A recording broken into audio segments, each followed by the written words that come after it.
No idea. But I do love this chair. It's great. Ooh, what's that? Hey, a pine cone.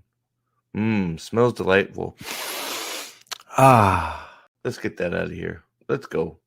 Man, my own bones are aching. I like going for a walk. Hey, that's a birdie. Look at that up there. I like birdies. Oh, what's that over there in the forest? Oh, you know what I could really go with? A tree hug. Wonderful.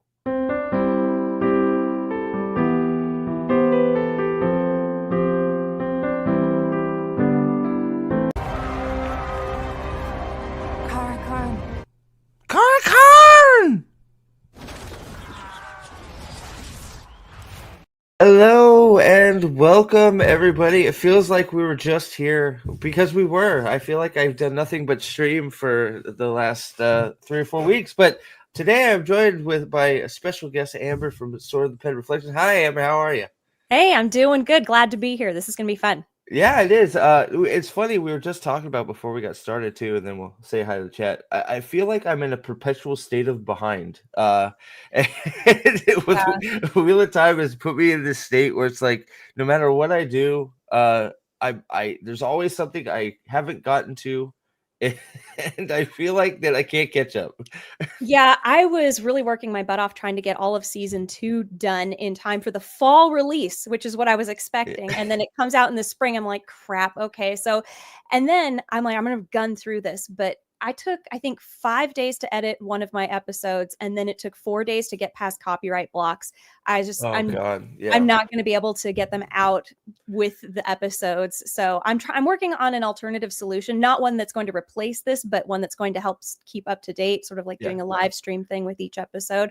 But we'll see how it goes. But yeah, there's just so much to critique in this show. My videos are just impossibly long. And the only way I'm going to get past it is if I literally just not mention things that I'm seeing that are wrong. It's crazy, right? Because I go into like you obviously do way more editing than I do. I sort of just grip it and rip it and go. But like I every video I tend to sit down to do a review. It's like, okay, I got to keep this to like half hour, like at most, right? And like it should we should be aiming for 20 minutes or something, like, but it's like I know I'm never gonna do that, but I gotta stick to a half hour. Then an hour and a half later, it's like, oh my god, it's like just oh my gosh, just like there's it's never ending, the stuff that just comes up, it seems like. So, and I know you have a unique vantage point because you're trying to read along as best you can, if you can't do that. Most of my critiques, though, are coming from this show just doesn't stand on its own, which is really unfortunate because this year you can see that the production value has just gone up through the roof. Like, it looks really good, in my opinion. I know maybe some other people don't agree, but I think it looks good.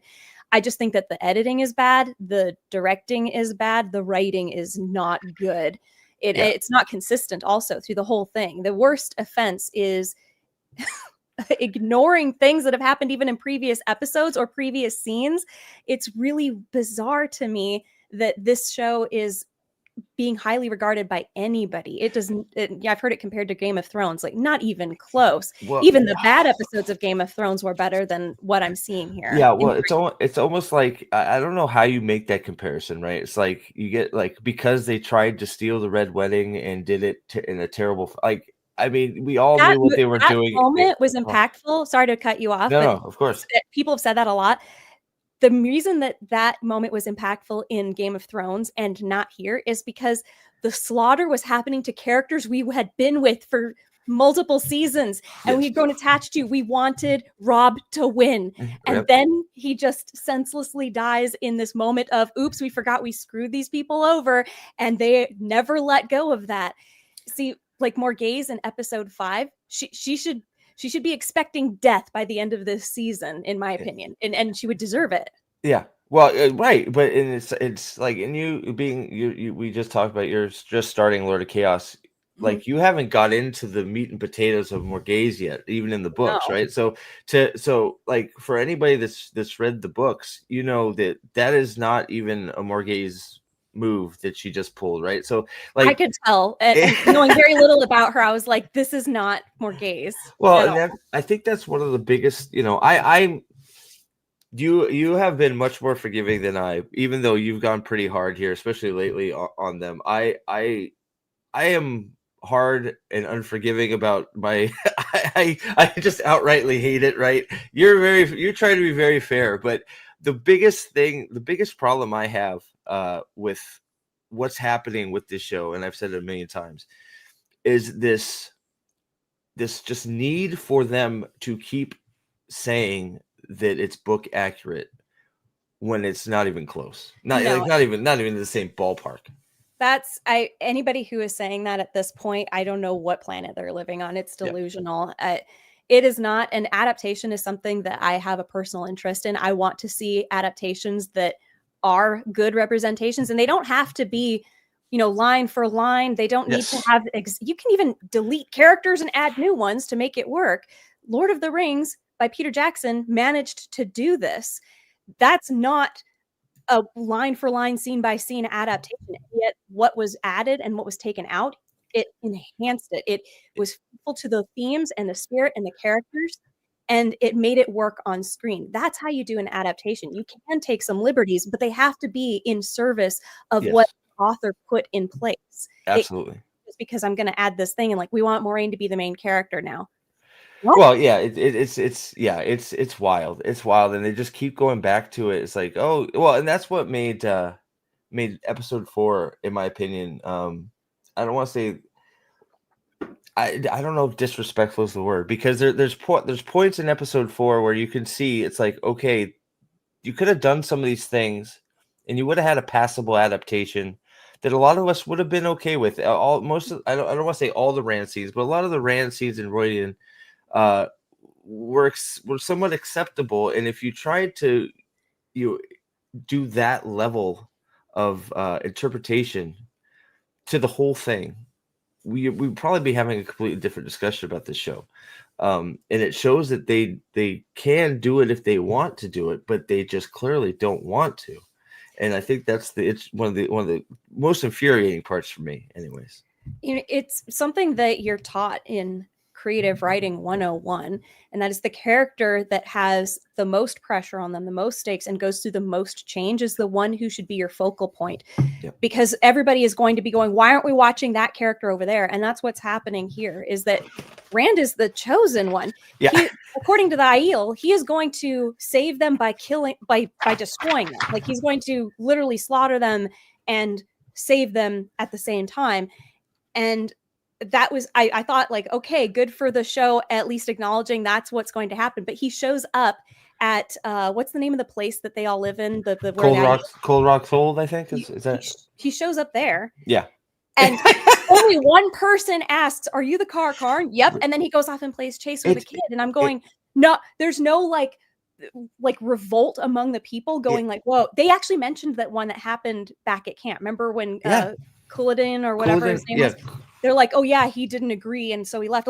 Why didn't we see that? That would have been important to see. No, he comes out as I am your savior, your messiah, your king, whatever. Well, they do a terrible job of it, because we're probably going to end up getting there, because the Couladin Rand back and forth here is what we should be getting into. But you get to Cold Rock's Hold, a young girl with flaming red hair shows up and goes, "Are you our leader?" And he goes, "Look at my bad tattoos. Yes, I'm the Karn." And it's like, okay, and then let's go play. Yeah. And it's like, we're done with it's it was so weird, because a lot of us were saying, we got too much Rand, at least a lot of people here. And then I'll say hi to the chat. We got going so fast. I haven't said hi to anybody.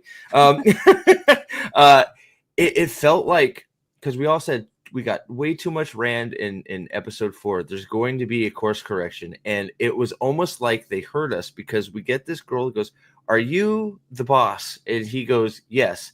And there's like, okay, let's go play in the sand. And he runs off to never be seen again. And it's like, what the hell? Like he's just, okay, we're done. We're done with Rand. It's like, what? We don't even get to see the other adult Aiel, comprehending the repercussions of having discovered the Karn.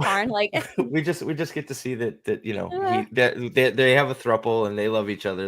That's what we get. That's what we get of the. It's like no reaction to Rand having an outlander having tattoos and being having not just one tattoo but two. No, like this should be a shock for all of you people. No, that was nothing. the focal point in that I recall. I can't remember which book it was in, but when he came out with those two of those tattoos, it caused a schism. People left and said, I can't accept this. And they left. And then it happens again when he reveals the truth that he discovered at Rhuidean. Yeah. So I'm assuming they're clumping that all together when they get to their version of Alcair Dal, the Golden Bowl, which is supposed to be this huge amphitheater type place where they have all their meat, all the Aiel meet and do their thing. Wait, isn't that where they are right now? No, this is just the Tardad's home, or like one of their homes. They're supposed to be going. We'll see what it's. From what we've seen, it looks nothing like you'd picture it, because it's supposed to be all the Aiel are supposed to be able to come and take part. And from the shots we've seen, it looks like a little tiny place with 3 rocks that people sit on. It's gonna be wild. I saw a like, I remember you were talking about what's going to happen in the next episode, which is what, 6? 6, yeah. Okay, I can't believe we're at 6 already. Yeah, nothing's happened. That's a Tanchico episode. Oh God, yeah. Right, but then episode 7, I just saw a review today, a couple hours it was posted, somebody who's seen episode 7. It is a Two Rivers episode, and there are no other side stories referenced during that episode. Well, it has to be, right? Like it should. Well, I mean, like 7, like so much happens, but it's just like you're out of time. Like you've done nothing.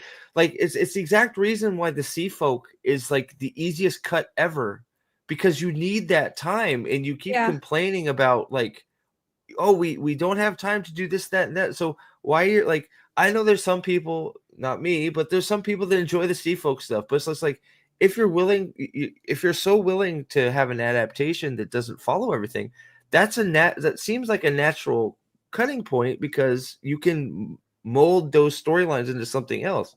But you don't. Instead we spend a bunch of time, like I don't know, like at least 10 minutes of the episode was spent on Sea Folk stuff on a ship, and it's like there's other stuff we could have been addressing. They are between. It was like one of those traveling chapters where I'm like, I don't really need this. Like, just get me to the destination. Exactly. Yeah, just give me one of the Indiana Jones. Well, like, or like just give me a dotted line. Well, but that's the other thing too, because like we're trying to figure out how they're traveling around, and it's like, oh, it's a boat ride. And it's like, well, then they should have been in Tyr before they went. The boat, like it's like you guys like think like. This is why you have not shown a map, because none of it makes sense. But real quick, let me say hi to chat. We got a whole bunch of people here. Thank you for being here. Gribble Report, I've seen you here from the beginning. Good to see you. Gadfly, good to see you. Thanks for being here. Callandor, good to see you as always. Jeremy, Staplebow, thank you for. I don't know if you sent me another link. I will catch up on chat, and I will start paying attention to you guys. I promise. We got going so fast here. We had so much to say so fast.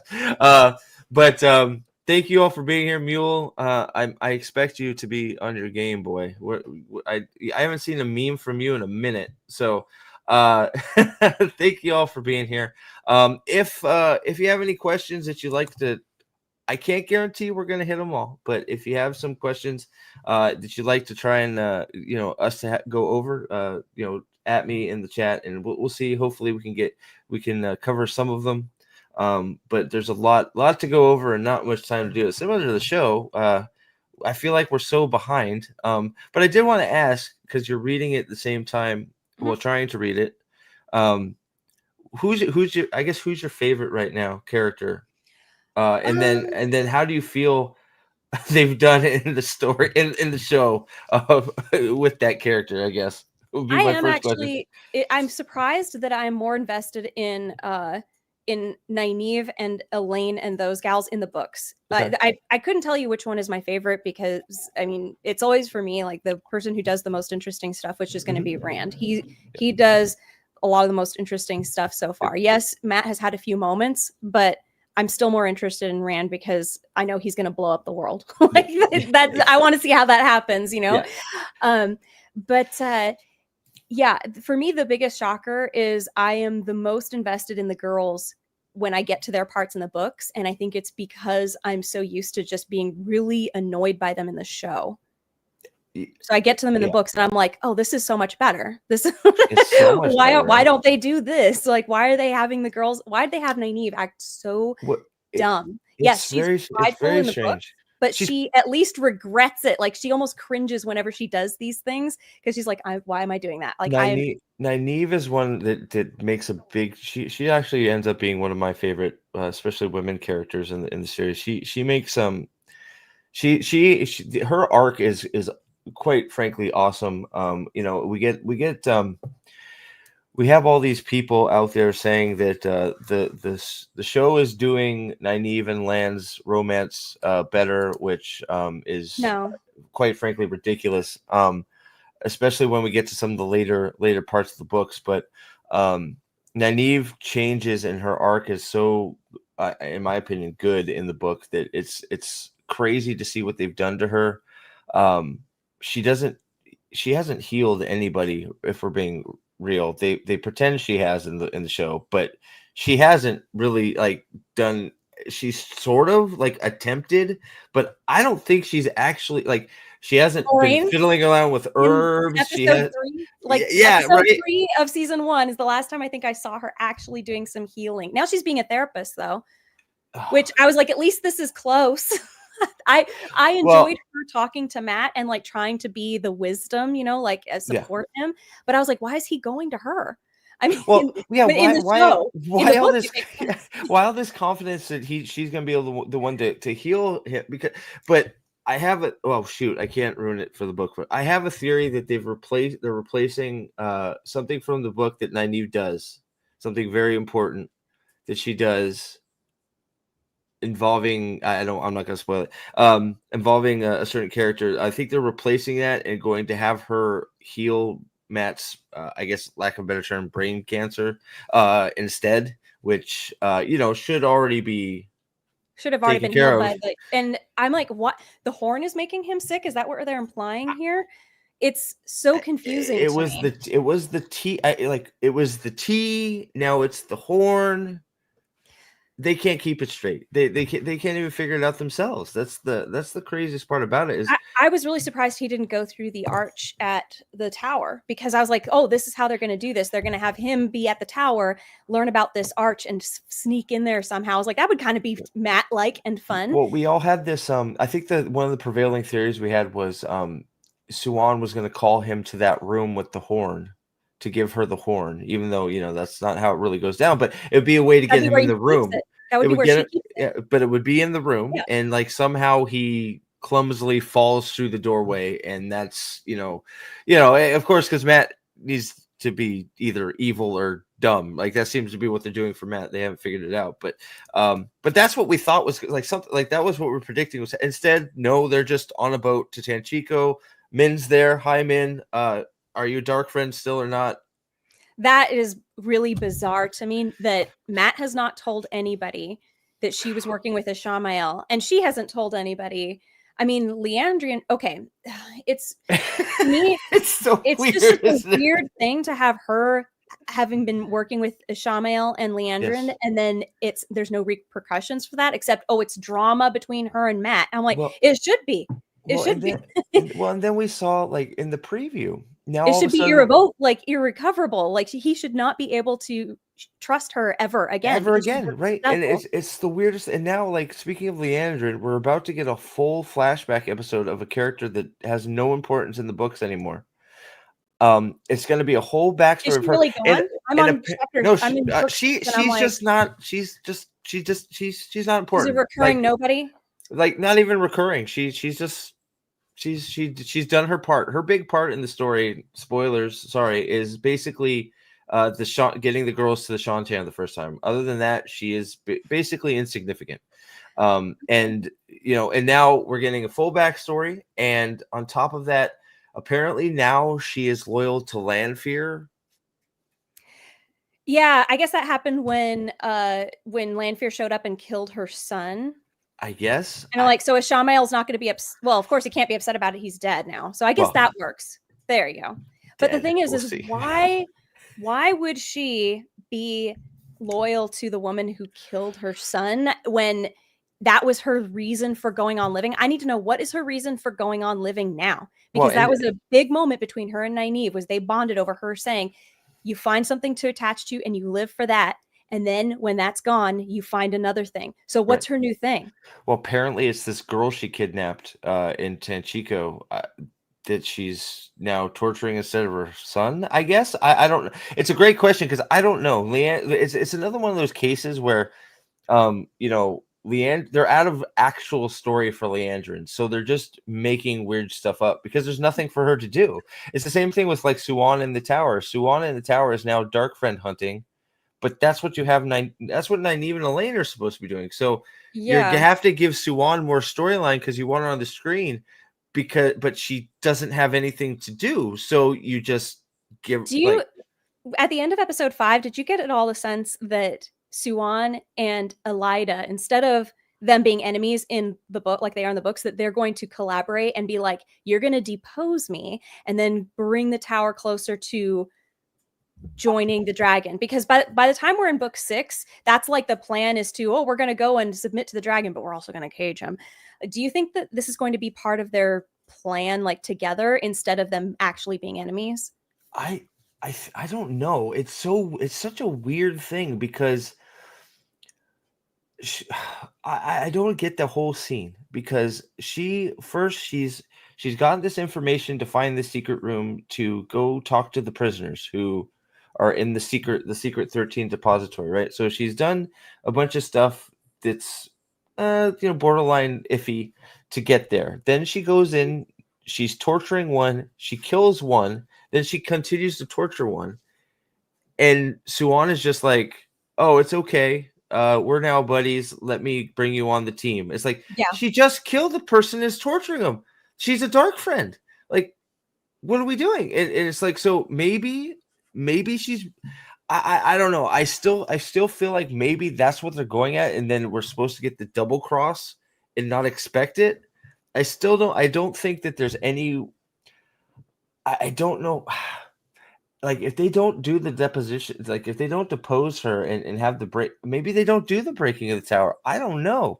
I have no idea at this point. I mean, at this point, it would be ridiculous for them not to. So my episode 2 review, it's not out yet, obviously, because I'm still working on it. But one of my biggest complaints is how stupid Siuan is. She just is so, she does not feel like a leader. She's not imposing. She doesn't have control of the tower. She's acting very meek. I mean, when she's talking to Morgaze and she's like, "Oh, I'm so sorry about what happened, and like, gosh, I know how hard it is. Like, we're struggling to keep peace in the kingdom too." I'm like, "What are you doing? What are you doing?"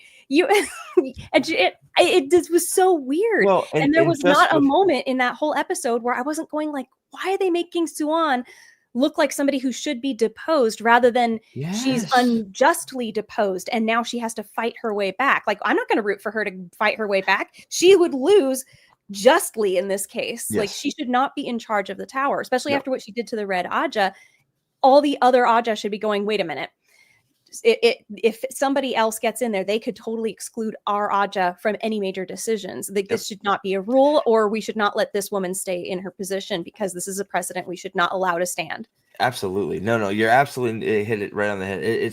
She is, well, and then you have to try and unpack in your brain the previous episode, Egwene completely walked all over her. Yeah, that too. And it's like you go, like, you are the Amyrlin. You are literally probably you are the strongest person on the planet. Well, I should in the known world. You're the strongest person in the known world. You command that amount of respect. People bow before you because you are the leader of the Aes Sedai, right? And you go and you beg this novice from nowhere to come back to the tower to do her accepted test. You almost beg her. You do beg her. Then she comes. She does her trial. We've now given her an accepted ring, and we're supposed. I have like this whole emphasis on I have the ring. I can do whatever I want. It's like, I don't know where that comes from. And then she just craps all over her and leaves. It's like, Siuan, take the ring back. Send her to the novice quarters to get a beating for 2 weeks. and beat some sense into her, like you should be. Like she's weak. I think you're absolutely right. They portray Siuan as weak, and I don't get it. And it really started when she invoked the oath with Moiraine. I think it was in episode 7 of last. Was it 7? Is the previous season? So season 2 episodes. It's when they're, Siuan is like, she shows up at the way gate and she's like, no, you can't go through. Close the way gate, Moiraine, and makes her close it. And then she like curls in on herself and looks like. I'm like, what are you doing? Like, this is not. It was like from that moment onward, she has maintained that demeanor that I'm so ashamed of myself and I don't really deserve to be where I am. Like, I'm like, what is this is anybody who says that's Siuan from the books. No. What book were you reading?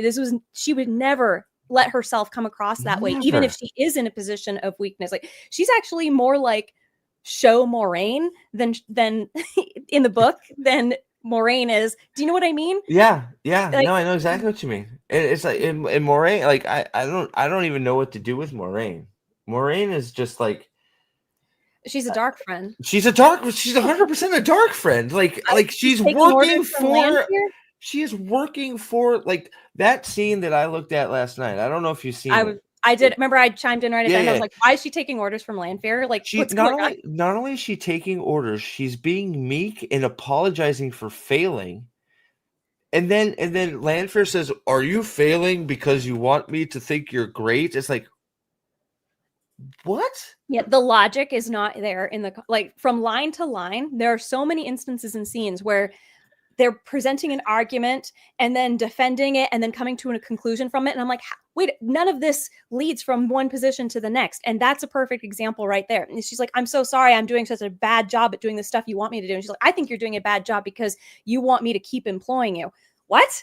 Like, why wouldn't you want to be doing a really good job at what you're doing? Like, you want to make me you want to continue to be useful to me so I don't kill you. It's like, yeah, I'm failing to keep.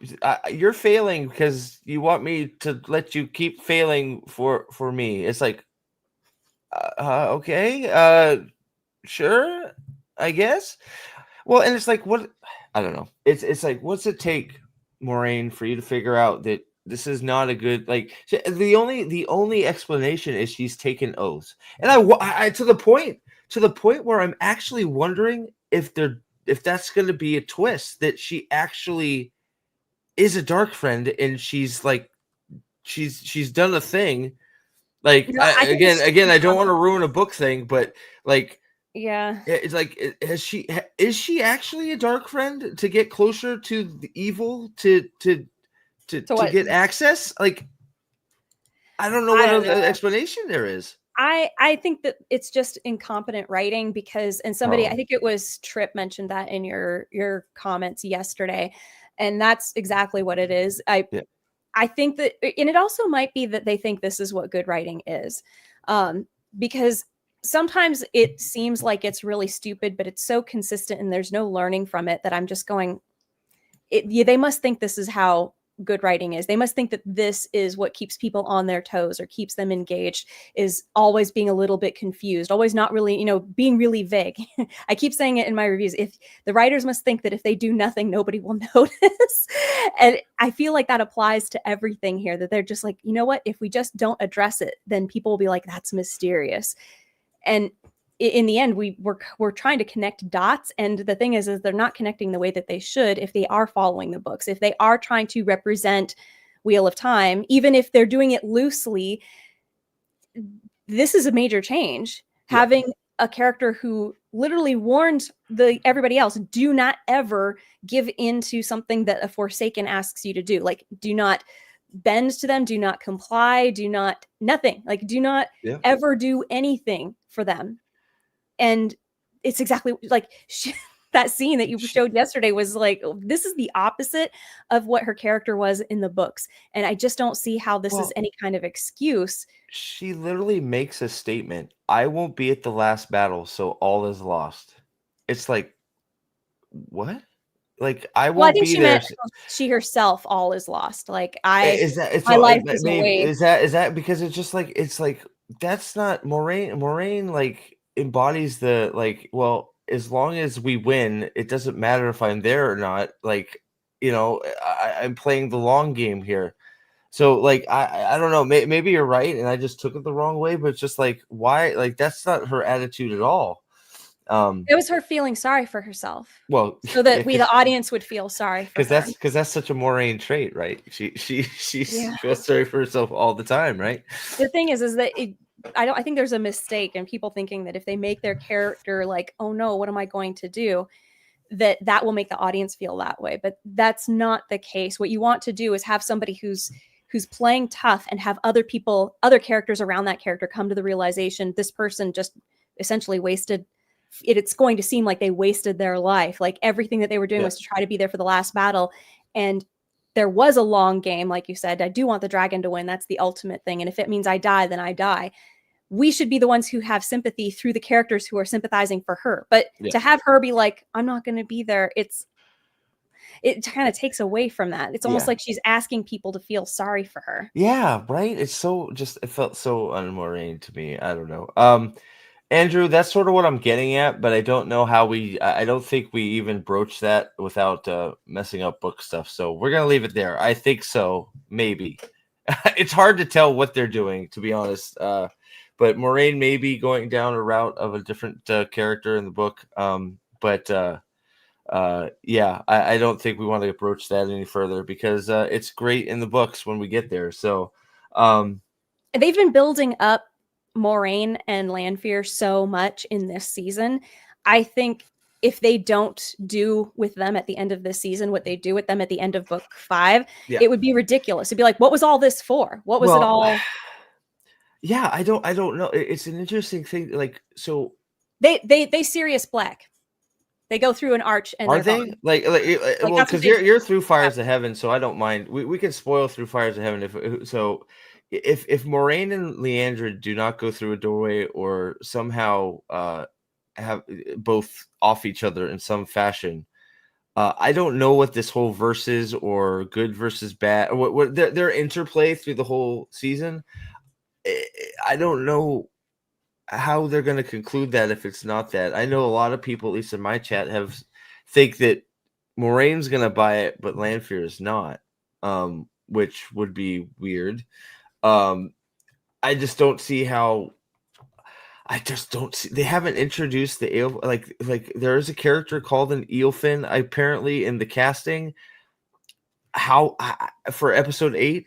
How is that? They're not in Nynaeve anymore. They're not near the Red Arch anymore. I don't know, right? It's like so. Is it a red herring? Is it in there for Siuan is going to go through the Red Arch? I don't know. I still think the Red Arch. I still think the Red Arch was just window dressing. I don't know. Like it's like, but it was like, and maybe this Eilfin thing is just. It's wild that I know what it should be. I have no idea how they even make it work. Like they're gonna make it fit. like one of the evil sisters in Cinderella, the old Disney cartoon. Give me that. I will. Like the tower's gonna explode and the door's gonna shoot up in the air and it's gonna fall on somebody. And be like, oh, I'm in this weird dimension. Like well, and Moraine's a dreamer now. Well, I don't know if she's a dreamer or not. I think that was Lanfear. Lanfear probably pulling her into a dream, but it's just I don't know. That whole scene is just they I don't know. It's weird. It's just so weird, and like it's Rand, just them being completely done with Rand is just I don't know. He's only got one episode left. He's only got the finale. So they did Roidion with him, right? And then they're going to do the finale with him. Well, because we know this next episode is going to have a huge focus on Tanchico. Mm-hmm. And then the next one is Two Rivers. We know, the next one at 7 is going to be completely all Two Rivers, like from what it sounds like, not even flashes of other storylines. That's what this one reviewer said who saw it. Which crazy to think that. So it's like Rand has so much to do. And it's not even gonna get close to get done. Like, are we just gonna have some like crappy duel between Couladin and Rand and Alcair Dal? They're just gonna duel each other and that's it. And then it's gonna be Karakarn officially. It's like I'm really surprised that we haven't seen the Forsaken being more active at this point, because I thought we were kind of introducing like, hey, there's more Forsaken now. They're going to be doing stuff. I'm like, okay, what's Moghedien doing? She's serving tea and she's sending out gray men. That's it.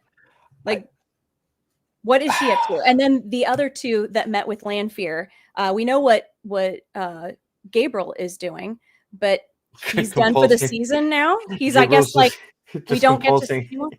He's just compulsing everything. He's just like, I don't know, that whole thing. It's like you're sort of close, but it's just like it's too much. Like I don't know. Like the whole Gabriel thing bothered me, but it's one of those like you've almost backed yourself in a corner. Right? Pleasant character. I liked him. Like because I was like, at least he's nice. Oh, I don't actually. I actually don't mind the actor so much. It's just the fact that he is compulsed everybody. Oh yeah. And it's like like he really could be just compulsing the whole White Tower. He's just got like the compulsion. Well, he basically is. Leanne loves him. Everybody's like, "Oh, Gabriel, you're so nice." It's like, is he just got the compulsion switch turned on to max and everybody's loves him? Like, it's so weird. He was only compulsing more gays in the books, right? Yep. Yeah. Yep. So that to me was like, okay, I get the limitation that he's just got her under his control. But now I'm like, why is he not just doing this to everyone? Why doesn't he go and compulse Rand? It makes the interplay of what's happening in Caemlyn, which we still and we will not see, by the way. The fact we have not been to Caemlyn once in this show is just a crime.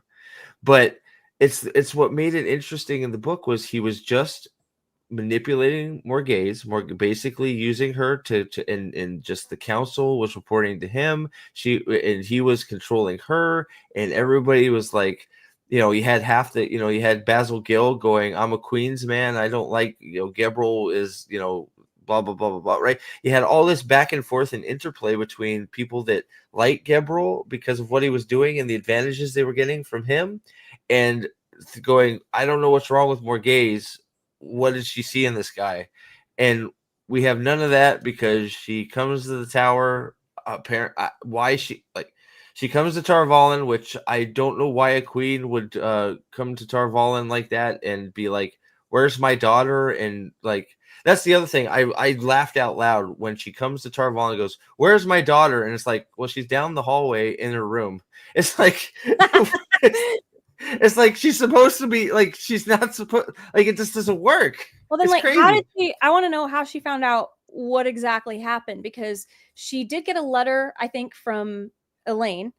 And like, all right, so what did Elaine say to her mother? Because then her mother shows up acting like she doesn't know what the hell happened. Right. And I'm like, how, first of all, everybody in the whole town should know what happened, because they could literally have just looked at the tower and seen the smoke and fire coming out of the tower. And then like the Aes Sedai battle in the street that tore up. And it was 2 streets, remember, that got tore up. It was the one by Siuan and then the one by Alanna. And what, nobody knew? Like, everybody was just like, hear no evil, see no evil. It's hiding in their houses. Like nobody knows what happened. It's just it's like, so maybe they're compulsing everybody. Maybe they've got MIB magic clickers and they just went, okay, forget. It's wild. It's like, well, it's like, it's, Tar Valon for those scenes, it's like a ghost town. Like you have, 2 people run away in one scene, but the rest of it is just empty. And it's like, man, like it doesn't look, it's not organic. It doesn't. I'm telling you, they saw the smoke and fire, and they ran and got the cover. Like, don't look. You don't want to be witness to any of this. So I have to ask you, because one of the theories that keeps coming up, and I don't know how do you feel about Thom, good old Thom Merrilin? Thom Merrilin, not show, just book Thom. Book Thom? Yeah. I like him. I mean, I feel bad for him most of the time, but because like one of the prevailing theories going around is that she's supposed to show up in episode 6. And apparently there's a lot of speculation that they're making Thom Asmodine. Why is he not a character that continues on in the story? I mean, Thom is greatly important yes, Thom is greatly important in many aspects throughout the whole series. So no, he should not be morphed into Asmodine. But for some reason that seems to be what they're doing. I don't know. Now that just seems to be the rumor mill. I don't know if that's the rumor crunching around. I think it was Jay Rambles if he sent is, me a then clip did the show neglect to mention that there were other Forsaken out? I mean, I thought it was just well, Ishii and Lanfear, and they're like, it's just us, right? Yeah. And then Ishii goes and releases all the others. so So the how cold could he have been open out in season 1? right. So the cold open of shoot, is it episode? I don't know. They you have the Forsaken meeting where Samael shows up Yeah. and they start dropping names. They end up dropping the 7 of the 8. So it's Ishmael who's dead, Lanfear, Moghedien, Ravine, Samael, and then they mentioned Semirog and oh gosh. Semirog and something. No. Man, why did I lose it here? Chat, help me out here. They mentioned 7 of the 8. Okay, but then they did not. But they leave Grendel. There you go, Grendel. So now everybody wants to point. Thank you, Trip. Thank you, Kane. Thank you, Articus. So they mentioned those 7. And then they've been doing the you have the chess piece with the freaking guitar and all this stuff, right? So alluding to Asmodean. So the theory is Thom actually died in the barn, and Asmodean is using a mask of mirrors and being Thom. But why does that still doesn't make any sense? Because it still makes no sense, because why would Asmodean have any idea what Thom looks like, or if they have any attachment? And Thom does not have the same attachment to the characters as he does in the books. Yeah, Thom is like a he was literally just a guy that they met and then left. Right.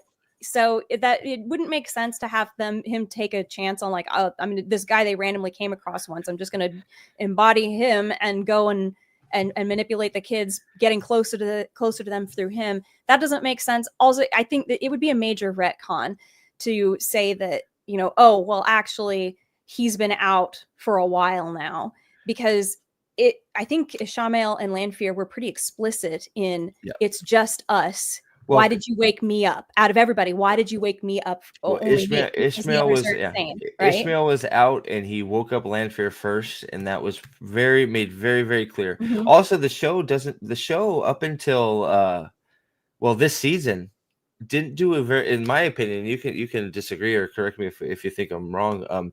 I don't think the show did a damn good job at all of making it clear that Ishmael was not the Dark One. Everything that I feel like everything the show did. No, Moiraine just said that. It made him the Dark One, and the show just went along with it until this season. Now he's dead, and now we're making references to the Dark One as a different entity. And it's like, he's Balsamon, he's crazy in the book, so he thinks he's the Dark One, and everybody's like, he's just crazy, so that he's not really.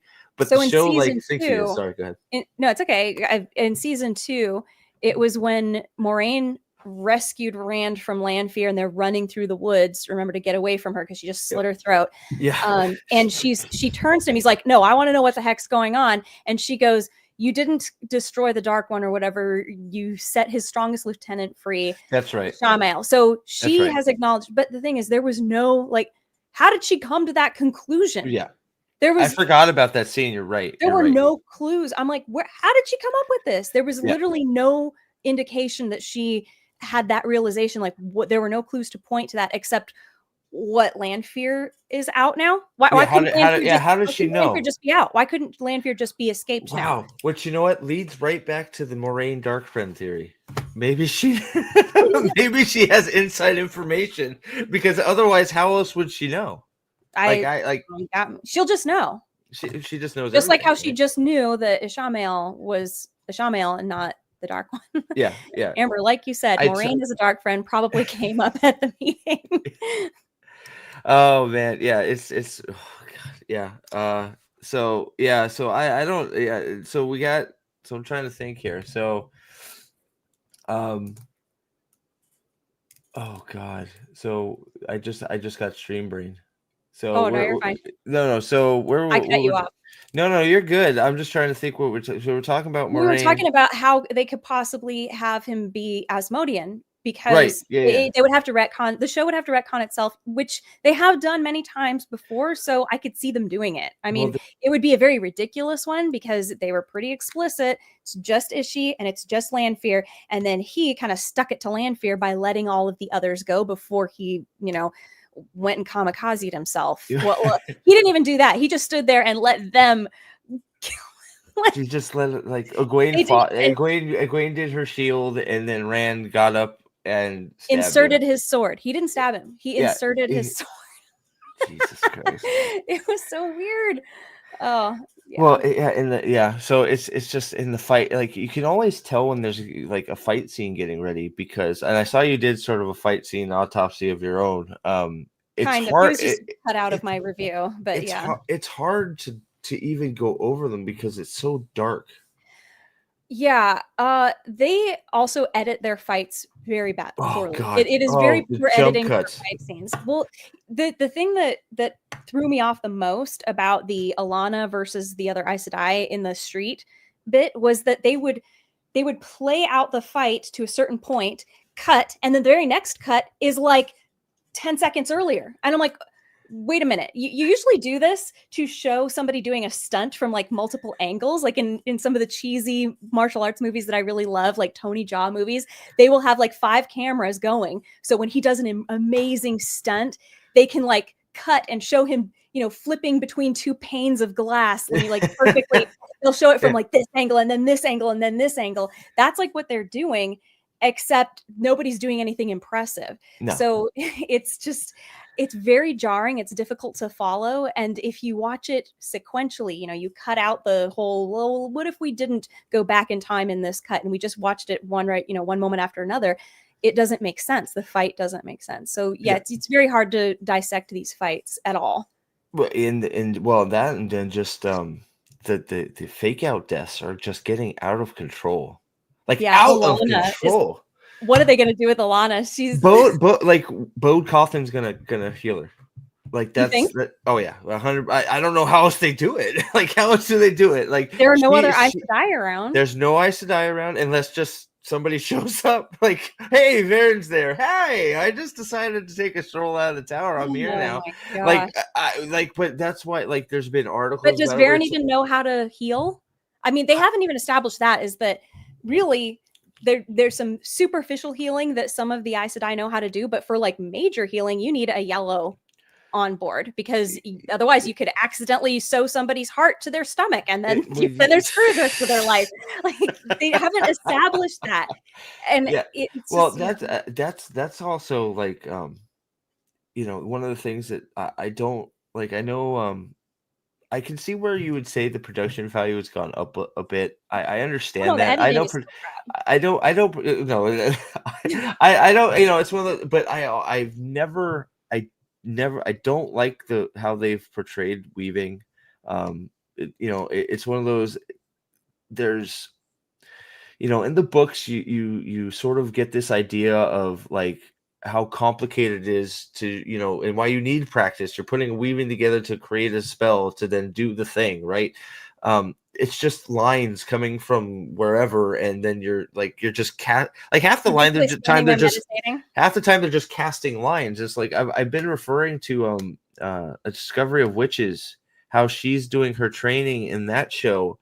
I don't know if you've seen it, but it shows her sort of doing almost a sewing pattern, and she pulls it together and it makes a spell. And it's like, why can't, like, that's what, like, it's one of those like, I don't want to hear about how hard it is to do this, because they just did it, and they did it in a manner where that would have been great to try and apply that to this show, to show that there's, like, that's one of the things later in the books. Rand is just two-handed, making patterns and weaving, and everybody's sort of looking at him going, how in the light is he doing that? Like, he is just making weaves so fast.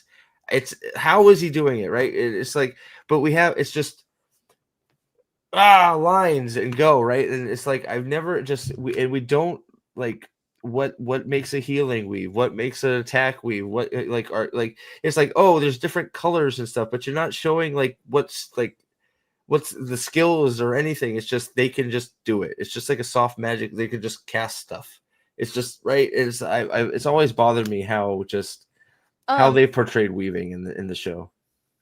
I could understand from a visual perspective why you would choose to have more movement. For instance, I forget what they're called, but the sailor women who The create the wind wind. finders. Yes, them. Yeah.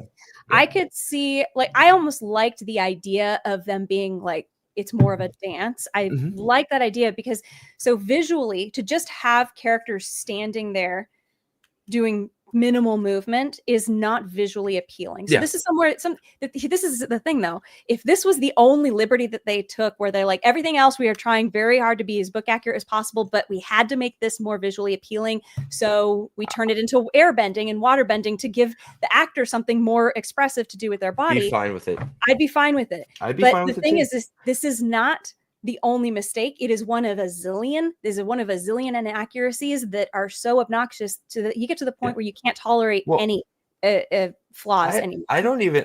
I think you're right. Just the each like the wind finders, the wise ones, they should all be doing weaving. They should have different, like if it's a like dance, different styles. Yeah, if the wind finders are dancing a little bit, they're doing around making a weave, and then the wind, like she's doing that, she makes something, it goes, and the wind blows. Like cool, like they should all be different because they're all different, right? That's but it's just like so and like look, that's I don't even get hung up on that because in the amount of things that are not right, it is very minimal, right? So it's like if you want to say it's better because now fire is red, red weave's great, like Rand apparently can only cast fire because it's always red. I don't know, right?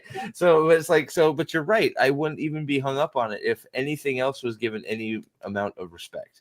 Yeah, I did a whole video about, what is the threshold of tolerance, and there gets to the point where you go, you know what, I've put up with this and this and this, but now I don't want to put up with anything anymore. Like look, I can find mistakes in anything, even Lawrence of Arabia, but I will forgive them because I'm like, everything else was brilliant. Everything else was so good. I don't mind the mistakes. That happened with Severance. So Severance, season 2 came around and I was like, hey, I just thought of a critique. Like season 1, I was so engaged, I couldn't think of anything. But season 2 came around and there were several times it was like, aha, I wouldn't have done that. Or, ooh, they shouldn't have done this. Or yeah, that episode, they could have mushed in together with that other, those two really slow ones, they could have mushed them together.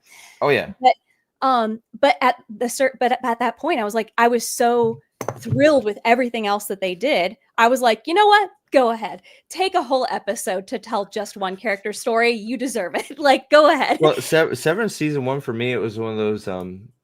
I haven't really a show make one episode change my whole outlook of a season for myself, like for season 1, because for me and myself, I know Trip loves Severance, but for the most part, I'm on board right now, still enjoying it. But like for season 1, it got very close to losing me because it was doing a lot of mystery box stuff, and then like I was like, I don't know if they're gonna do anything, and then I think it was 7 or 8, they started answering a whole bunch of questions. It's like, okay, it just tied everything together. Did you finish season 2? Oh yeah. Because I got to the end of season 2 and I was like, okay, good. They have literally answered all the big questions, and now the only question remaining is, can we do anything more with the characters? Like, what's going to happen to them next, if anything? I think you could actually end the show at season 2's finale. You probably could. It would be fine. It would feel somewhat like, oh man, they cut it off while it was still good. But is that not a bad thing? Is that a bad thing? Is that a good thing? It could be good, Yeah, no, it was. Yeah, you could stop if you wanted to, but they've left themselves a lot of room too. I think there's So you said that the last episodes really answered it answered a bunch of questions for you, and so it changed how you felt about the rest of the show. For season 1, I think it was for season 1, it was one of those, it was losing me a little bit, and then I forget which one it was, but like it gives you a bunch of answers, and it's like, okay, now you've just made every episode better, because now all this stuff sort of makes sense, right? It's one of those, it's like, which is, I've never really experienced that, where it's like, okay, you've paid me off. Now I go back and watch it again, and it's like, okay, now I can see what's happening, and because I know where we're going, right? Yeah. So it's Severance is thankfully one of those shows for me that is keeping me engaged, even if I don't agree with everything. I'd have to go watch. I want to watch it again to try and unpack a lot of it, but it's still engaging, which is more than I could say Well, than a lot of stuff. yeah, we brought up Severance because it was an example of so much of it is so good that when it makes a mistake, you kind of go, who cares? The rest Yeah, of it was so exactly. good. Yeah, But see, the thing is that the Wheel of Time, it crossed the threshold of tolerance way back in season 1, and it's at the point where it has to make no mistakes, which it can't do now without retconning the entire first 2.5 seasons at this point. We're about to head into, I think I compared it to episode 4 of season 1. It's going to be completely an episode based around nothing that happens anywhere in the books. Not even anything. Like, we're going to have a Liandrin flashback episode. Like, what do we do? Why? The trailer for episode 6 had quite, we saw Matt, which I'm like, why is Matt here? Yeah, exactly. I thought that they were trying to put everybody where they were supposed to be, and as soon as he left the tower and was like going with the girls, I was like, well, it would sure have been nice to have him go to the rescue, like he's supposed to, but just put him where he belongs. There's no why not just put him there. If the girls get captured in Tanchico while they're trying to do their thing, and then Matt is going to come to the rescue, I'll be impressed that they pull that off. Like, they somehow get captured while he's off doing, I don't know, who knows what, probably drunk and passed out somewhere. And then he gets up and says, where are the girls? And then he figures out they're imprisoned and he goes and rescue them. I would be very impressed. I would be shocked. I would be shocked if they actually did that, because that is a Matt thing, right? Mm-hmm. Like, Matt, that's something Matt does, right? He's always there in the clutch to pull it out at the end, and he's always there for the girls, and they're always like, not as thankful as they should be, maybe, but they come around. So, but that's what I wanted to ask you, because I think who have there been so far? Because you're, like I said, you're starting Lords of Chaos. 6, yeah. Has there been any moment that you haven't seen from the books that you are just upset? Like, I'm sure there's a bunch, but like one that sticks out. Because like for me, a big one, like I've said it a bunch of time, Tam and Rand's moment. Even though we get a bastardized version of them at the very beginning of Tam and Rand's interplay about Tam, the mumbling, flame of the void. Well, the flame of the void, and then just the realization that Tam is not his actual father, and he's the fever dream after he gets stuck with the blade. And is Rand that actually even in season 3? Well, no, should have been in season 1. Well, I know, but what I mean is are they even going to bring him back? Tam, no, he's not in the Two Rivers. No. Where is he? So Tam. They did not re-sign the actor. I don't know if so. Tam is gone. That's what Tam. That's why. So Tam is not going to be. From my understanding, Tam is not going to be in the show anymore. That's why they had Tam and Abel go save Perrin's family, who are alive, instead of Matt. Again, Perrin's family's alive. Why? Okay, whatever. But that's why they sent Tam and Abel off with them, because Tam and Abel, and I guess Egwene's father too, aren't going to be in the show, and they wanted to give all of their moments, especially Tam's moments, to Mascom. So Mascom, whatever, is going to be one of the ones leading the fight. I saw that in the trailer. So he's taking all of Tam's roles, basically, helping Perrin. He's going to be, instead of Tam being Perrin's right hand, it's going to be Maxim.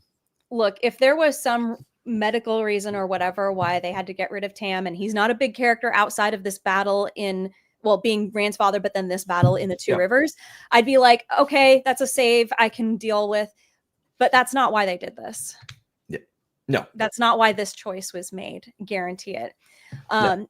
I think that so moments that I would have really liked to have seen. Yes, I'm very curious, just because there's so many of them, but I know there's a few that because like I think I'd like to see a really good representation of taking of Callandor. Like, I want to see that. I want to see, and I'm not saying that because I think I've seen Callandor in the trailer, which what other, unless it's just bad CGI for an air weapon, because that's like, Well, I don't know if you saw me. I clipped the freak out, but I yeah, saw that. like, Yeah. Well, I sent you my clip where I slowed it down and I showed like the outline of the crossguard. Like there's a yeah, crossguard on this yeah, thing. So why would yep, you make an air sword with a crossguard? This is the yeah, shape of a long, like this is the shape of one of your Aragorn swords yeah, behind you. yeah. Yeah, Um, exactly. And she's holding it, like you said, she's holding it swing it by on the the, blade. yeah, Yeah, the right at blade, the forte, like at the right. base. And then it's like the crossguard is here and the grip is here and she's on the blade. Yeah. Well, So and there's so many great scenes just surrounding Callandor in the Dragon Reborn. Just ranch. It's a huge epic battle when Rand, it's a tense moment. He's approaching the blade, he's gonna get it, and then suddenly it's a trap, and then you've got more. Then this was a moment for Moiraine to come in and be heroic. She comes in and she's helping out when he's not doing so good, and then it becomes a fight in the dream world, right? Yep. And I'm Yeah, like, it's both. to It's me, both. this Yeah. is a difficult fight for me to visualize on my Yeah. own. And I would love to have seen somebody who's really studied it and really thought of a great way to portray this on the screen. Like, that's something I would love to see in an adaptation, because I'm like, I have difficulty visualizing this except as like some sort of a cerebral, like they're in the dream world now, like, but I'm not seeing images. I'm literally just catching names Yeah. and actions. So that's something I would have loved to have seen. And back in season 1, I really wanted to see Moiraine turn into a giant and step over the wall. Everybody did, I right? know Like that was such a big moment in the book it's for me. a I was like, huge, yeah. what's going on? It was the There's first yeah. big moment of magic that you see, really, I think, Yeah, wasn't you it? want, yeah, oh yeah. So yeah, that it would, well, It even was if it haunting. wasn't, it's one that sticks with you, right? It's Mhm. definitely one that sticks with you, Moraine. Just like that first, like, oh my gosh, Aes Sedai have power, sort of thing, right?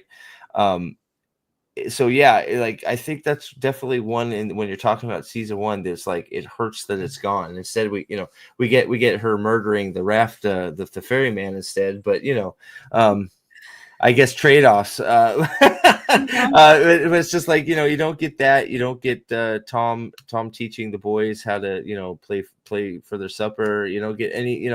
Trollocs, like it's weird, the choices the stuff they decided to do. Instead of, it's like no more, like a big one for me is always no more death, no proper shadow Logoth, because that right there almost, you completely handicap yourself with Matt. Is like the minute you don't do that proper, Matt, what do you do with Matt? It's What happened to the dagger anyway? Did anybody? so I have a funny theory, and I have a funny theory that I want a flashback for Pat and Fane, where you see Matt throw the spear, it hits Rand, right? They pull it out, everybody's not paying attention to it because Matt just killed Rand. Everybody crawls up the stairs somehow, they're together, they're all healing Rand, paying attention. Ishmael's fighting, right? And everybody's concentrating on Ishmael. It's my head canon that Pat and Fane tiptoes up behind everybody, grabs the spear, and walks away. And he's just gonna show up in episode 7 as Ordeath with the white cloaks, because we've seen him in white. So we know he's with the white cloaks because we've seen him in costume. So I think he's just Did we? going to. I must have missed Yeah, that. I wasn't there's paying. I was there's a not paying. post. It's just a poster. I think it's Oh, one of the okay. one of the posters has him dressed as a white cloak with Dane. But Okay. I think he's just going to show up in episode 7 in the Two Rivers with the dagger in hand. No explanation. And we're all gonna be like, "What?" Yeah, he's just Like, going to have look it. what I've got. Oh man, it's too bad Matt's not there to go. How'd you get that? Wait a second. I thought that was See, in my pocket. you know what that is? That's again, if the writers, I think, thinking if we just do nothing, nobody will notice. Wait, what trip? Listen hard for is the whistling there? I hope so. I just have this headcanon of him tiptoeing behind everybody and grab, because he's in Fall May, right? It's possible he just went and stole it back. He was there, right? So Yeah, but Matt didn't like, oh, whoops, there. I guess I lost it. Like, well, they haven't messed. Right? It's like nobody. There's been no mention. Words like, yeah, Matt hasn't. I was hoping maybe he's still sick because he secretly got it on him. But if they're gonna whip it out at some point, and then Nynaeve's gonna be like, "This is why you're sick," and then she heals him, that'll be such a cheap thing to do. They should have showed that he has it still I think at they're the doing beginning. I Like, think so. I think I yeah, there's a big moment in the books that I'm not going to ruin, because I think they're replacing that moment with Matt's just brain disease, whatever it is. I think that's going to be her big healing moment. Is she's gonna heal his memories, I guess. I don't know. They haven't been they don't know what to do with his memories. They don't know if they're good or bad. It's so strange. It's like it's like her block. It's like her block. She has it, but what is it? I still don't know what it is. By book 2, she was informed, I think your block is that you're angry, and then she was starting to use it. She was like, I remember her trying to make herself angry when she was in Thom, going like, I need to build up my anger and build up my anger. And I'm like, we are on season 3 and she still hasn't figured out that she hasn't even figured out that anger is her block. Like she hasn't even figured that out yet. How is she accepted? She can't channel. Yeah, that makes really at all like zero. She can't do it at all. Like, did she channel in the arches? I don't think she did. No, I don't recall. And that was supposed to be a big deal. Like, wait, you channeled in the arches? You're not supposed to be exactly doing that. Yes. And it was show that there was something special about her. Instead, what is the special thing? She can't channel. Well, she did like she didn't channel in the 11 minutes of cringe. Like the pillars fall on her. She can't save herself by channel. Like she wasn't angry enough. Well, I don't. Is it anger? Like I don't even know that it's anger. It's like I think in the books they're pretty explicit that it's anger because she's literally trying to make herself angry. In the book, 100%. Yes, you're 100% right. It's but in the show who knows? Like they haven't really portrayed that it's anger or fear or it's very clear in the books it's anger, right? And you know the herbs interplay with her. You know she uses those almost as like a focus point. You know herbs help her do better with you know because that's her wisdom thing. She uses herbs and it makes her heal better, sort of, right? It's one of the many hurdles she has to overcome as a wilder. We don't even broach wilders. You know they're just we ignore the idea that there's women out there that have taught themselves to channel. And they're different to teach. Do you think they'll do that with the Cawthon girl who can channel? No, I don't think that. No, I just I don't think they're going to do anything. You got to go back to the White Tower. You're going to burn yourself out and die. So you don't I think they'll just she'll be like, we can use you to attack the White Cloaks. And they'll just recruit her, and she'll be like, you're part of my army now because I've come to the Two Rivers. Me, Alanna, who has Alanna is another character. Not to spoil you. But that has no purpose in the book at this point that she should be having this much time. Her one important thing is she's present in the Two Rivers when this is going on. So she is, but she has one important thing that makes her a character you don't forget that you have not gotten to yet in Lords of Chaos. When it happens, you'll know. When it happens, you'll know it. It's the only thing that makes her important, and she's not going to do it because she can't. Quite frankly, does she need two warders to do this thing? No. Okay, I was gonna say she could always just take on some other warder. I do want to. Well, it's interesting you bring that up. Do you think she's gonna bond Perrin? Perrin? Yeah. Does she in the books? Well, no, of course not. No. No, why would she? No, of course not. I was like, that's weird. I feel like it's setting up. She's going to bond somebody in the Two Rivers. I don't know. No, who it would I be. think she said we are here in the Two Rivers because if no one's going to build an army, I'm going to. Like we didn't see her fighting for that at all before that. I was really expecting them, especially in the previous episode where she was saying, that Maxim, it's your fault. Like The thing is that the dynamic between her and Maxim is so confused. And I don't mean I'm confused. I mean that the writers have not settled on what the situation is with them. She was like, okay, we are here. And, I keep the bond off or on. And he's like, please turn it off. I don't want to feel that you feel nothing. And I was like, he wants it off. You're like forcing him to keep it on at this point. And then in the very next episode, he's like it's like all over. Like he's not stressed out anymore about her. He's like moved on to the butcher's boy or the baker boy or whatever. I thought you were mourning Yvonne. Like what?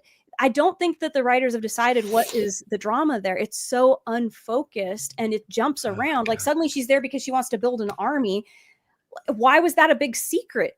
Well, and it's just like it was one of those things that some people have mentioned to me. It makes it very clear that what is it they've said? They've said to me that the 11 minutes at the beginning, makes it clear that that was a reshoot that they put in for action, because there's no explanation for where Alanna goes after all that stuff goes down, that she's just gone and she's just in the Two Rivers.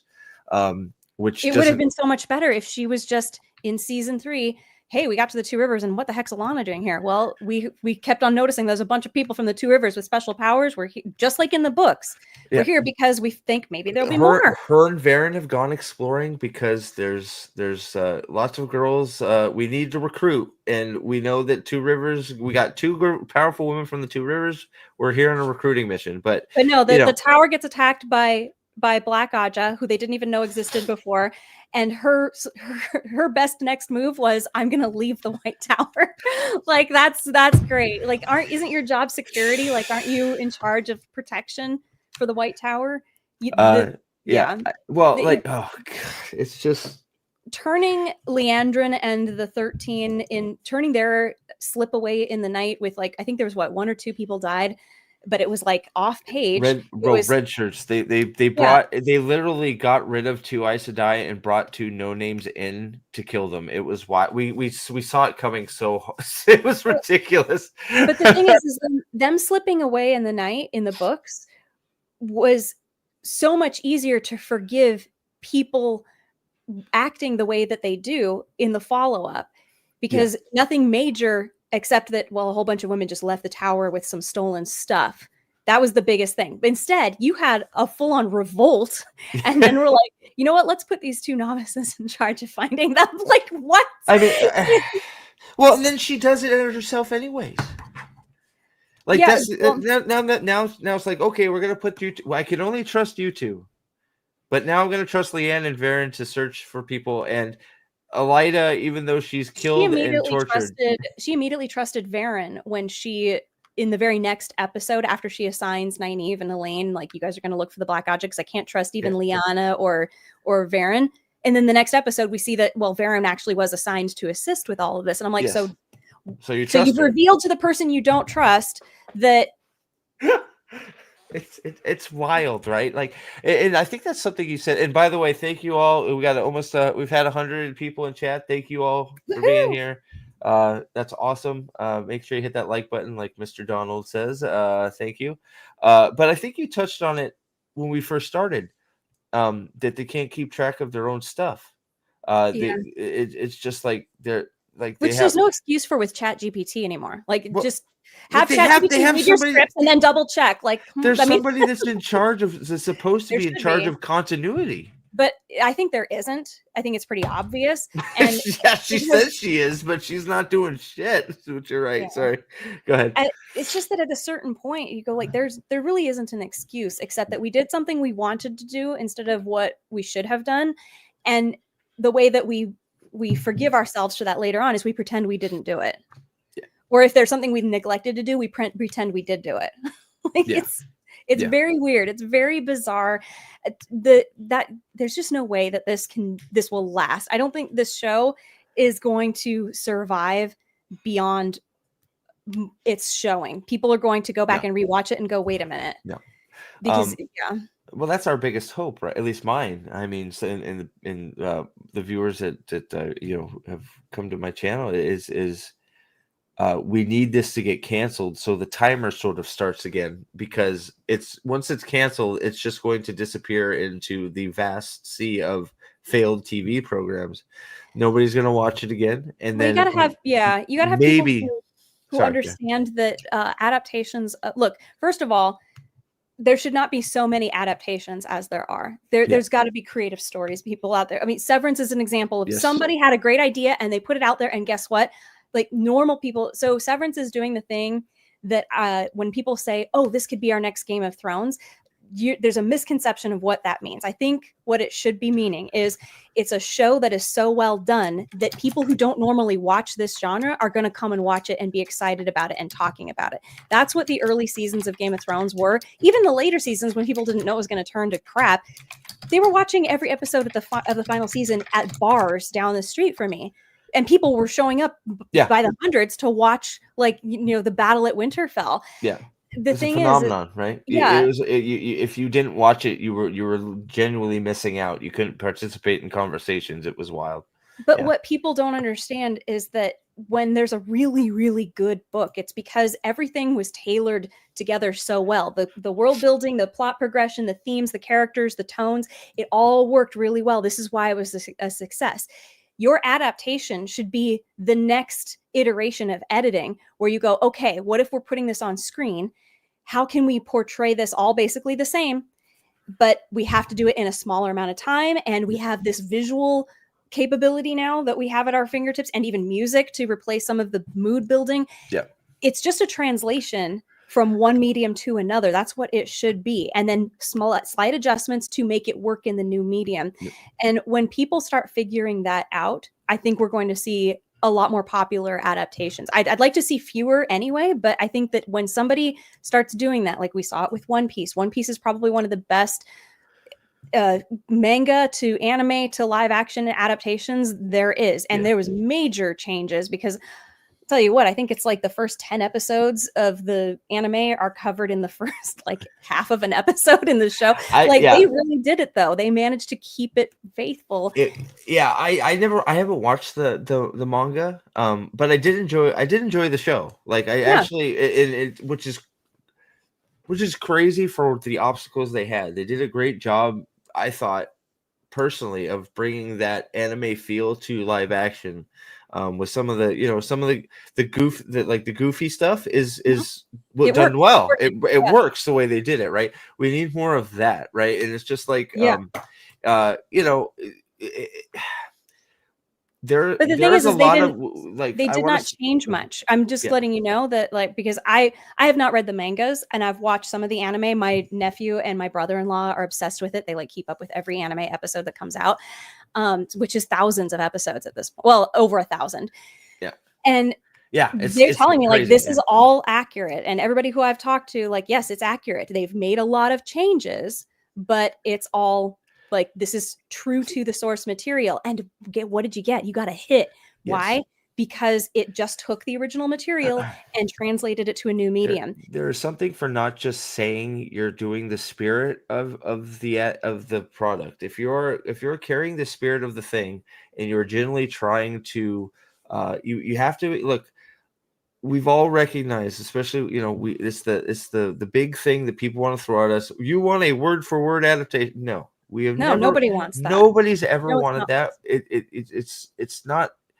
It's a lot more possible than you want to say it is, but we know that to actually get that one medium to the screen, there are going to have to be changes. You're going to have to actually streamline stuff. That's a word they love saying, streamlining, when they're just cutting and changing.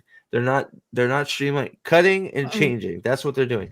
And when you're giving unimportant characters whole episodes, you are indulging your own fantasies. Step in in season 1. Why is a whole episode? He's not even a character in the book. Why he's got a whole episode? I actually liked Steppen and what was her name? His Aes Sedai. Karenina or something like that. Karina. Okay. I actually liked the two of them. They could have had their own show, and I would have been like, yeah, I like this older. It's like an old married couple, and they're just going around like, man, those crazy youngsters out there. I could get behind that. That to me just says that you do kind of have some storytelling talent in there. But what they've done is they're hijacking this other story and saying maybe we can stick our stuff in there and make it work. No, that is so hard to take your own imaginings and insert it into something that was already complete on its own. You would literally have to adjust everything around your stuff in order to fit in there. Like it's not.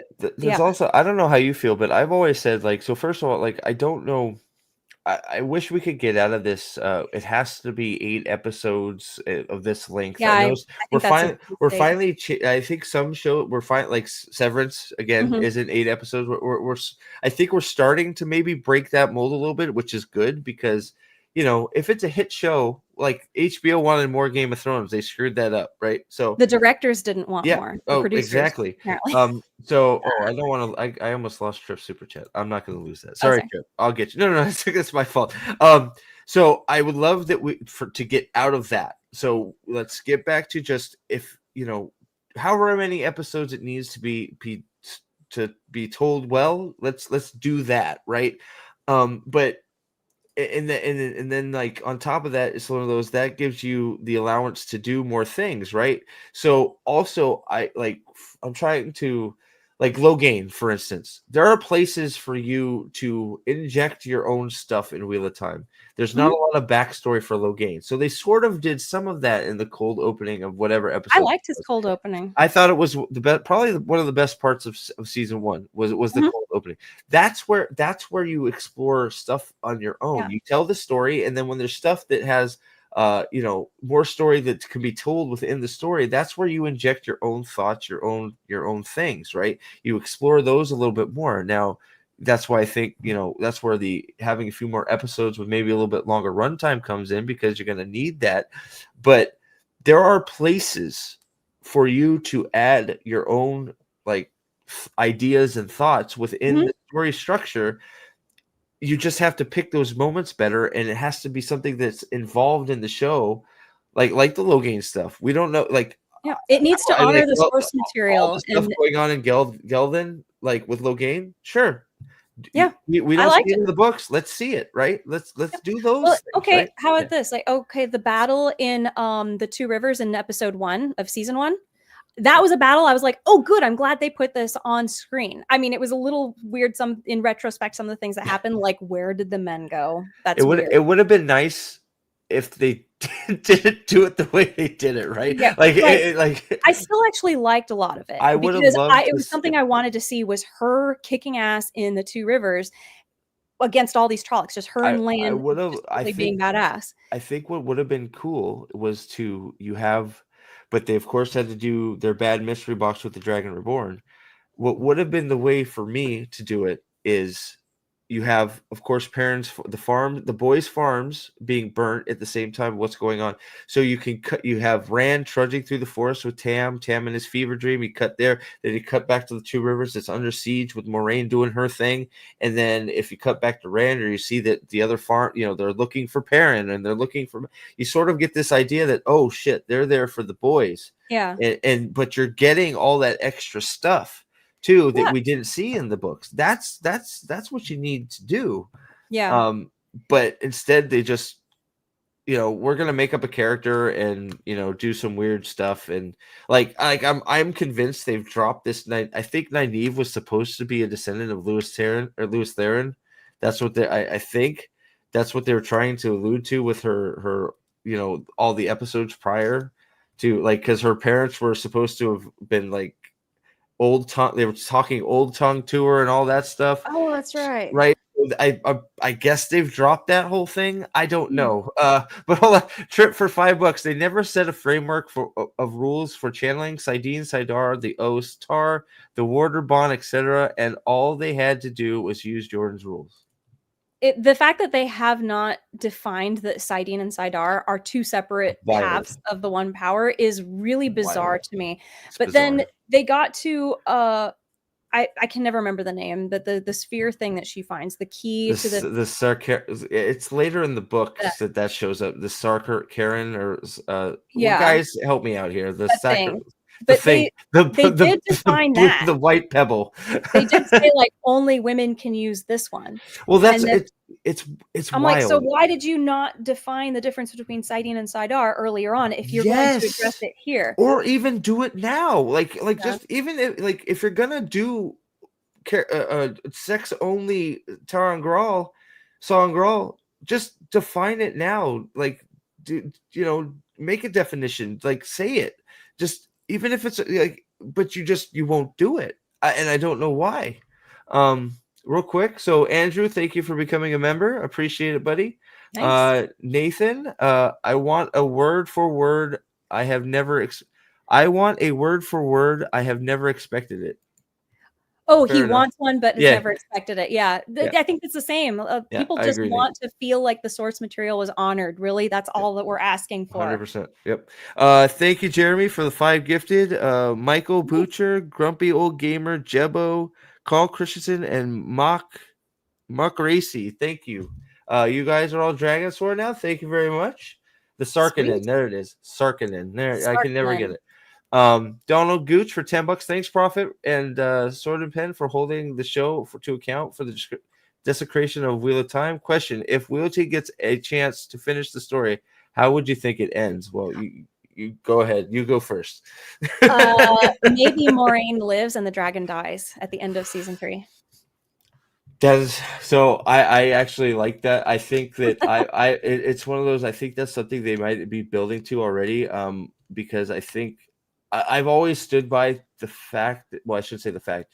I've always thought that it feels like they want Egwene to be the main character since we've started. Egwene has been. Well, I feel like that's obvious when they arrive in episode 5 of season 3. They arrive at the Aiel, like this is their home city, and we're more concerned with Elaine and learning how to dreamwalk than we are with the dragon, like the one who's going to be leading the people being met by his people for the first time. Like that's more important.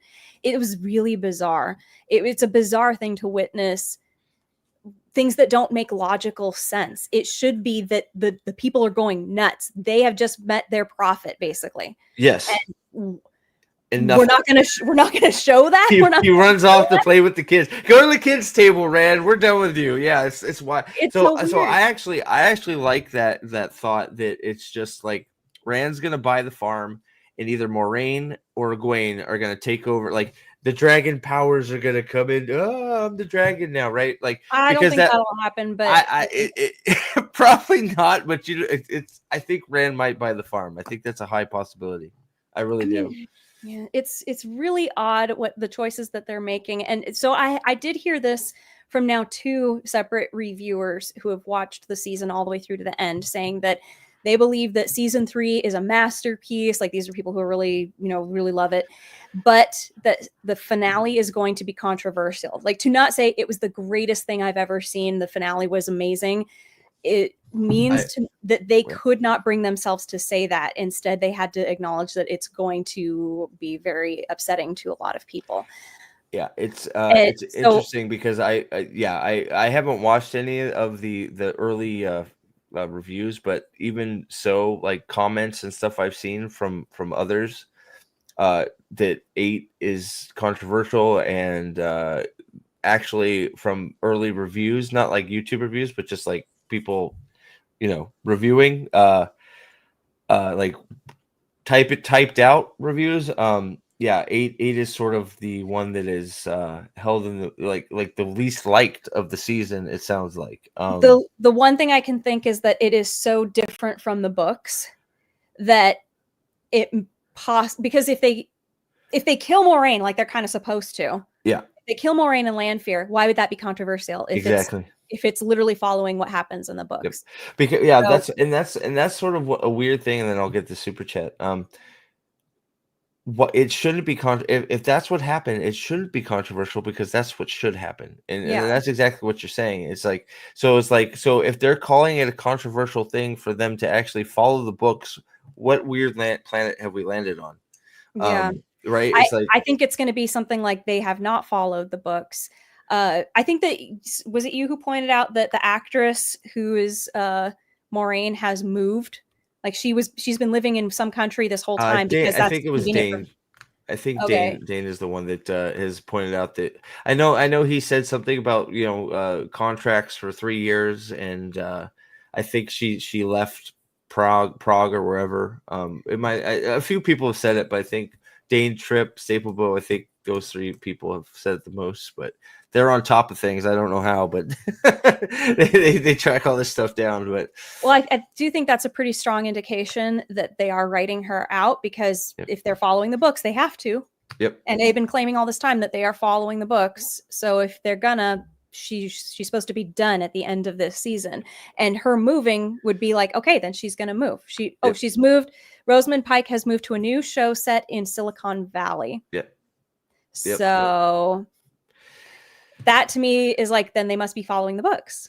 Jonathan, right? Me too. We're all. I think we're at this point. I want it to be canceled to restart the clock. Hope to get a new chance before my lifetime is up. But okay, Native for $5. What's it like knowing we live in a Portalstone mirror world when they turned on the Large Hadron Collider, that or Kratos are getting dumber.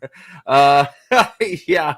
I don't know. Like, I think yeah, that I don't there's know. a lot of internal hiring that is, based on I like you and I want to give you a chance, and then they're in this great spot and they don't want to give it up, and they're going to do what they can. I don't think that they hire based on qualification.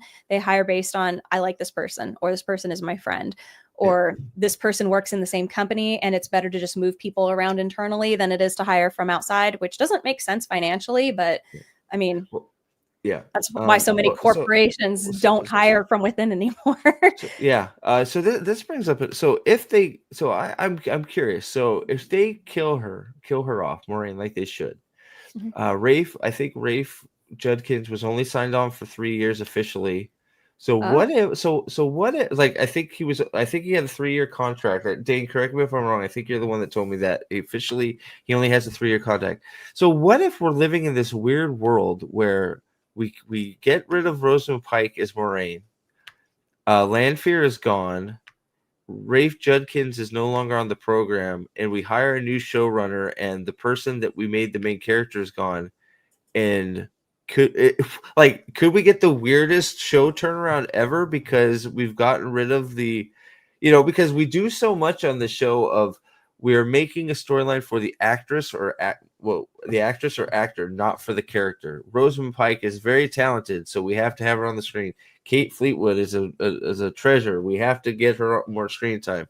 Same with Showrunner, I can't say her name, as Elida. She's so great. We have to get her on screen.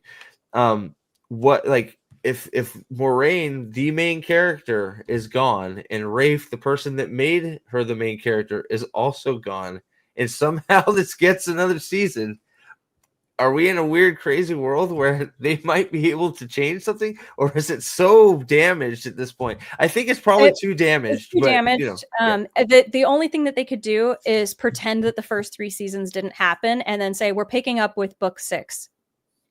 Just pretend that this is where we're starting. Yep. Well, but they'd have to also still go back and do book 3 and 4.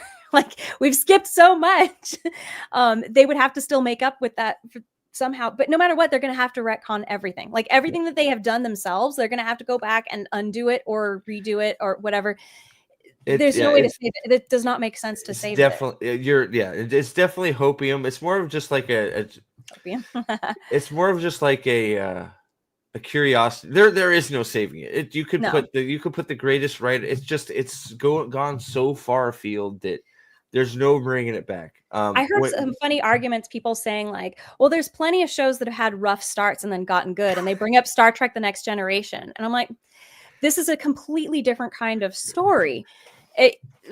When you episodic storytelling, which is what Rafe is experienced at doing, that's why he's apparently, this is why he's treating it like this. This is why he's like, we're going to film this scene and this scene and this scene that take place across different episodes, and they're all written by different people. We're going to film them all at once.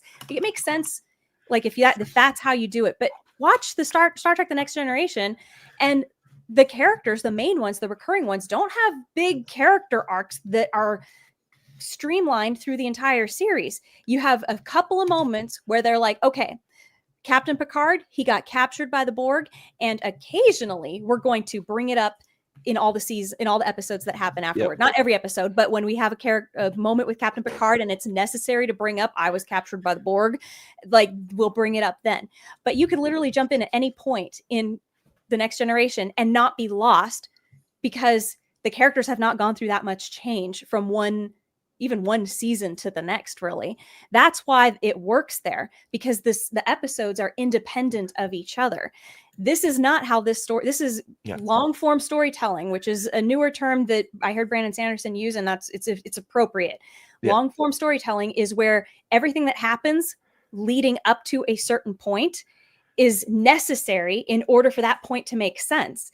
And this is a 14-book process of getting to that finale. I have not gotten to that finale yet, but I can already see that things are falling into place. Like, I'll bet this is something that's going to come up later, because I've been told again and again, this is a story that is better the second time around, because you pick up on the things you didn't notice before, and you're like, oh my gosh, this was something that was planned even now. And I love that. I love that about even Harry Potter did it. Like Snape was reading minds in book 1. Like you could see that he was able to, I was like, did she know she was going to have him do that? And I was impressed.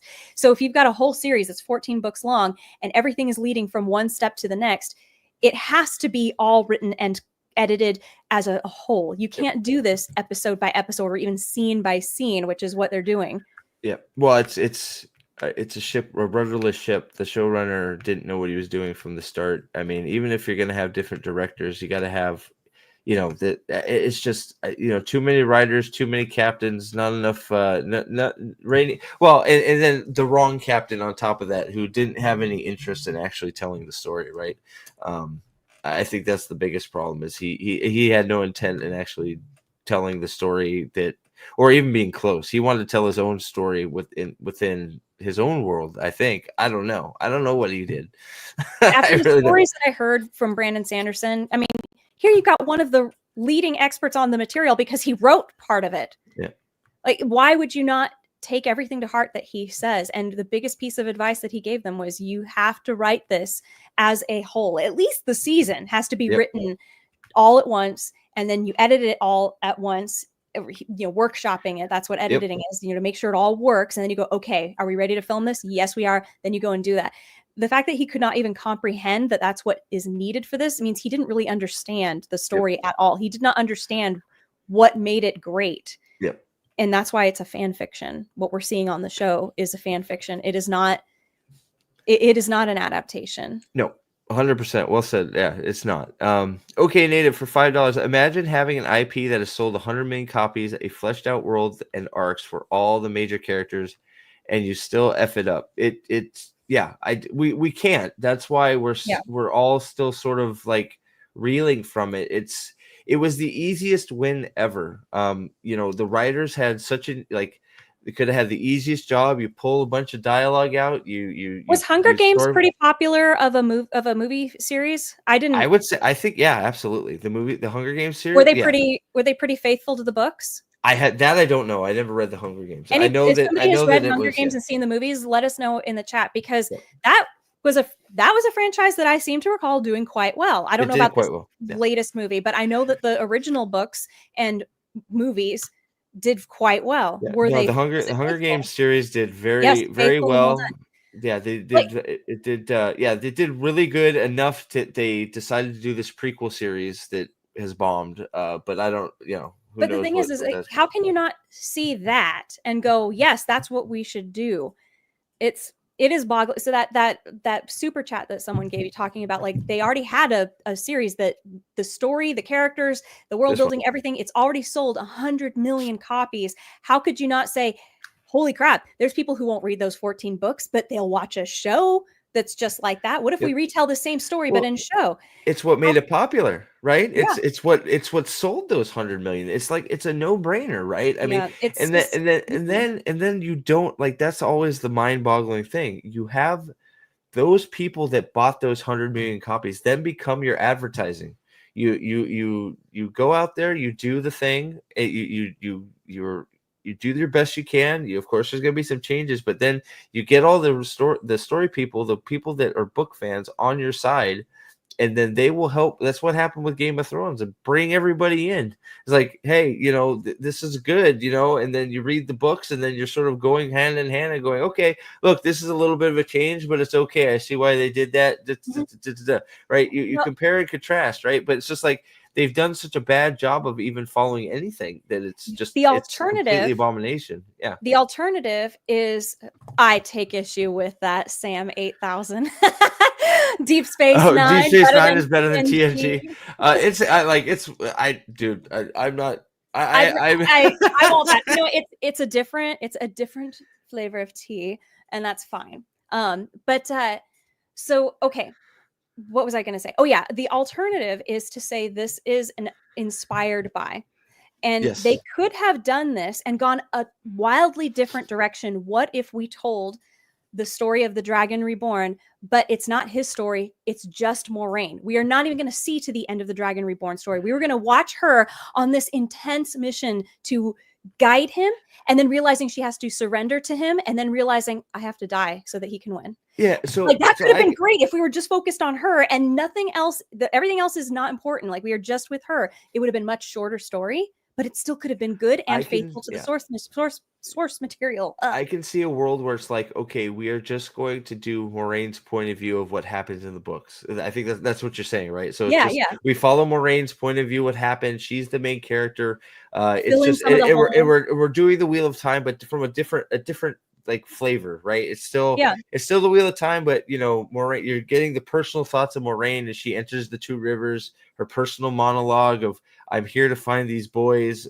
Should I, you know, I got these coins to track, and see, figure out which one is right, and all the things that she's going through mentally to try and figure out who's the Dragon Reborn. It's a compelling story. That could be extremely interesting. Yes, they get to do a lot of creativity with it. But they don't have to, they wouldn't have to waste, in this case, it would be wasting time following, Perrin and Matt and Rand and Egwene and all these other characters have important things. They wouldn't have to focus on that. All they have to focus on is her and her mission and what she's doing, because they aren't really the story. The story is this woman who is like, I have to find the Dragon Reborn. I have to guide him to his destiny. And then she finds out the only way he can reach his destiny is if I die to basically save him from land fear. Well, like think about that. What if they did that? Right, and think about that. If they chose to do that, which I think would be very interesting, it also gives you it gives you a lot of creative freedom, right? It gives you a lot of it, and then but you're still within that. You're still being true to the source. She's still doing things, right? So that becomes a hit series. Then all of a sudden you have the building blocks to actually go in and do the story. Yeah. Like it, right? So it's like, hey, from the creators of Moiraine Sedai, freaking Aes Sedai, right? The story of Rand. Where it all came from, right? And it's just like so the missed opportunities are staggering. It's because I was really trying to crazy. think, like, how could they have accomplished what they wanted but still been faithful to the source material? They wanted to have a very this is our central female character and it's about her and her thing. We wanted it to be Moiraine. Fine, but do it appropriately for just Moiraine. Don't tell the story of the Wheel of Time where you're only going to focus on the female characters when the most interesting characters are your male characters at this point. Well, I'm sorry, but there's a lot of land interplay that could have happened with that too, them being so close. So it's like, look, it's baffling, right? It's just like, who know, like we'll never be able to unpack why they just decided to do this. It's wild. Alexander for $10, thank you. Amazon thought they could just buy Matt Hatch, Daniel Green, etc., and the fans would follow. I don't know. Maybe it's one of those. I don't know what they thought. I'm not sure because I think I heard somewhere that Daniel was he did have some sort of a contract with season 1, but then he did not sign on for the second season, which good for him. It's one of those. So he was very vocal once his NDA dropped. He did say he did sign on. He had an NDA. Trying to be as fair a person as I can be. If you're going, look, you guys know, most of you who have been here know, like I went into this hoping it was going to be great. So if you're going to give the best faith, if you're going to give the best faith, spin to it, maybe he thought there was no reason that an NDA would be a bad. He would have signed on before he got to see it. Right. So who knows if we're it sounds like he's being pretty fair with his reviews here lately. I don't know. Hello Future Me is he's a Lord of the Rings connoisseur. Okay. He's really familiar with Lord of the Rings and Tolkien, and he's done long video essays about Tolkien and why he wrote Lord of the Rings, etc. And he was approached by Amazon for Rings of Power. And he said, I'll do it, but I want to be allowed to say whatever I can. Like, he was very upfront about this. He put a video out about this. I'm not going to sign this unless if I don't like something, I'm allowed to say that. And they withdrew their offer after that. 100%. So that is what I have it feel. And that was before he saw it. So I think that's what happened to Daniel is he probably was offered, and these other people. They signed if he's like, oh, it's gonna, I'm hyped up. It's Wheel of Time. How could they yeah. can't screw this up? I'll sign whatever you want to see it early, and it just. Imagine seeing like I mean, I can see being that told world. like we've got a ton of money put behind this. This is Amazon, our most expensive show up to date, and it's going to be faithful. And this is what you're promised, and then you're told we will give you some exclusive rights. You get to review episodes and see them before anybody else, but you are only allowed to say these things. Or anything that you put online, we have to approve of it first. Like, hell yeah, I'll totally do this. And you sign on, and then that happens. It comes out and you're like, well, I've already told them I would do this. Like, he has signed a contract saying he would do this, so he has to follow through. And they didn't keep up their end of the bargain, but what can he do? He can, sue, I guess, but gonna go against Amazon? No. So I'll give him some credit. As soon as Yeah. his NDA dropped, he started spitting some truth. So like, it's a hard situation. I wouldn't I try not to throw stones. If I put myself in that position when I first heard the series came out, who's this? I don't know. I don't know if I would have said anything different, to be honest. So it's hard.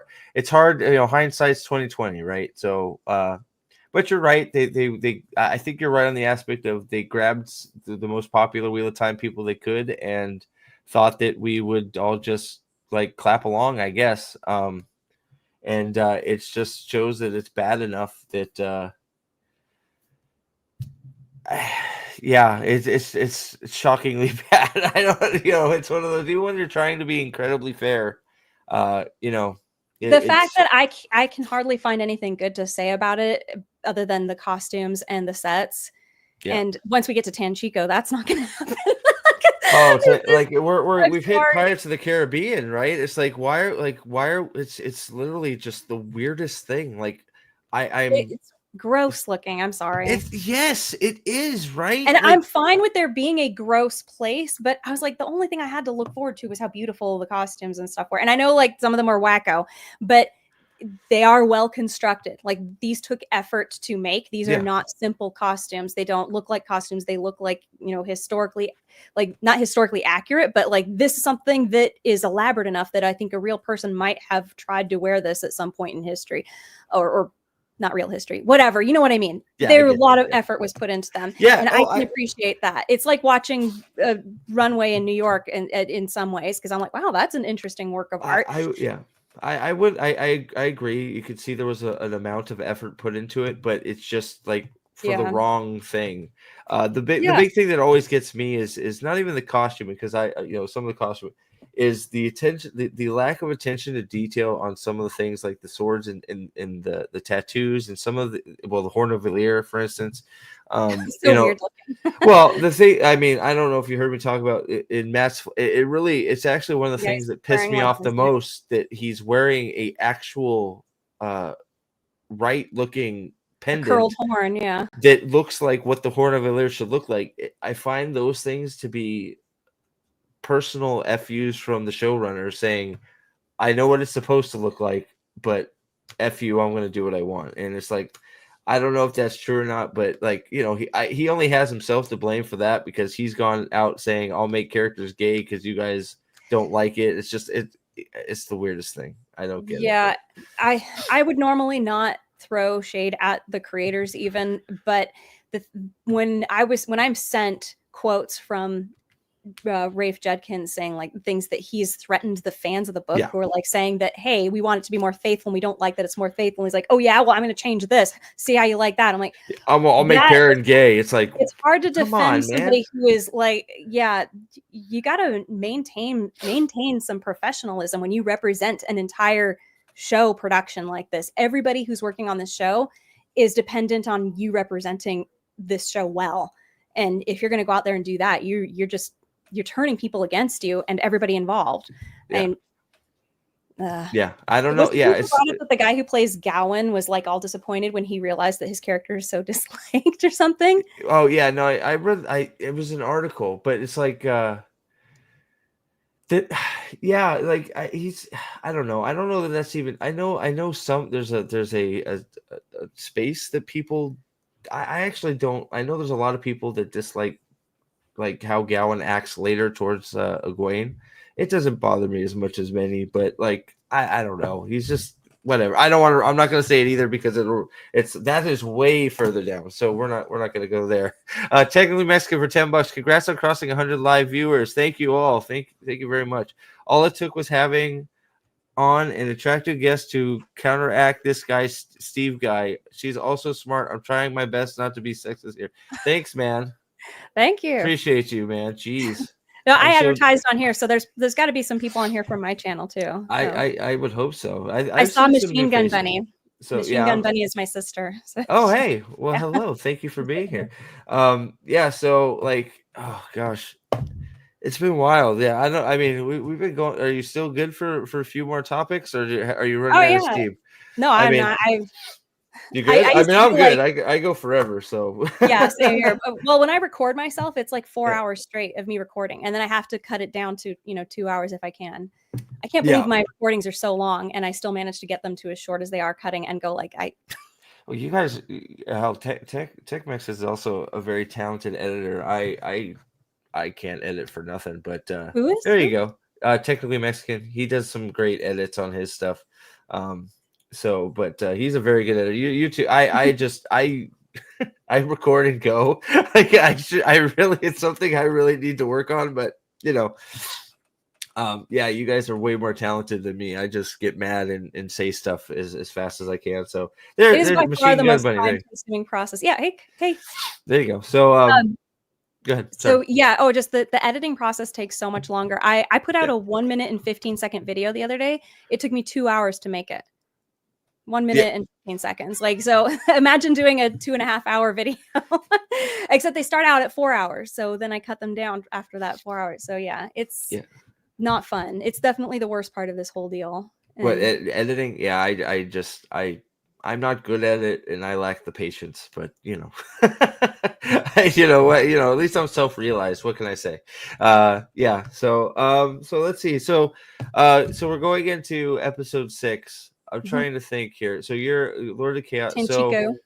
So I did book question. So book question? Which is your favorite so far leading into Lord of Chaos? You mean which book is my favorite? Yeah. Rather than just let's go to something good from the show. Like your book up until now. Do you have a favorite? Is it hard to say? You know what? Dragon Reborn was pretty fun. But if I was going to pick, I think it was Amy Stewart who said it and pointed it out. And I was like, yes, she's right. She's another Wheel of Time fan watching the show. She said that book 2 is probably the most well-constructed hero's journey story. Like it has the most classic construction of a story. So it's easy to remember. Like I remember the events of book 2 far better than I do book 3, 4, and 5. But I do recall really enjoying everything leading up to taking Callandor. Like that to me was a highlight. So when I saw, that's why that clip, I actually bothered to make a short to like, what is this in Avienda's hand? Like, because I was like, I want this moment to be big. And I don't think it's going to be, because I really can't see how that's not Callandor. So we've, I don't either. Right. So we've all like between all of us breaking that clip down, we've all come to the consensus. It's definitely Avienda. And you can see her dreadlocks, so it's not Nynaeve, and it's well because I went through very many stages of mourning watching that. I saw your videos. I started at Egwene and then went to Avienda, then went to Nynaeve, and then back to Avienda. I was in such denial I couldn't keep it straight. No, it's definitely Avienda. She's got her hair sticking out right underneath her veil, just like she does in episode. I think I have 3. The picture. Let me see if I still have it. I think it's in episode 3 where she's walking with, she's like, I can't teach somebody who doesn't want to learn. She's wearing her hair underneath her veil and it's sticking out exactly where it is in this video. This is Avienda. There's no question it's Avienda. She's wearing the same outfit. Her hair is, so it's not Egwene, and it's nobody else. Like who else is wearing that outfit and has hair that's in dreadlocks that comes to about boob length? It's her. So, no, it's 100%. No, it took me a minute. Here it is. So this is the shot. It's not a very good shot of the Callandor part, but so I don't Yeah. think. I wonder if I can lighten it up and get the Callandor it part in there. So But the earliest frames of this, because I have these really nice screens and I can watch it at 60 frames per second because I pay for YouTube. yeah, You can see that she's not channeling yet in those first frames, those first few frames. yeah. So No, she she has channels this through it. She channels through it. Yep. she's got this object in her hand before she is channeling. So it's not an air blade, unless this is poor special effects, or like they released this before finishing the effects, which would be weird. Let me So bring what it. I want to bring it up here. Hold on, so just because yeah, it's interesting to talk about, and it's a sticking point because it's. You're right. yeah, It's a big deal if it is there Callandor. It's a there are huge deal. a couple of things you can see in my high definition screens at 60 frames per second, and I can move it one frame at a time. You can see a cross guard on this object. She is holding it. If this is Callandor, she is holding it like this. Yep. So you see the blade sticking out here, and there's the cross guard. You can just barely see that cross guard in a few frames as it's moving over the background. You can see it distorting the background, and she's not channeling yet. So why would you have a spear? Everybody's like, it's a spear. It's obviously an air spear. I'm like, well, first of all, it's in her hand before she's channeling. I don't And think that's a spear at all. no, But and secondly, what kind of spear has a cross guard? yeah. So which teaser? It was this. I don't think this. it was in the long one. It's not a teaser. It's in the trailer. It's in the like minute. Oh, there it is. I got it. I got it. I got it. I got it again. All right, here we go. Let's. There it is. So let's see. Yeah, Let's if you get to the very first frames, she's not channeling yet, and it's in her hand. It's right after you see Alanna. Right there. So right there, Okay. you can see it right there. Yeah, but go back even further. Keep going. Keep going. Keep Right. going. Keep going. Keep going. Keep going. She's not channeling, and it's in her hand. And go back more. She's not channeling, and it's in her hand. Like yeah, you can see it right here. So that's Yeah. the cross guard you're talking about right there. You can see Yeah. it right there. That's She's holding it by the hilt, and then she, like you said, she starts channeling through No, she's it. not holding it by the hilt. She's holding it by the blade. The blade, right. Yeah. That's what I meant to say, because Yeah. you can see the cross guard right here where You my can see arrow it. is. Yeah, you can see it pass over whatever those braids are hanging down. There's some like. Yep. So here Some I sort of can thing. even here. Let's here, let me even do that. Oops, what did I do? I can bring up an even better image of it, or I'll try and brighten it up here, because yeah, you're absolutely 100% right. And then you're right. She's not channeling through it. Yeah. So it's not. Well, she's not channeling yet. But then later in the clip, and I'll play it after we look at it a little bit more up close. You're right. She does start channeling through it when she does start channeling. So so that which would also lend it to being Callandor, because she's using it to power up her channeling. I haven't made that. I haven't come to that conclusion. That was somebody else, perhaps. But I mean, to me, it was just obvious. This is clearly not an air weapon. And even if there wasn't a crossguard there, why would she hold a spear that's crystal clear? Like what other object in the stories is a crystal clear long weapon like this? Nothing except Callandor. It is the only object that has this description. And if you can't say it's made by channeling, because she's not channeling when she's got it in her hand. So did I get 4K? Thanks, Nathan. Well, thank you. It looks like I just got 4K subscribers. Thank you very much. Wow, good job. Yay. Woo. Thank you very much. I appreciate it. Thank you, Nathan. Thank you, whoever put me over the mark. I appreciate it. Thank you very much. Of course, it's from looking at sad Callandor. I don't know what else to call it, but sad Callandor. It makes me so sad too. If this, I mean, what you're right. What other conclusion are we supposed to come to? Yeah, they're like, oh no, it's just a crystal clear spear of some kind. Really? You're going to take the most unique feature of this special weapon and you're going to say, well, actually, there's also spears that look like that. I don't understand how you say that's a spear. No, well, with their crossguard, you can't. But it's just a bizarre thing I really cannot for the life of me understand why would Aviendha have it in her hand, even just on principle, as it's a sword. But it's the sword that's not a sword. But I can't recall anyone other than Rand touching it. Up to where you're at, no. Nobody does. So no. I will go. Yeah, up at Callandor. Yeah, if it's a sword of any type. Callandor, so Callandor is A spear that looks like a sword. so apparently, no, Callandor is not wielded by anybody but Rand for a very long time, and you're not, later some other things happen, but at his behest. It's because Rand allows it. It's his basically Callandor is his property. If he wants to loan it out like a vehicle, like his car, you can take my Callandor for a spin. It's like it is his, right? So could it be that he retrieves it, but then he gets involved in this battle, and then she has to take it away for some reason? It's just convoluted and like, why? I half think it's a dream. I don't even know. Like, it's one of those things. We're in Cloud Cuckoo Land. Thank you, Nick Demoted, for the $10. Congrats on 4K. Thank you very much. It's just you start just trying to piece it together. Okay, Avienda has Callandor. How do we get there? Just when you start trying to unpack it, it's like Can you take objects from the dream world? Like, can you take objects from the dream world? Well, you can go in the dream world in the flesh, but I don't think you can remove objects from the dream world. No, you can't, because Silver. Do you know the Brigitte stuff yet? Yeah, I do. I know. Right. Books. Yeah. So I always forget. Like, I have trouble stacking up when she pops happens. In. I think in the fourth book. I don't know. Anyway, it doesn't matter. Like, that's why what happens with her is so crazy, because it shouldn't be able to happen. Something getting yanked out of tar like that. The only forgivable thing is it's a dream.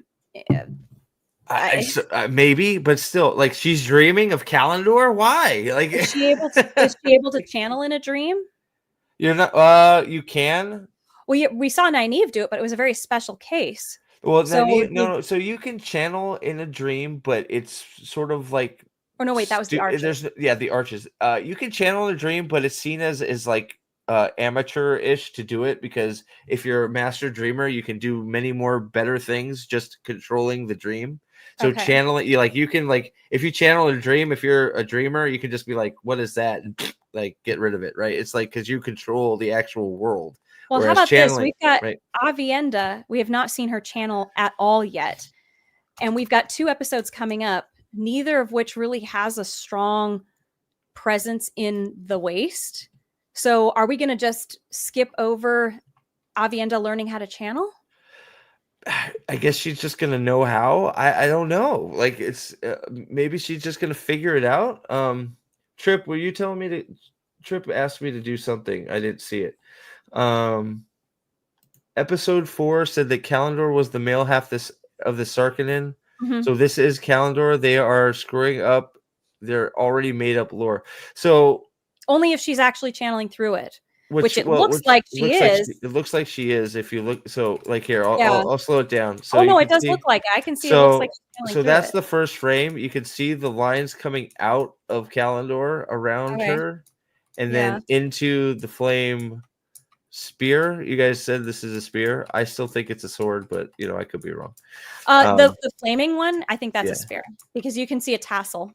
A tassel goes flying, which is signature of the Aiel spears. They have tassel, like things hanging off of them, Yeah, it just looked like a really big blade to me. But I wouldn't fight anybody. Remember them over the shoulders of the Aiel? They're pretty big. Like, they're like the spirit of Halloween spears. No, it could very well be a spear. Yeah, I think that's a spear in her hand that she's twirling, and then she sets it on fire, like how Rand has his fire sword. Yeah, because the haft is very long, so I could see that. But the other thing in her hand looks like a broadsword. Yeah. Oh yeah, definitely a crystal broadsword. Which, man, that doesn't sound like Callandor at all. Slender broadsword.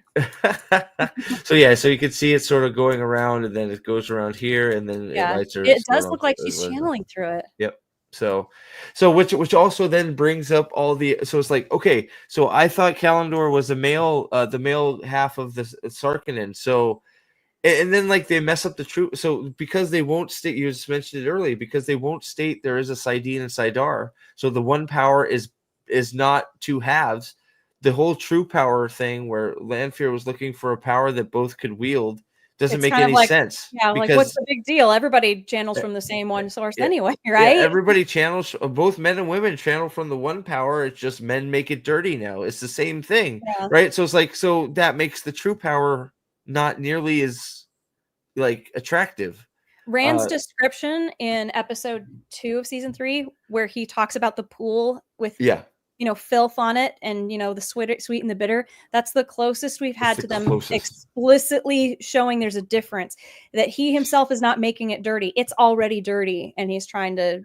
It's the closest, but it's still not. They're not explicit. It's like they don't want to say the rules because then they'll know if we break them, we're in trouble. There should, unfortunately, that was their position, their opportunity to talk about the raging fight that Saidin is. It's a fight to hold on to it. You have to seize control of Saidin, where you have to Saidar They very briefly had Rand talk about that in season 2. It was Logain who said, "You're surrendering to it, boy. You must grab hold of it." And I was like, okay, there we kind of like, yeah.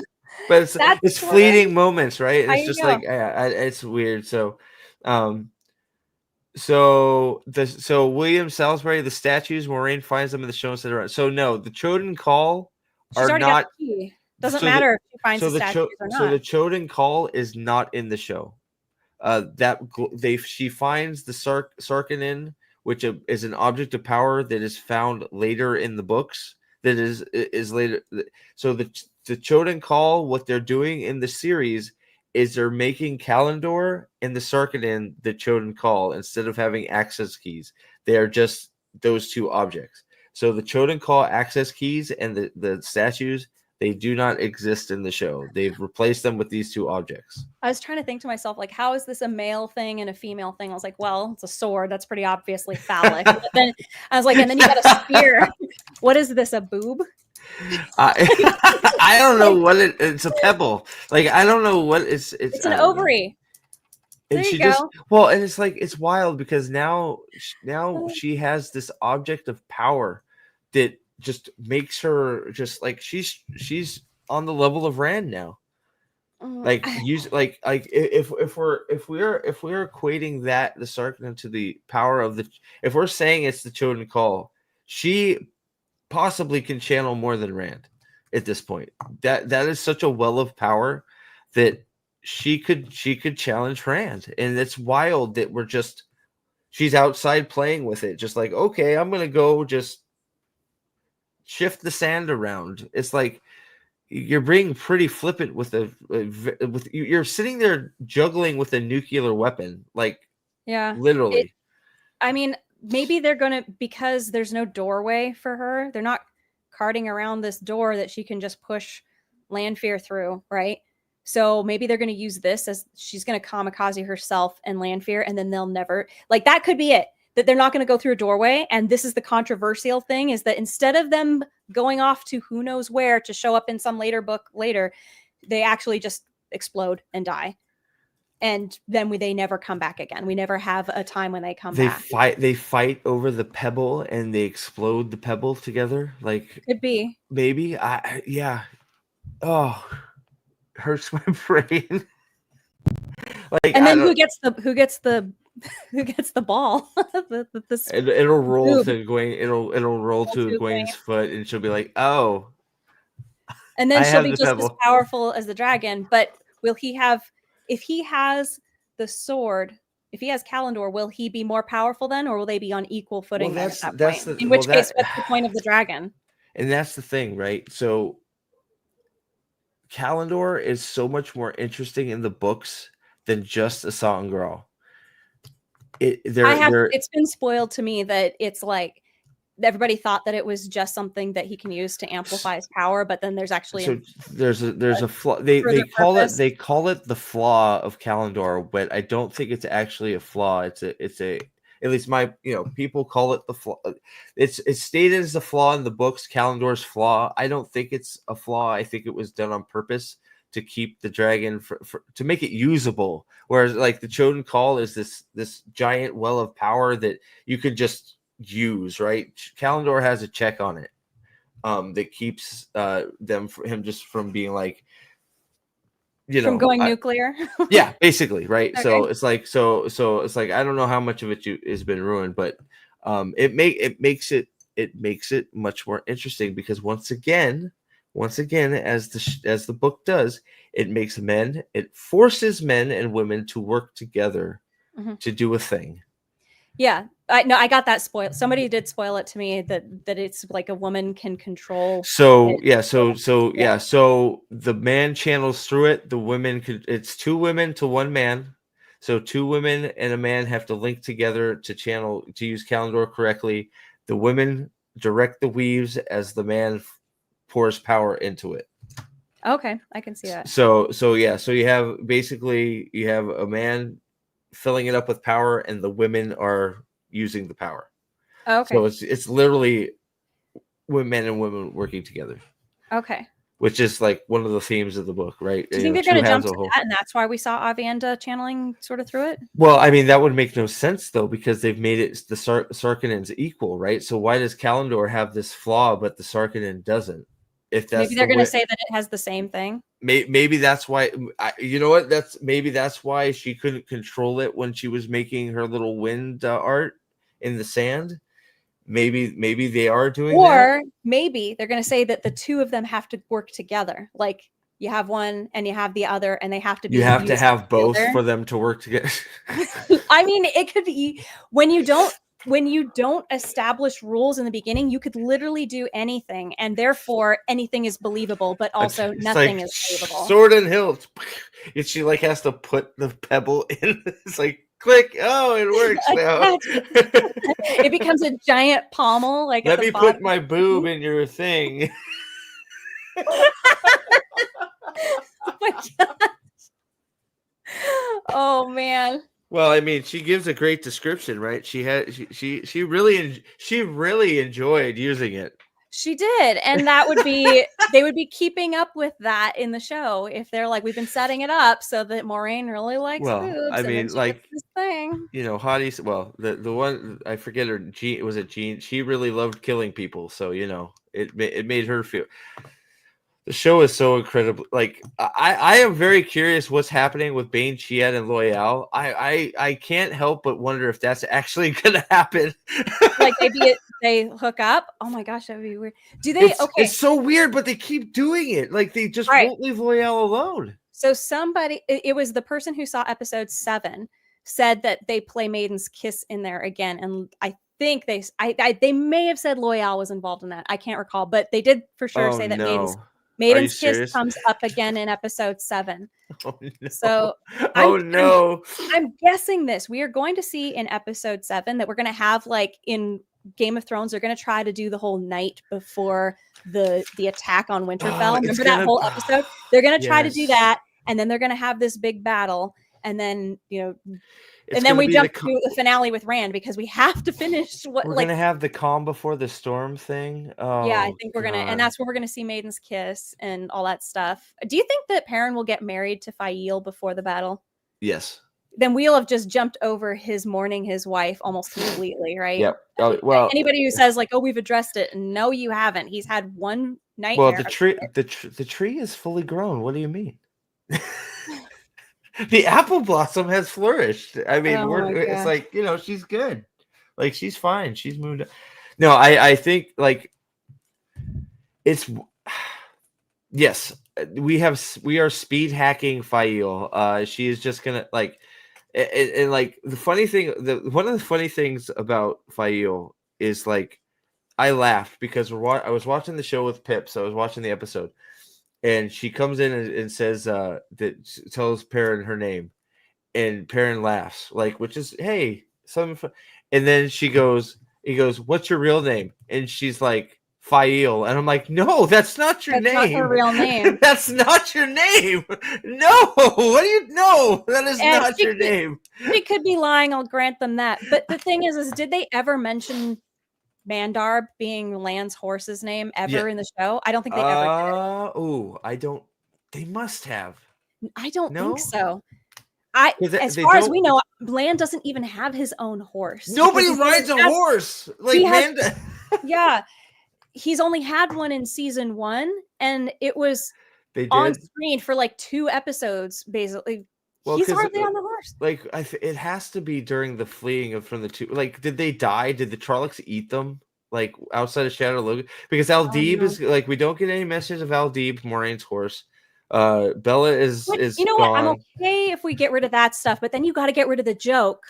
My name's Mandarb. Oh, Yeah. that's hilarious. That's Lan's Well, horse's name. and the Everyone's gonna be like, it is? It reason won't I don't think she's lying is because she says it took her a while to come up with a new hunter name, right? She like they made fun of her calling herself like Mandarb, and she goes off in a huff, and then she comes back later and says, "I've taken the name Fael," right? So him just going, "What's your real name, Fael?" It's like they really think that's like those when they do those things. Those are the things that actually make me think they haven't read the book and they're going over the cliff notes and they don't know that her name is what is it? Zarina? Is it not Serena? I can't remember her name. I'm so I bad always with forget. I naming. always forget. I just know that it's not Fael. But the thing is this, the people who are writing the episodes might not have read the book. Because remember, it's not Rafe writing all of this. And he claims to have read the whole thing. And, he's going over. I don't know if the people writing each individual episode have read all the books all the way through. I mean that most of the cast haven't because well, I mean what, like one of the best quotes from any of the actors or actresses is Nynaeve's actress saying she had to stop reading the book. She was reading the books as they came out with the show, but she had to stop because her characters were so different than the ones in the show that it was throwing her off. And it's like, wow. Oh, yeah. Well, when I heard, it may just be the rumor mill and not true, but I did hear that the actor who plays Rand made some sort of a complaint that his character's not doing likable enough things. And he's like, is that true? That's true. That's Okay. why the coin thing in the episode of what is Fael's name, guys? I always forget. There we go, Zareen. It is Zareen. Zareen T. Bashir. That's right. Thanks, Staplebo. Appreciate it, buddy. So yes, that's true because in episode sometime in season 2 after Rand either beats the guy unconscious or kills him. It's up in the air whether he kills the nursemaid guy in the in the insane asylum. I think he killed him, but he may have just beaten him to a pulp. But regardless, very Rand-esque thing, just beating a guy up to steal his job. He did complain, and that's why I think he gives the bread. He gives a coin to a kid at one point, and I think he gives a kid that's hungry some bread. So that was like one of those things where he did on his own. Like it wasn't in the script. Joshua gave like, I better do this. Yeah, Joshua like broke character and it's like, oh, this is something Rand would do. He'd give a starving kid some bread, right? I did see in one of the promos for season 3 where they asked everybody what's a hot take that you have or something on the Wheel of Time, and he said Bella is the creator, and I was like, they've never mentioned Bella. I think it was once in I think Bella was name dropped at the beginning or end of episode 1 or the beginning when they are fleeing the two rivers. That's it. To be in the fandom enough to have heard that and be able to say know that he could drop that and it would mean something to book readers. We all know for a fact he has read the whole series. Okay.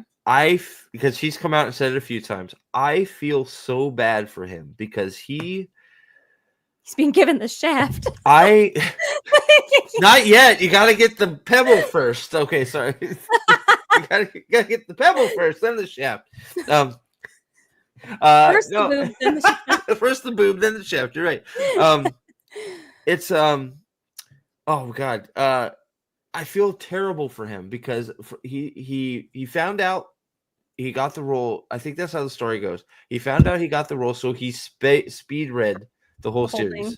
So he's so he was excited, and I feel terrible for him because he should be like the next big. He should be the big. Be the Luke Skywalker. Rand al'Thor should have been the greatest character arc. It should have put him on the map. He should have been like the next. Like he should be like like up there with Henry Cavill as known actors, because man, he played Randall Thor. What a great character. Or like it should have been like Jon Snow, or it should have been Jon Snow for Kit Harington, which he's managed to screw that up. But it But should did have he, been. or was it the writing? See, True. this is my True. take on Wheel of Time. I have not seen a True. performance from the main cast that I felt was bad, but I've seen writing so terrible that I can't imagine how to do it well. You're not wrong. Like I really, there are some very good actors and actresses that are made to look terrible by the bad writing and directing. I agree with that 100%. 100%. Okay, so I want to get back really quick to Fael and Perrin, because this is one of those opportunities. Like, everybody, I think, agrees across the book fandom that Robert Jordan was not great at the romance thing. Yeah. And this is where the show could have taken some liberties to improve. They could have done things to make it better. And that was what I was waiting for in the Nynaeve and Lan, because just the theory of Lan and Nynaeve to me was so romantic. I couldn't wait to see the show do it better than the book did. Yep. And they somehow gave them more time together on screen and did it worse. 100%. And I was like, and we had a nice scene with them in episode 1 of season 3, but I was like, I don't believe it. And I brought this up back in season 1, my review of episode 3, where they are, together in the woods and they got to take care of Moiraine, who's unconscious. I was like, I will not believe that these two are a couple going forward, because they have not established from the beginning. Like, there's even tricks in the cinematography that you can do to create romantic sexual tension. Like, you can do it so easily. It's formula. And they didn't even do that. And now I just don't believe that they would ever be together. Even though we had this nice moment in season 3, I was like, I don't care, because I don't believe this. Like, it's a nice moment, but it doesn't work. Well, think about this too, right? It's wild, right? We spend this time in season 1 trying to build this. They do bad, but they're together. We're supposed to be like learning that they're Season 2, I don't think one of them thinks about the other the whole season. No, I don't think they do. Nynaeve, I don't think. I'm pretty sure Nynaeve. Wait. Actually, we do in Nynaeve's arches, in the arches. Oh, you're right. Yeah, that was their time together on screen. Correct. But the thing is that was fake. That was for Nynaeve, it felt real in the moment. But remember that it was not actually these two characters being together and having this history together. See, that's why in season 3, I actually liked when he was like talking to her. Was like, was it tough in there? Of course, that conversation didn't make any sense, because she's like, no, it was wonderful. But also I knew that we weren't happy because we didn't get what we wanted. We both sacrificed what we really wanted. I was like, what do you mean? You guys were living happily together in the Two Rivers. You had kids. You weren't involved in the war. And yet you felt that was you sacrificing what you really wanted? Because I thought you were happy there. It doesn't. Oh, that's a completely different issue. But the thing is Perrin and Fael, this is another moment where I was like, they can make this better. They could figure out a way to do this better. It would be really hard, though, with Perrin not having gotten over his dead wife. We did not see that as a part of his journey at all. It was an afterthought that was occasionally shoved in once per season. Like, literally once per season, they like, they have to remind us season. We have to be reminded once a season he's an axe murderer. Yeah, thank you. Oh my gosh. And now we're moving on to Fael. And where is he doing it? The first time he comes home to the place where he lived with his wife, grew up with his wife, killed his wife quite brutally.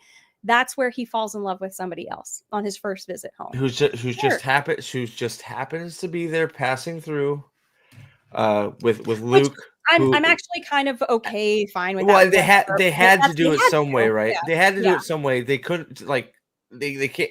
She had to get there somehow, right? Her just being there is pretty much what we thought was going to happen anyway. So the wife murder makes now I'm feeling the hots for somebody else in my hometown not make any sense. This is the place where he should be. I can't run away. That's maybe what I figured they were going to try to go for, is he's trying to run away from his trauma from his wife. But here he is in the Two Rivers where he grew up with her. He's going to be haunted by her memory everywhere. But they're not even doing that. I don't understand why.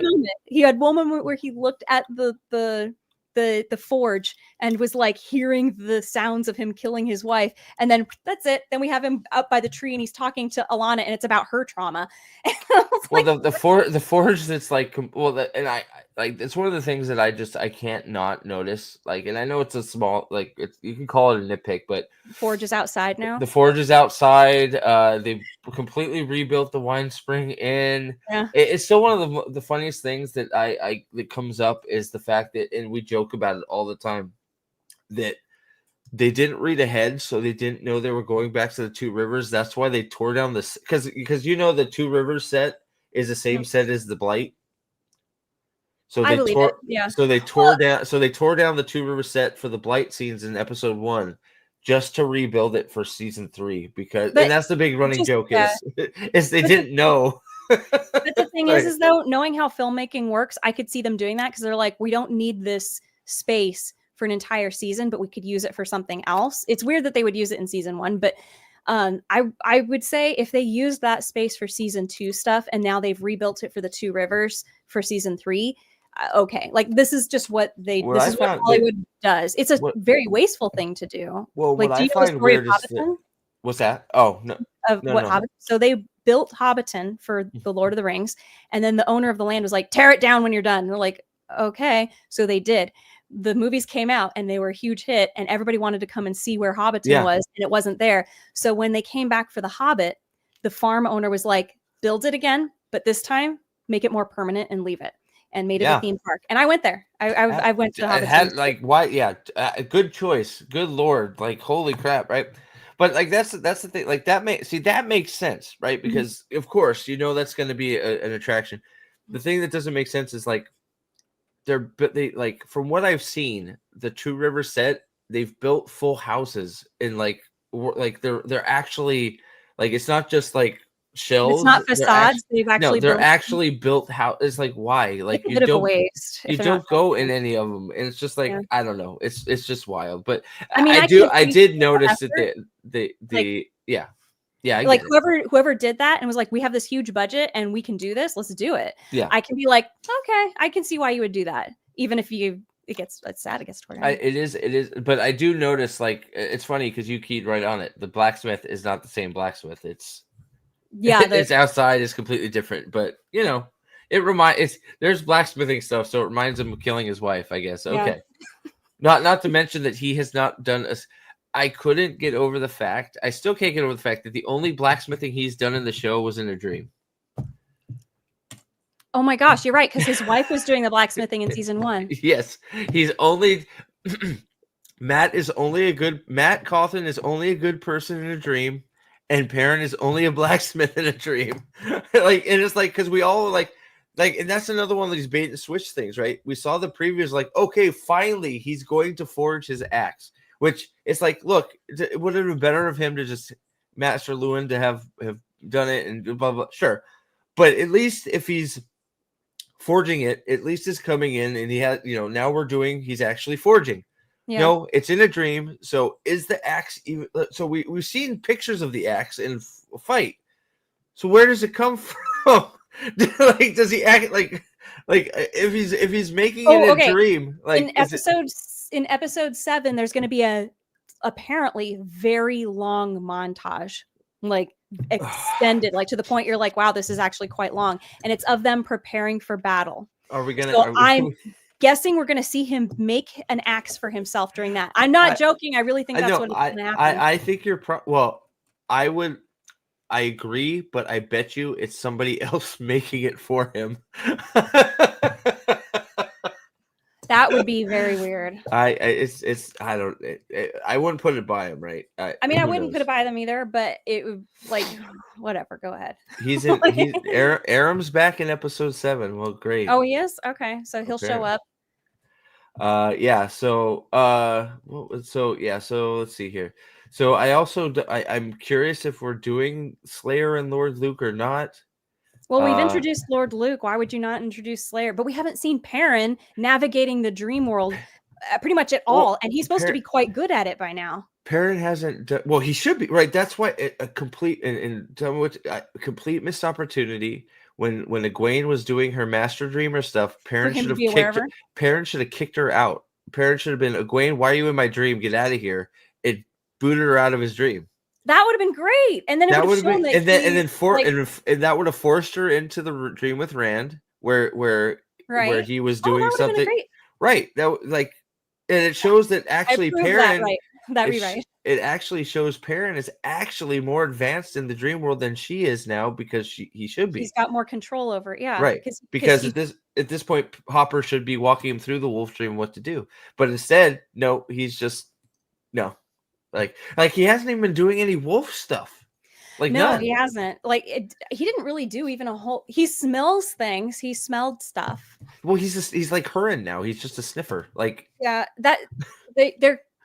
I don't know if they've even established that he can that the dream world is something he can navigate well. I mean, they've showed him dreaming in the beginning of season 3. Remember, he dreamt about killing what's his face? Bornhold. Jeffrem Bornhold. I don't know. I can never say names. Was that? I didn't take that as him being in Tar. So maybe it is. No, that was when he was asleep, and then the axe came alive and came after him. Remember that? Okay. Okay, so it was just a flash of him remembering what happened in Fall. But that literally was not him walking the dream, which is kind of what he does. He navigates through the dream world with the wolves. What do they call it? They have a different name for it. The wolf dream. Yeah. They haven't showed him doing that. Since he's become a wolf brother, they have not showed him doing this. No, they haven't shown that he does Tar at all. They haven't shown him doing it at all. Yeah. He's supposed to be better than Egwene is at this point. Like he knows isn't he the first one to attack Slayer? Yeah, he's the first one to do something. He attacks Slayer. Yeah, and then there's the scene. There's a scene that he actually gets the drop on him, and that's how you figure out that Luke is Slayer, because Luke goes just screaming out of the wine. I think it's the wine spring, because Perrin gets him with the bow and hits him, and Luke goes running out. He leaves the Two Rivers as a whole, because Perrin gets the drop on him and hits him with an arrow, and Luke goes screaming out, and you put it together. Now, of course, then you get the old why does Luke look like a Lan in the dream, and you get all that intrigue, but we're not doing any of that. So it's so bizarre. Are they going to do all of that in episode? Well, I don't think they're going to do any of it. I don't think they do any of it. They're going to have to dedicate so much time to Rand's story and Moiraine and whatnot, because they're going to do something with Moiraine and Lanfear in episode 8. So is this all going to happen in episode 7? I have no idea, because episode 6 is Tanchico. They haven't even really shown that Lord Luke is involved in the Two Rivers. He just had that one scene where he walks into I think it's the wine spring and he's like, "Hey, what's going on?" And like, "Who's that guy?" That's Lord Luke. He's really been helping out. Like okay. part of me thinks it's just going to be an Easter egg. They don't have time. I just don't see how they have time. I don't. So real quick, math for $5. Perrin's axe forged in fire, made from burning his previous wife's hair and bones. Perrin's axe forged in fire, made from burning his previous wife's hair and bones, and quenched in his previous wife's blood. Oh my God, that's dark, Matt. Holy. What's really goofy to me is he was having a dream about Aiel in the forge. Oh. Right? Like what? Right on his wife's dead body. They're good. Like, why did they pick the forge to be the place where he's dreaming about Aiel? Like, and why would he be dreaming about that place at all? It would be the place of his nightmares. He has not mourned his wife's death. He didn't care about her. She was nothing. He was just like, "Oh, thank God she's dead." Well, yeah. Oh God. Because there was a few. Yeah, it's just. And it's like you start thinking about all the stuff all the real estate they should have to cover, and it makes you think, are they going to do none of it? Because it's like, I don't know how they do all of it. So because we know, so just from what you said, topped on what we know, 6 is going to be mostly Tanchico. Mm-hmm. We know we're getting the musical thing with Elaine and Thom. They're having a musical song and dance thing. Everybody seems to be having a good old time. We're getting the Liandrin backstory. We know that's going to take up a big chunk of episode 6, if not most of it. Episode 7, all Two Rivers. So maybe we get some Slayer stuff in there. Maybe not, but you have to fit You have to fit the Trolloc attack. You have to fit any Dane parent stuff. You have to fit Pat and Fane in there. Probably Fael and Perrin's marriage, which is weird, but probably. And then I get and then that's so maybe we get some Slayer stuff in there, which would be very weird. It is going to be so packed, and they won't be able to pull off an epic battle feeling without taking up at least 20 minutes of show. It will not feel epic if they don't use at least 20 minutes. So in even if they have it an hour long, in 40 minutes, you're going to have all this other stuff happening. I mean, if I was going to cut out one thing, it would probably have to be the Slayer and Lord Luke thing. Yeah. That's all I can think. Yeah, let's cut Slayer and Lord Luke instead of cutting the sea folk. But then why have him even there? Right. Name drop. That's it. That was it? Just like... What's the same thing with somebody said in chat, Child Bayar. It's just a name. We got to get a name in there.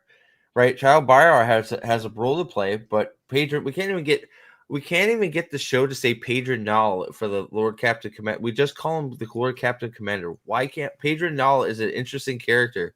He's short-lived, but it's interesting. And it's a big connection to Ordith, aka Pat and Fane. But we don't do that. We still got to get Pat and Fane in there too. Oh, we got to get Pat and Fane in there. But There's why? Like we have Lord Captain Commander doesn't have a name. Like so, it's just like, are we doing Slayer? Or have we just like? There's a lot of people that think like what was it? Land's sister or whoever she is, Melandra is Slayer, which I don't know how that works. But like I'm starting to lean towards we're not going to get any Slayer because where does it go? Yeah, I mean, if I was going to have to pick something in this to cut out, even just from the books, that would have to be it. Right now, right with where we're at now. Yeah, with where we're at now, it'd have to be that. There's no room for it. They haven't built anything on top of it to make it important. The wolf dream isn't even a thing. There's no dead wolves. Yeah. Plus, we've got the stuff with Alanna and Maxine. We're replacing Tam and Abel. Yep. Abel with Maxine. That's a great point too. Yeah, it's like, so you got to fit the Alanna stuff in there. So where, like, you're absolutely right. We haven't built anything. There's no dead wolves. Like, there's not a bunch actors in the next 2 episodes. Well, he's definitely going to be in 7. Maybe we're going to get some bits of the Two Rivers in episode 6. So I don't think 6 is going to be a lot of Tanchico with sprinkles of So I would say the bulk is going to be Tanchico, but we'll probably get Alcair Doll and Randall say some stupid crap, and Couladin will be like, I hate you. And then I guess that's going to be the big fight is Couladin versus Rand at the end. Like, that's the other thing. What is the Two Rivers battle is going to be episode 7. So what is going to happen in episode 8? It's going to have to be taking down Couladin, who isn't a villain. We have not brought, he's not relevant. Who cares? Nobody. Yeah. He's just, We saw him for 30 seconds in episode 2 or is it 3? I don't know. Whatever. It was when they first got to Rodion. I think it was. Doesn't matter, right? One of them. Yeah, he got big mad for a second with Savannah with her freaking. We didn't even get to see him reject Rand as the dragon. Like, we didn't even get to see that because that all happened between episode 4 and 5. Like, they just talk about it in the beginning of book 5. Like, man, that wasn't that horrible how Couladin didn't even accept Rand. Like, he just stormed off. And I'm like, we didn't get to see that. And that is not even including the fact that we know they want to do more White Tower stuff. Oh my gosh, I totally forgot about the White Tower. Right. You like all the Elida stuff. Like, they're going to have to end this season with Siuan being stilled and deposed because there's just no time to do it anywhere else. They have to, right? I mean, we may get some of it in episode 6, and then in the finale is when we'll end with she's been stilled and imprisoned. Elida and the Red Sisters will make their move or something in episode 6, and then episode 8 will be like Siuan fleeing the tower or something. Unless Elida and Siuan are working together in this version, and it's all part of the plan. Yeah, why not?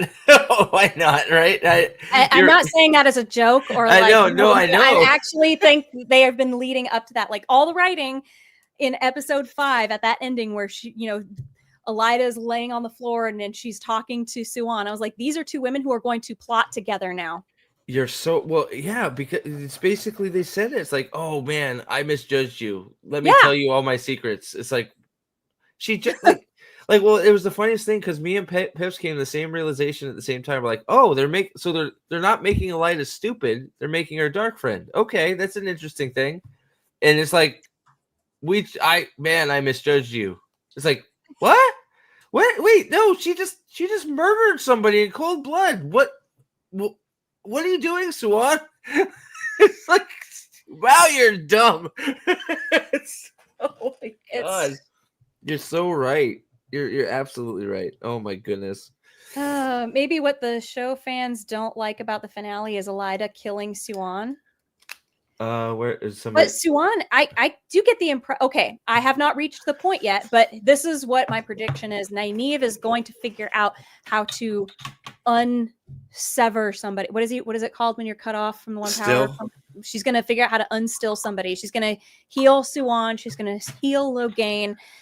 And Rand is going to untaint the one power and everybody's going to win that way. That's what I think is going to happen.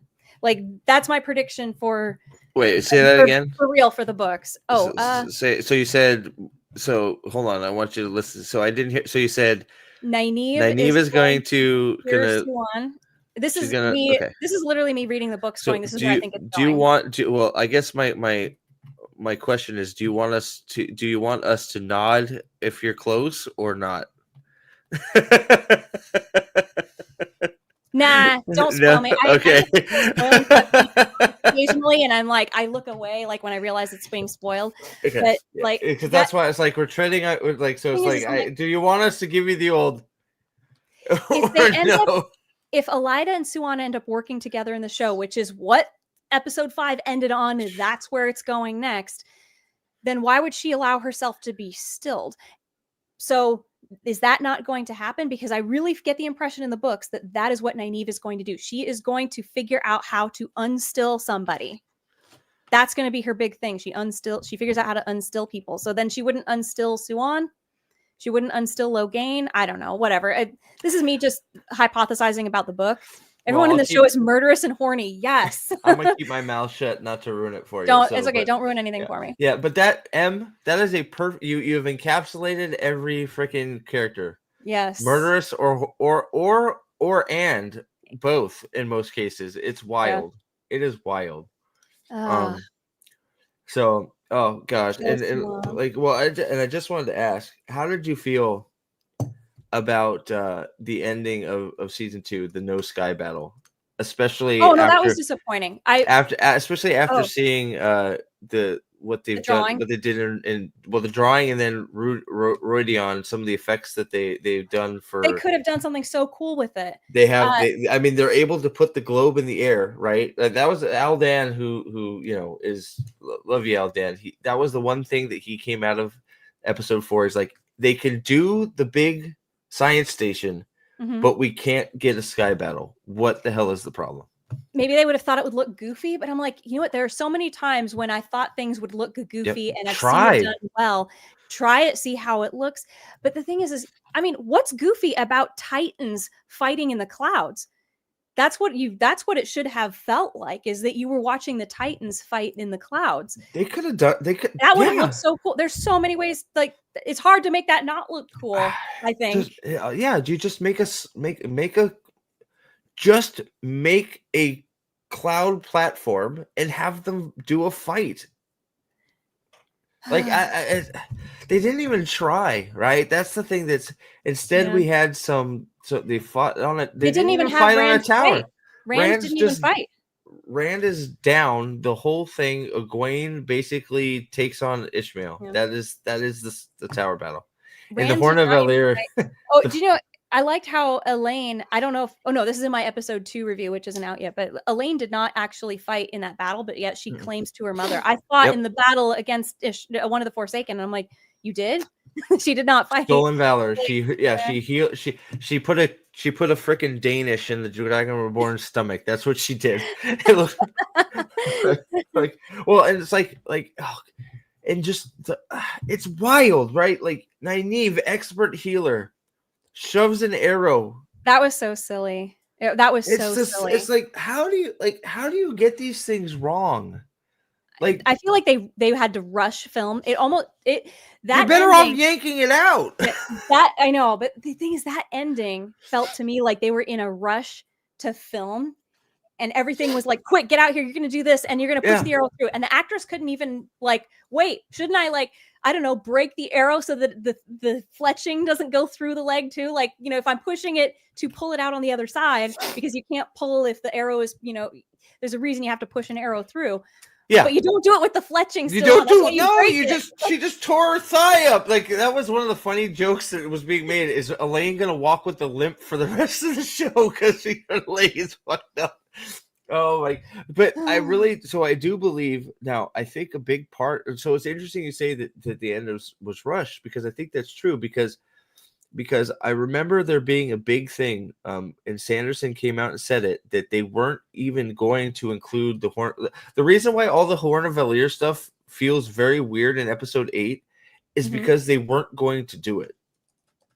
So the Horn of Valir just showing up out of nowhere and Loyal being like, this weird lady gave me this box in the hallway.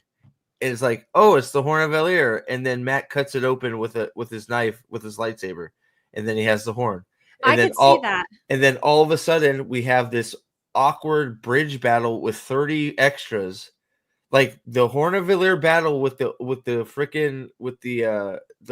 Heroes of the Horn is on a bridge against against 30 Sean-Chan.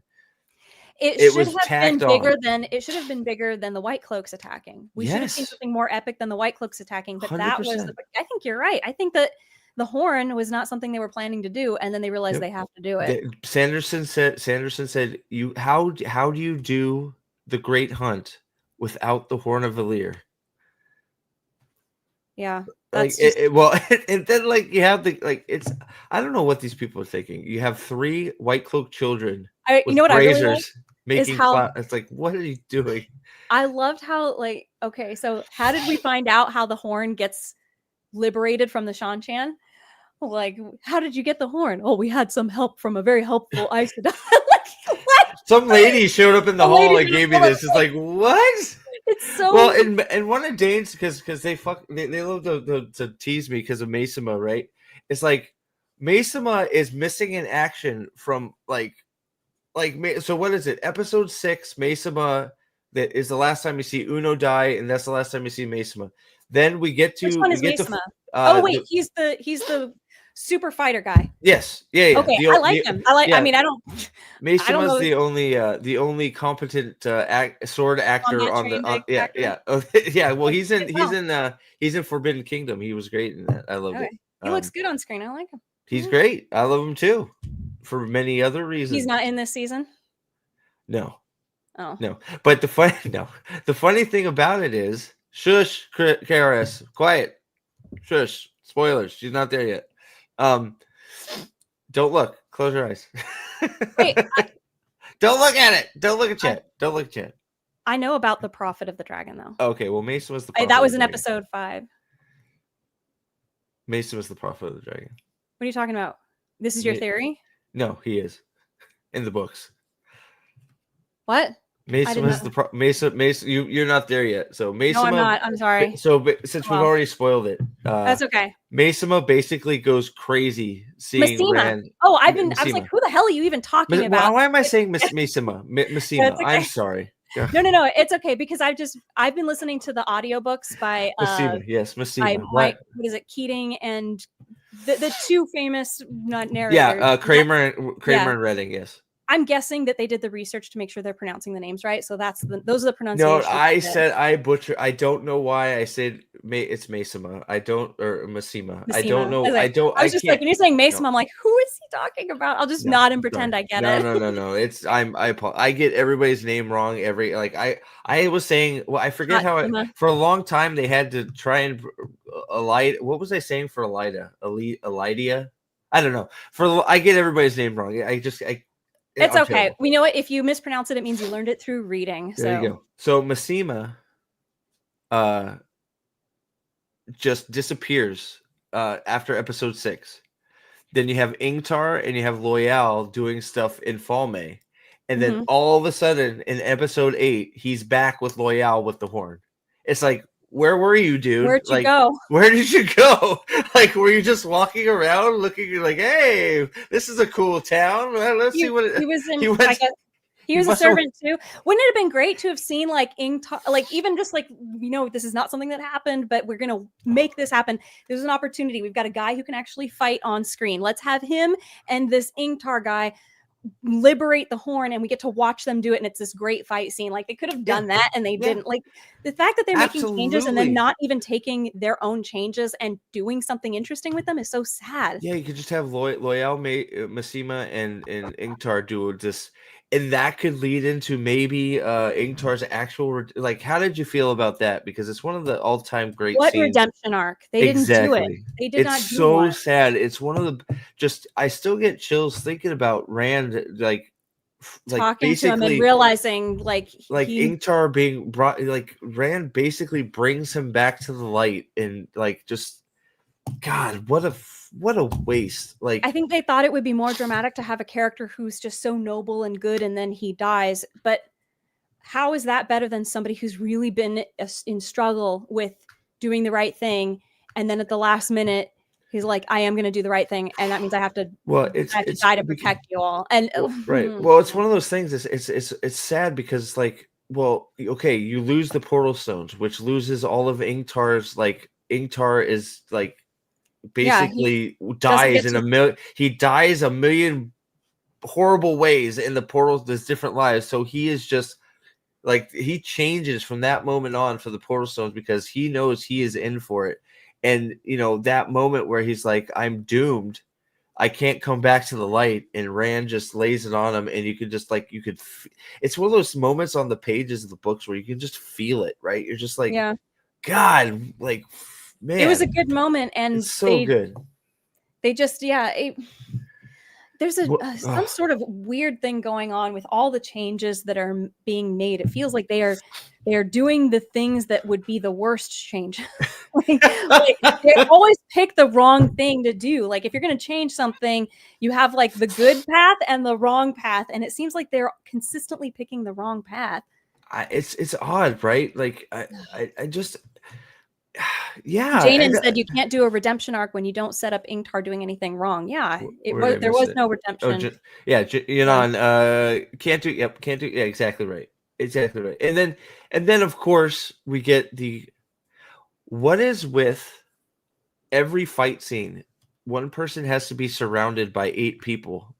Like Ingtar literally jumps, instead of holding the door. Like, they can't even do that part right. He can't hold the doorway by himself.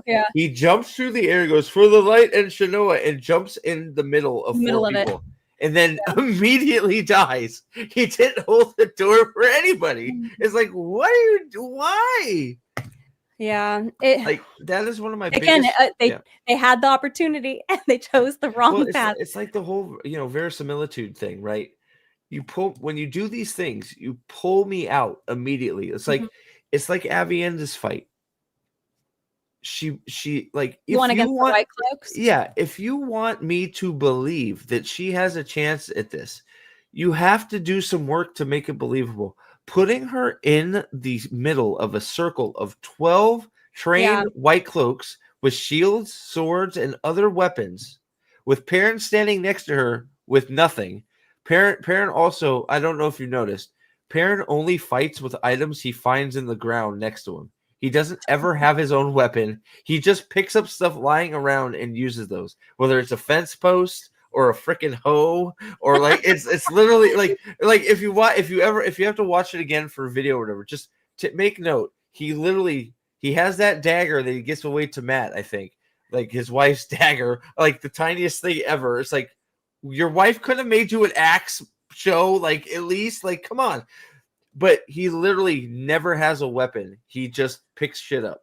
The only thing I took note of in that was that there were so many, like, especially at the start of it, when the guy says, go, why didn't the people who were behind her attack? Like, she backs up with her back to the enemy, and I'm going, oh, but yeah. All the fights, like, all of them are bad. The thing is, like, a fight, I guarantee you, because fight choreographers know that this is not going to work. They yeah, were told, we need to have a circle of white cloaks around her and she has to kick their asses. And yeah. they're like, How do we make okay, this work? Yeah, we'll just like, pretend that they well, forget to attack her when they're told to attack, I and it's guess. so sad. It's so, like, I feel bad because it makes you think, like, are there fight choreographers, and why are they so bad? No, And it's there like, it's definitely not, are, because well, there's but these it's not scenes their of full fault fight, because but yeah. but it's like you're right. It's not their fault, right? It's like they're said, okay, it needs to be like this, and if they push back and go, well, that's stupid, that's not going to work. Well, that's how we want it, so make it Yeah. work. It's like, oh God, it's like you're making my job really freaking hard. And it's almost every fight in the thing we have to do. We're so consumed with flippy kicks and jumpy twirls and like twirling around and flare that Like we like. the way Aiel was fighting in the White Cloak camp in Oh episode my 5, I God, was like, what? she literally pulls out daggers this size against white cloaks with swords that are like, Did she white get one of cloaks them are through highly his trained. chest plate? What's that? I, Yeah, I didn't slow it down yet because I was barely watching she episode 5, but I was. yeah. And it looked like she threw a knife and it got him in the She chest stabbed. plate. She killed. Well, she killed Dane. Yeah, Dane.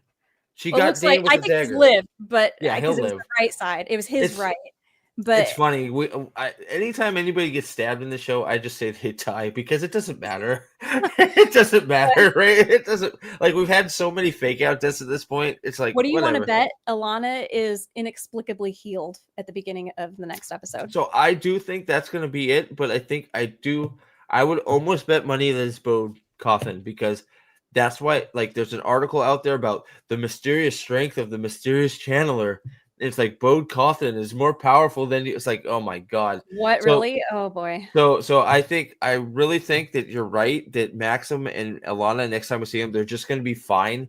But like Bode Coffin's going to be standing like in the background. Alana's going to be like, good job. It's He'll good, just right? throw. Maxim got gutted. Like, did you see that? He No, I missed that. literally got gutted. I Right? saw he got arrow in the back. or No, something, he didn't took a sword. He took a sword right here. Oh, Like, damn. I did not see that. and it's like, dude, you're Well, dead. we know he's alive because he's commanding the troops. Of course, in he's alive. episode 7. Well, it's hard to see too because it's so dark. But I mean, but he did get, yeah, he got gutted. And like Matt's like, and I, I won't keep you too much longer, but I do want to ask you. Yeah, sure. How did you feel about the Matt fight? The iconic that fight. one? The iconic fight. When I first saw it, I was really drawn in by the music and enjoyed it. But watching it a second time, I have problems with. Well, the show has problems with putting 1 versus 2 in this, like especially the 2 boys or the princes fighting. Yeah, it's so ridiculous. They held hands. What was that? That was really weird. Well, but yeah, it was. It was one of the least of my worst problems in that episode, but I was like, whatever. I mean, I could probably pick apart the fight if I looked at it more closely. Well, so the fight itself, because the fight itself. Where is he getting his power from? Because in the books, it's that he's a farmer and he may have echoes of his past lives. Well, it's also that his dad. Well, his dad is an expert. He wins the bow staff tournament in the 2 Rivers every winter right night. But they made it look like he was channeling, well, I mean, not channeling, but he was tapping into whatever his weird illness / power is. And I'm like, I don't think that's what was going on here in the books. So no, why don't definitely the show wasn't trying to say no here? he was just that was my biggest concern with the fight there. My biggest problem with that fight scene is not even though the fight was bad, it wasn't even it's just everything around it, because it's just like not having Hammer there, not having other warders there, not having an audience be there so that the boys learn the lesson that they're supposed to learn from it, which is you never underestimate your opponent. Because I actually did a video where I read the lines from the book. It's basically Hammer, like, he uses this moment as a lesson to teach not only Galad and Gawain, not to underestimate your opponent, but all the warders around. Training, yeah. Right. And it's like, it's such a good moment and such a good teaching moment. And it's something that they actually carry with them throughout the books. And it also shows that Matt is a complete badass when it comes to being, a master of a bow stave. Well, quarterstaff, right? And it's one of those, like, he makes the comment, my dad is even better than me. He wins the Two Rivers thing all the time. So it's simple. You get a simple line that gives you everything you need to know that, well, he is skilled with it because he's practiced with it with his father. Of course, it would have been nice to have also seen that he was anything other than a sleazy gambler back in the Two Rivers. Yeah, But well, you yeah, don't get any of his mischievous spirit, which indicates that this is a person who has some talent in something. He's clever enough to pull pranks and be a leader among the boys because he takes them out and they go do the pigs on the green and stuff like that. Was it pigs? Was it wild pigs? It was something on the green. A badger. Is a badger on the green. You remember? In book 1. Wasn't it a badger? Sorry, I froze for a minute. No, that's okay. I apologize. They've never indicated that he has anything good in himself to draw from, and No. that would it was a badger. Badger. That would have been one of those things, is to show that he's more than just a kid who cheats people and steals from them and has an abusive dad, but he takes care of his little sisters. That doesn't show that he's got any kind of leadership skill. And that's something that he sort of shows. He doesn't necessarily use it for good all the time because, he like the badger on the green. He thinks it's funny, but there's something creative in that kind of prankster, trickster sort of mentality. And they haven't shown that in him at all. So when he does this thing in the warders training circle with the two brothers, the princes, they're passing it off as this is part of what's happening to him that's related to the horn and him hearing voices, and like that's what it's coming across as. Not that this is him and something that he's just got this quality about him. They're like, no, there's something. He's got some abilities now or whatever. That's why he's speaking Old Tongue and like. Yep. There was something of that in the books as well, but it was pretty explicit that no, he's good at this. Like you said, I completely forgot about. Yeah, he did brag about his dad. Yeah. Like well, it's so clunky how they do it. It's just like Doviande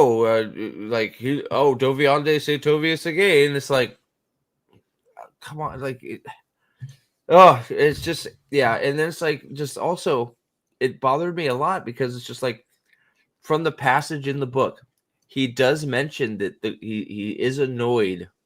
Like that's why that it's so good, and that's why it's iconic, and that's why they totally don't get it, because Rafe's comments about it are his version is much more realistic to real life. Like you could see his version happen where you can't see the actual book way happening. It's like you are fucking high. In what world?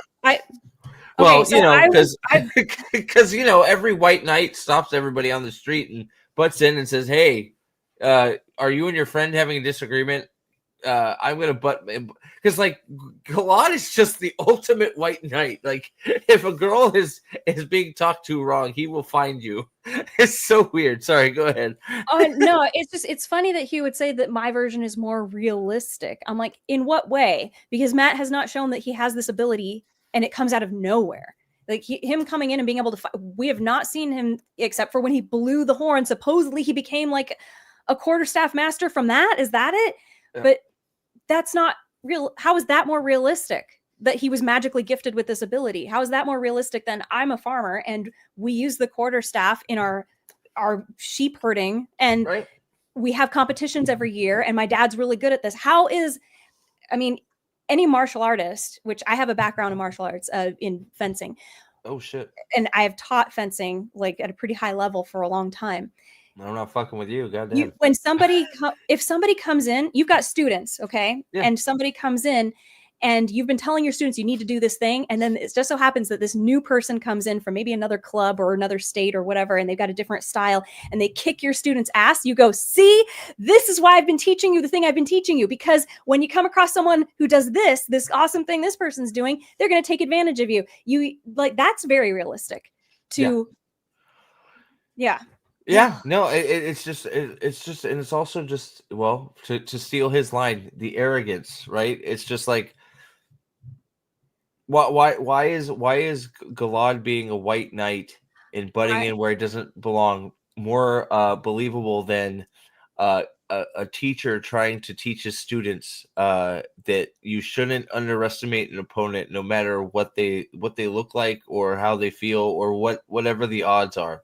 Well, you know what, though? That would explain why they've made the wrong choices with all the fight scenes before. These are people who have no awareness of I'm saying fight choreography, but even just combat in general. Like I don't think you have to have a background in martial arts to know that this is bad. You just have to have watched enough fight scenes to know, like, wait, I've seen students and like I've seen this done before in movies where I wish I could think of one offhand, but I know that this is not something that hasn't been done, where somebody gets their ass kicked and the teacher's like, see, like I'm sure that's happened before. Oh, I hope so, because it would, like, it should, right? I don't know. I know exactly what you're talking about. I can't, for some reason, I can't pull it off in my head either. Maybe one of the people in the comments can, but maybe the Matrix. The thing is you don't have, I'm not one of those people who say, well, you can't be good at it because you don't know how to do it yourself. No, it's just called observation and being smart, like, and knowing how to ask questions. Like, you don't know about something, you ask somebody. Like, if your fight choreographers tell you, actually, it's not realistic for anybody, even a master acrobat like Avienda, to defeat 11 white cloaks surrounding her. They would maybe we have them all start over here and she's got her back to, I don't know, something that makes her think I don't need to look behind me. I can just focus on the people in front of me. And you would think that somebody would say, okay, yes, the fight choreographer probably knows more about fighting than I do.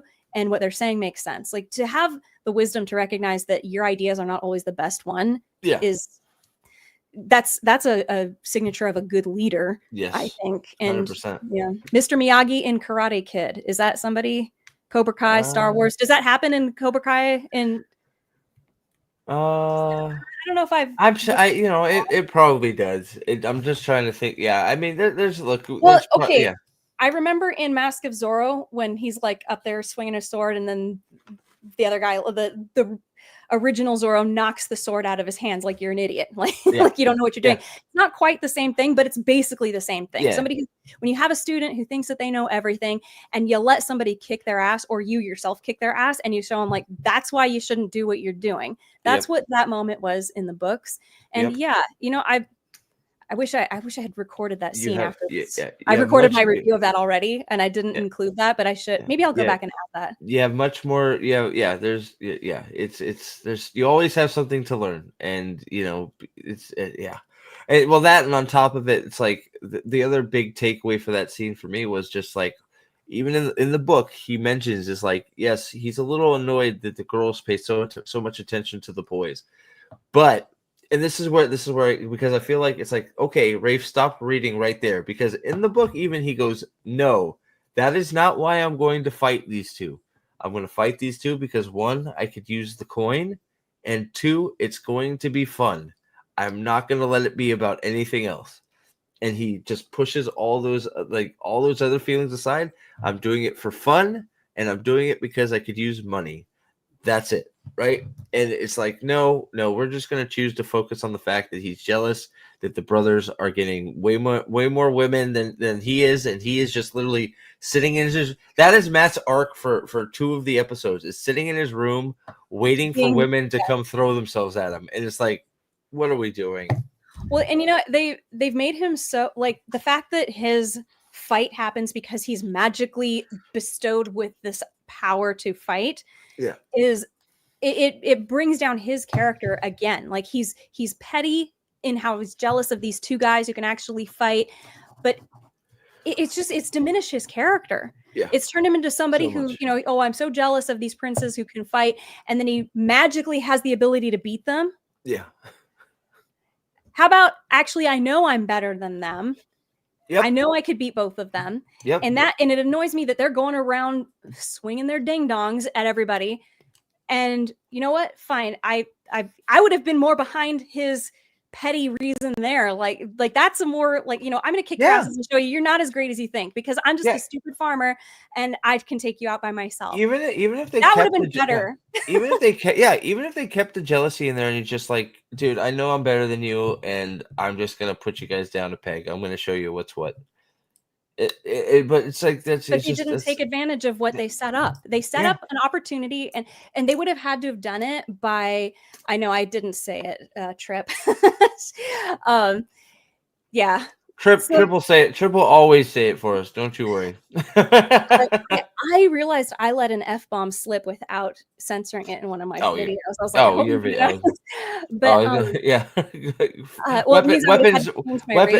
Weapons free here. Don't worry. I think it's go ahead. Well, oh shoot, what was I going to say? Oh yeah, I mean, if they would have had to have established though that his ability to fight did not come from this magical occurrence, that this is not a result of his curse or whatever is going on with him. And they really gave that a very strong impression that that's what that was. You know what they could have had? They could have had Nynaeve turn to somebody there and go like, I knew he was going to win because he wins every year in the whatchamacallit. Like even just a line. Nynaeve poke, watch this. Like what, just it's like poking him was like, just watch this. They're going to get her butt kicked. Or you know what? It would just been. It's not in the books, but Nynaeve like takes a bet. She's like, "Give me 2 on Matt. Like, watch this." Like, it's like what? Like, it's not. But it's like it could have been fun. It's like, oh, okay, Matt is really okay. Matt is good, and this is known, right? Yeah. This to me was pretty clear. This was a magical thing that happened to him, and he never would have won it on his own. No, that's what that was. So he's still the same slime ball, jealous, petty. Small person. They've made him into a very small person. Yep. He's still the same thing. He just happened to have got a hold of the horn of Valir, and he just happened to have been bestowed with this power to fight all of a sudden. He's an idiot, and he's a complete moron. He's a how do he's you? A little person. He's a very small person. Min, how do you know I have the horn? Dumbass, you've been going around town telling everybody. Of course I know. And then Siuan just like completely calls him a moron, and she's right. Mm-hmm. It's like he's such a dummy. That scene with moron with Siuan.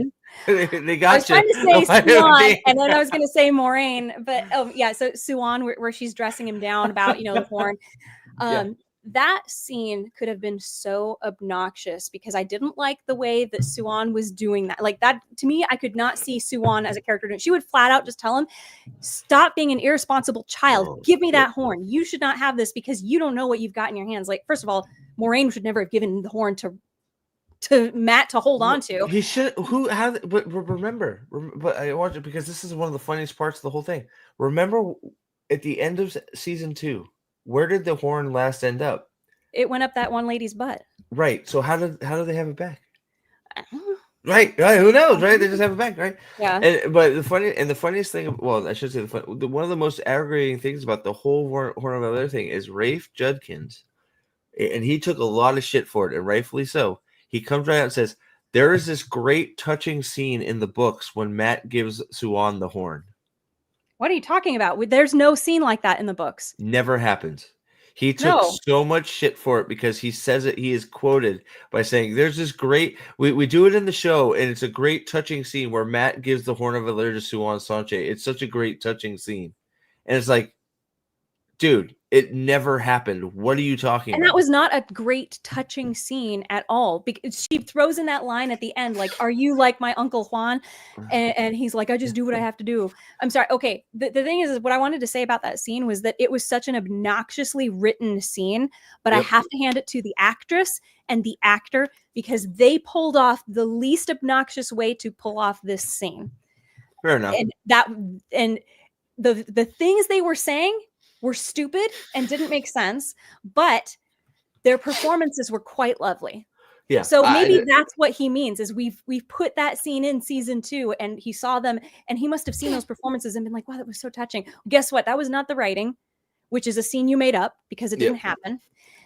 And maybe he thought it happened because it's been in his head for so long. Like, this is what we're doing. And now it's so wild that he's just completely. He couldn't separate his own idea from the books. Because it was straight in an interview. I couldn't believe it. Sorry. I think he saw those performances and that's all he remembered was, wow, that was a great performance. Because I will say it was a great performance, even though the lines and the things that the characters were doing were absolute shit and nothing like the characters in the book.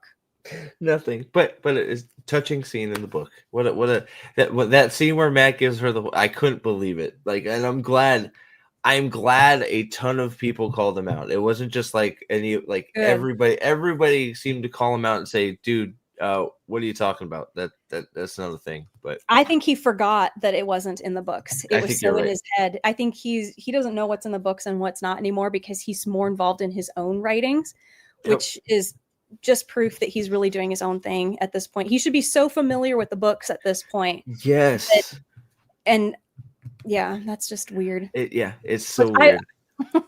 I've only read that scene once, and I remembered that he doesn't give it. Yeah, well, you said it right away. It's like that doesn't happen. No, it doesn't happen. It never happened. You know. So I don't know. We're Horn was handed off by Varen. Yeah, it's very weird because like, and then it's like, I don't know. It's like you're so right because I feel like there's also points where it's like, I don't know what they're doing, and I don't know why they're deciding to do the quick catch up. But it's like Loyal, like they come out of the Waygate. First of all, they're just traveling the ways because they've ruined Mosh and Shin. Mosh and Shin's a therapist, so like whatever, right? So Mosh and Shin, the therapist, is on. And Loyal just keeps it a secret that he knows a way to open the gates without channeling. Like I just won't tell anybody.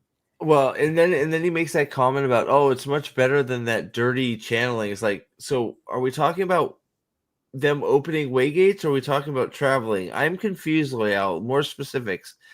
Like what do you mean? Then we find out. You said the dirty channeling is messy. Like it makes going through the ways, which yes, of course it does. That's why you should have shown them the leaf key thing back in season 1. Yeah. And like anytime the gates have been used and you were present, you should have been showing them, by the way. Right. Which is why which is funny because like, oh shoot, we forgot that he can open the waygate. Oh, go ahead. I heard that in episode 7, this was something that reviewer said. Okay. He has a heroic moment, Loyal, and he and the women, I think, go to close up the gate. And they have that. So that we're also including that in episode 7. Like of all the things that we've got in there, we're going to give that, like they're going to have a. Well, that's still Two River. That's still Two River stuff though, right? Yeah, that's what. Yeah. But what I mean is like we're adding it to the list of the many things that have to happen in that episode. But that's how. Because they can still, like, how does he close the waygate? They can still channel it open. I don't know. Why did we bother showing that Loyal is getting like homesick too? Yeah, that's exactly what it's saying. It's like, why are we playing? Unless we're gonna kill him again. Maybe that's what happens. Maybe they kill him. Maybe he sacrifices himself to close the waygate. But it's like in Krull when the Cyclops gets smashed into the mountain. Have you ever seen that? Yes. That scene haunted my dreams forever when I was a child. But because my brother made the comment, and he's like, "Oh wow, they're fixing the waygates. There's doors. Oh, they disappeared."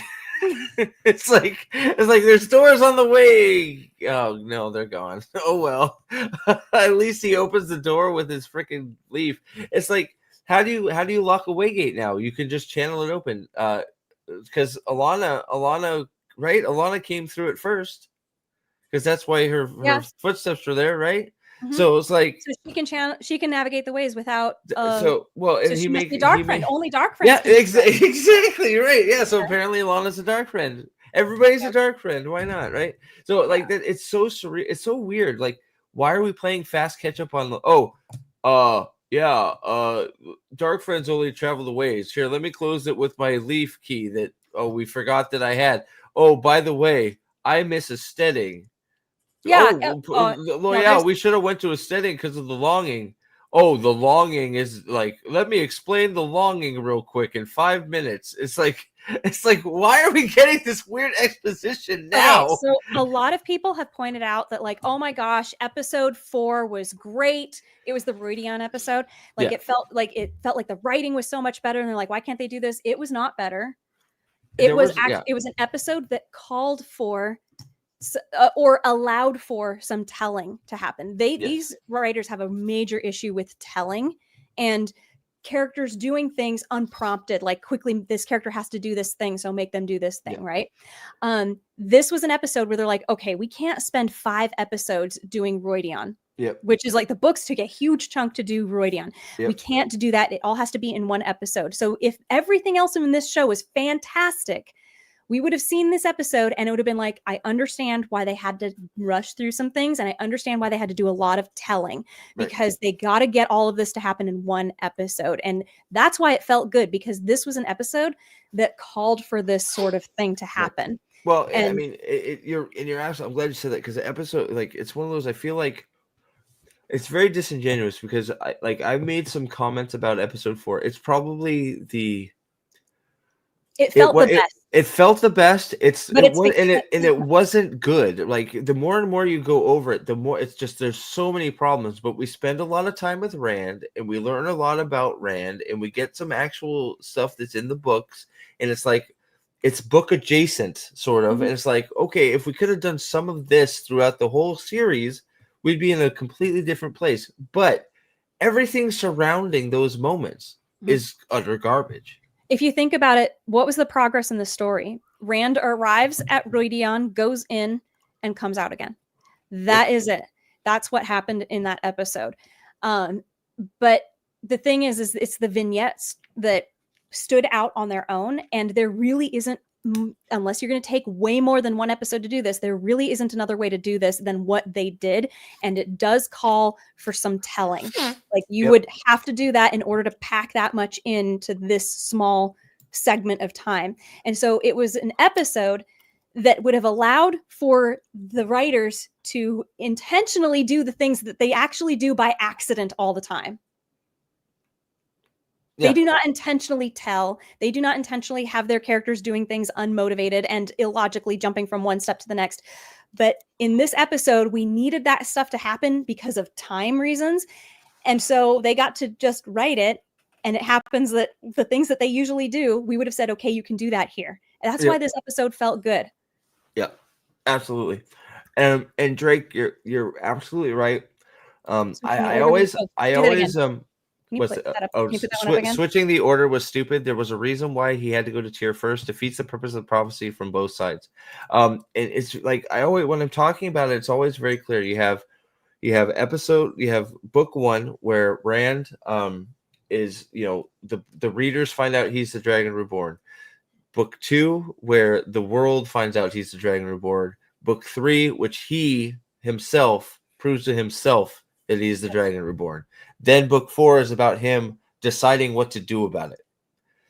Changing that order messes up everything. You're correct, because it's important that he literally picks the hardest prophecy, the one that is the, like, literally, like, there's no way I can do this unless I'm the Dragon Reborn, and he goes, I'm gonna go pull Callandor, just to prove to himself that he's actually, to prove without a doubt that he is the Dragon Reborn. And when he does it, it's like, from that moment on, it's like, okay, I need to save the world. I am the Dragon Reborn. It's time to get to work.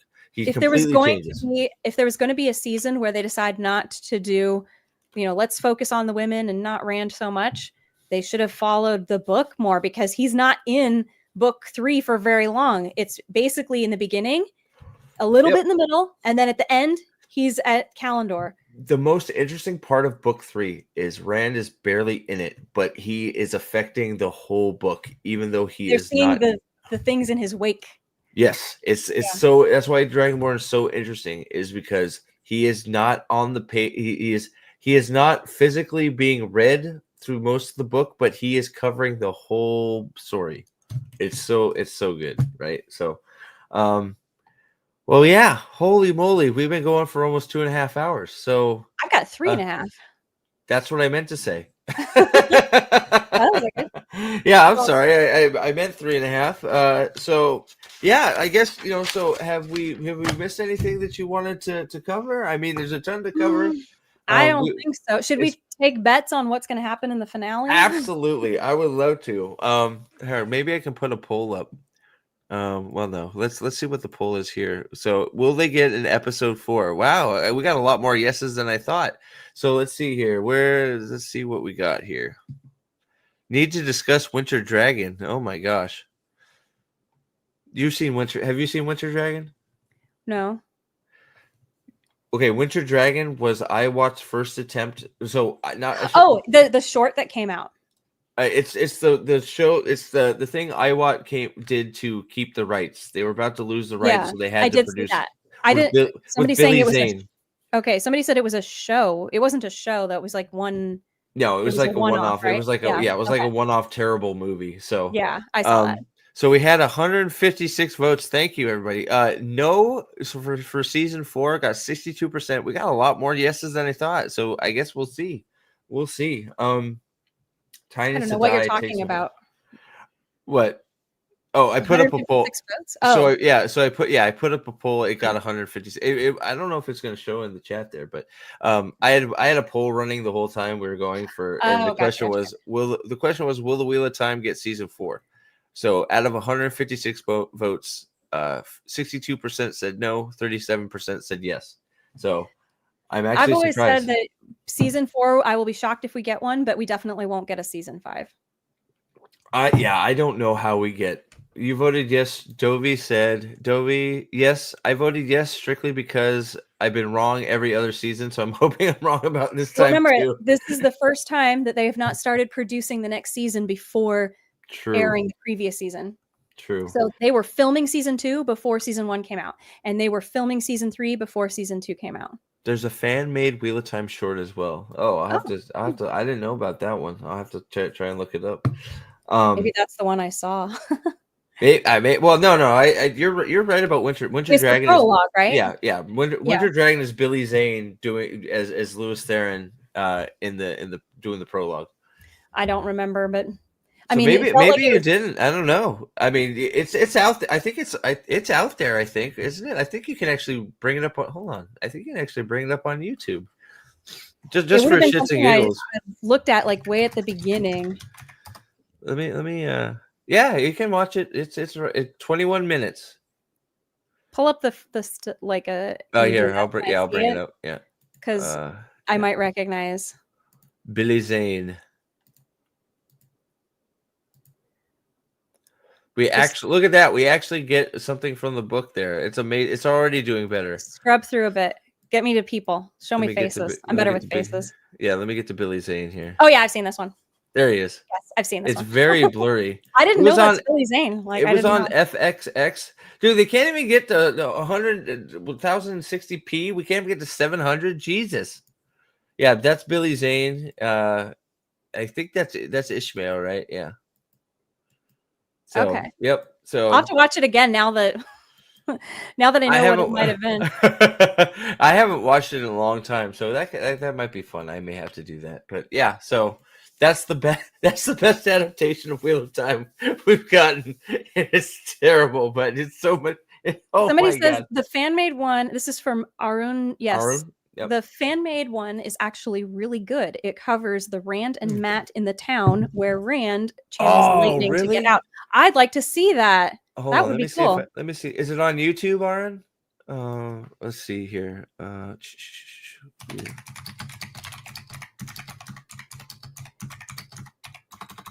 Let's see here. Real-time fan made. AI Randall Thor. That ain't it. No. Oh God. There's no way I'm gonna find it this way. I'm getting a whole bunch of just. You're getting AI fan stuff. Yeah, there's a whole bunch. If you like, yeah, I'm getting a bunch of promo stuff for the next episode. Shoot. Yeah, I'll have maybe I'll look for it because that would be interesting. Like, yeah, I'd be curious to see that. For sure. You know, Elements animating is not that difficult. Like, okay, do you remember the Shyamalan Avatar, The Last Airbender? Yes.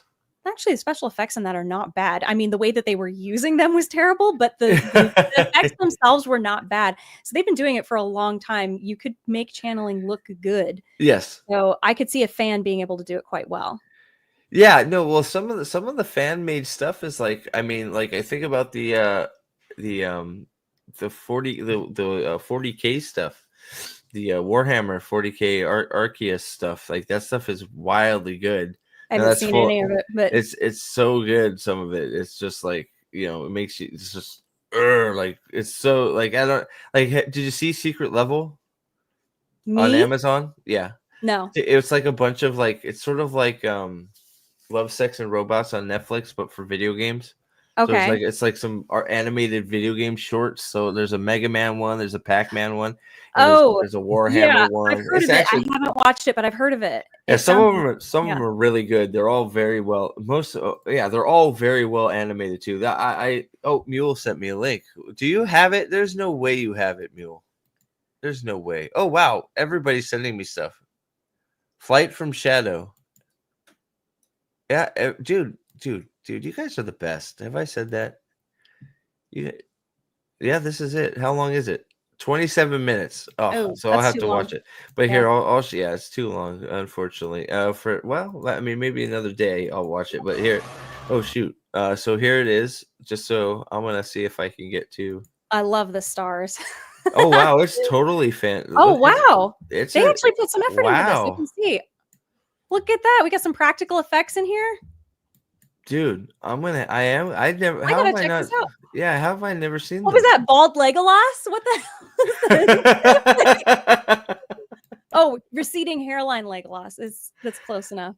Is that Dina? Or no, wait, I'm so messed up from no. You put Oh some my effort god, into this. Good for these yeah, fans, dude, whoever look, they it's are. Matt's hat there. I saw him. I saw there. Oh,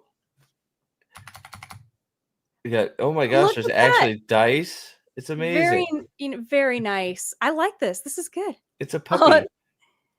What the hell? Oh, what? Oh, that's the luck factor is Yeah, coming in. there you go. Yes. Okay. Oh my gosh. I I'm want gonna to see have to this watch now. it. So it's called Flight from Shadow, Wheel of Time fan film. If you can't find it, I'll just let me know. Flight from I'll Shadow. shoot. Yeah. Shoot me that link because I'll Yeah, never find I'll shoot it to you yeah, Okay. I'll give it to you. No problem. That Thank is you guys. awesome. Thank you very much. Man, I can't wait to watch that now. Yeah, I gotta watch it. It looks very cool. So thanks guys. That's cool. I don't want let me all right. So to wrap up, you said predictions, yes?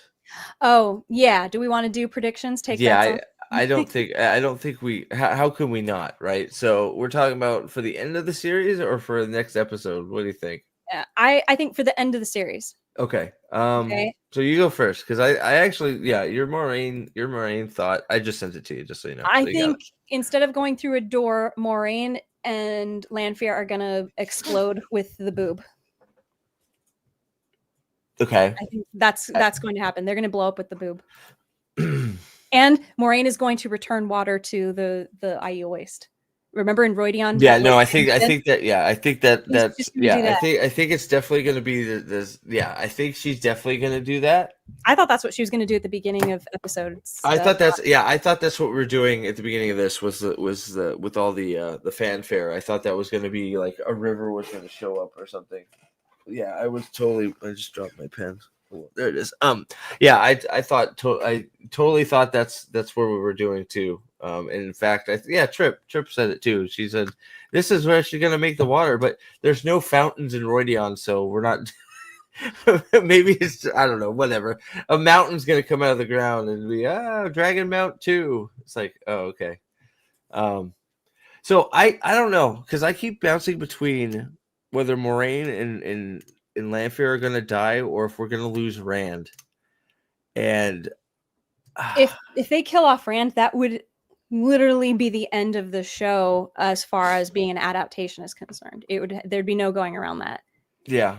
I don't think that they could call it this is an adaptation of the books if they kill them off. That's why I don't think they're going to do it. But they're going to do a different thing with Moiraine and Lanfear, and they're going to permanently kill them off and say they're not necessary for the rest of the story, which I don't know. I've heard that we do see them again in later books, but that they never really return to the main plot in any significant sort of way. So I think she's going to kamikaze themselves.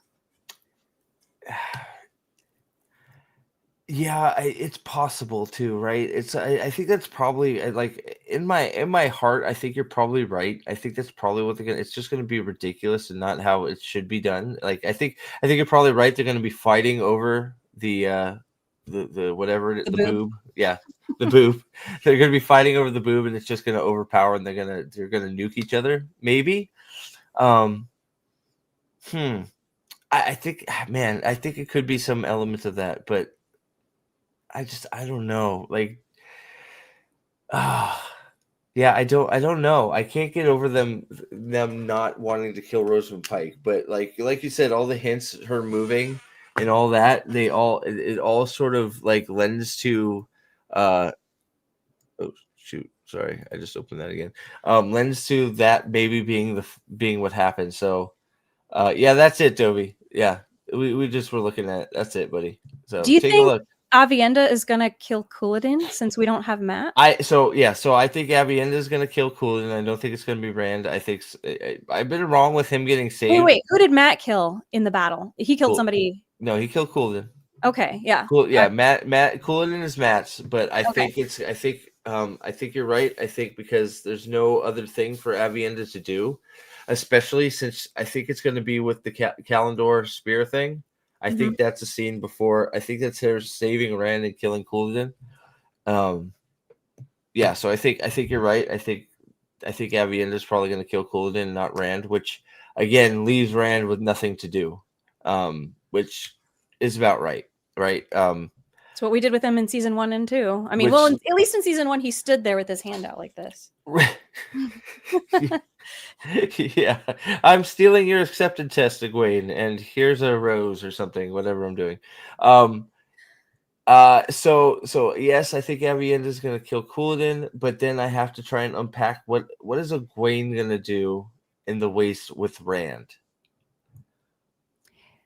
I think Egwene ends up bonding Rand, and they like become two dragon, double dragon. Double dragon. Oh, I actually like that. So Egwene's gonna double dragon. Yeah, for right now it's double dragon forever. Like, yeah, so that's it. I think Egwene. I just came up with but I like that. I think Egwene is going to they're gonna have maybe Egwene has a fight with Lanfear. She overpowers Lanfear. Lanfear gets big jealous, tries to steal the Sarkhanen from Moiraine because she's mad at Egwene for overpowering her, and be like Egwene's gonna be like, Rand is mine, and she's gonna bond her in double dragon form, and Lanfear's gonna get big mad. So that's how she's gonna attack Moiraine, and they're gonna kill each other fighting over that because Moiraine won't let Lanfear take the boob to fight Egwene over Rand. There we go. Okay. Yeah, I like that. Wow. I like that. A lot more detail than mine. I don't know. That's just I like it. I like I that. kind of like it. I think that would be fun. I actually that's a nice. The double dragon thing is really good. I like that's that. That's a nice tidy bow right there. And we get all 4 characters involved. And Avienda is just going to sit there going. Ones: Moiraine, Lanfear, Egwene, and Avienda. Yeah, well, Avienda is just going to be standing over Couladin's corpse, being like, "Rand, you suck," or something. I don't know. Like, she's so insufferable. I can't stand her. Like, do you think she and Randall bang? Yeah, no way. No. She's too busy being gay with Elaine. Yeah, they'll have another sexy dream or something. I think if it's supposed to be polyamorous, because I thought that's everybody was saying it's not. They're not lesbians. It's going to be a polyamorous relationship instead of a harem. And I'm like, okay, well that means somebody's got to bang Rand. Well, you would think, right? No, Rand Rand likes to watch. Apparently, like I don't know. Egwene fights Samael. No, I don't. I think we've seen all of Samael we're gonna get. I don't think we see Samael again. He just walked in to be like, "I'm weak. Bye." It's like, okay, great. They're saving him for later. It's weird to introduce him now and say, "Well, we'll see you in season 4 if there is one." That poor actor, if they don't get a season 4. Like, at least I had my one scene. I got paid. What can I say? Hey, he got a visual effects scene too. Oh, he's in episode 8. Well, there you go. Maybe he does show up and die. Amazing. Wow. So could that be who Egwene gets busy with? She's busy. Maybe Egwene is busy killing 8 and 6. So that means he's in Tanchico. Well, no, we did figure out that there must be some there must be some tier stuff because we've got Egwene confronting Rand about like, do you love her? That's happening in episode 6. So there's going to be a few scenes from the Waste happening in episode 6. Yeah. But I don't know. Who knows? They could do anything and I would believe it. I mean, it's just so right. Who knows? Samael is going to be like, I don't know. Like, he's just going to fall off a building. It's like, oh, Samael's dead. Oh, meme alert. Uh-oh. Here we go. What we got? Mule is our meme with here. Let's Okay. I've got one too in my Discord. Oh, okay, cool. Just you know how to share? Oh no. I just mean that I've got a meme lord. Oh, a meme lord. Yeah, Okay. yeah, mix and match. He's really good. Actually, he's really good with the gifs or Okay. gifs, whatever you call them. GIF. Ray, go ahead. Better adaptation with $80 in a box of hats. Very, Oh, very good. Very good. I like that. Very good. You're on it, Mule. Thank you. So yeah, I don't know. So it's like Perrin, Maxim, and ooh. So I think Alanna's gonna bond Perrin. What if we get Fael marriage to Perrin because Alanna bonds Perrin? She gets big mad and she's like, "No, he's mine. We're getting married right now." And so he's. I'm saying this because it sort of parallels. Why are you so fixed on because Perrin being bonded by Alanna? It parallels something in the books that I know is not going to happen. Okay, that's why. Plus, she seems hell bent on bonding somebody in the Two Rivers. I don't know. Does she? Did she mention that yet? I've never. Well, it feels like I don't know. That could be just something in my head canon that I feel like she wants to. It could be just something that I fell in love with. The idea of it being so stupid that she bonds him. but you know, it's one of those that also parallels something in the books that can happen. Okay. So that's why I have this thing that I think she's gonna bond Perrin, and then Fael's gonna get big mad and be like, "No, Perrin's mine," and they're gonna get married or something. Do you think they're gonna kill Loyal? Yes. I think they're gonna kill Loyal. Well, he's already dead, so they're gonna zombify. They're gonna burn his corpse.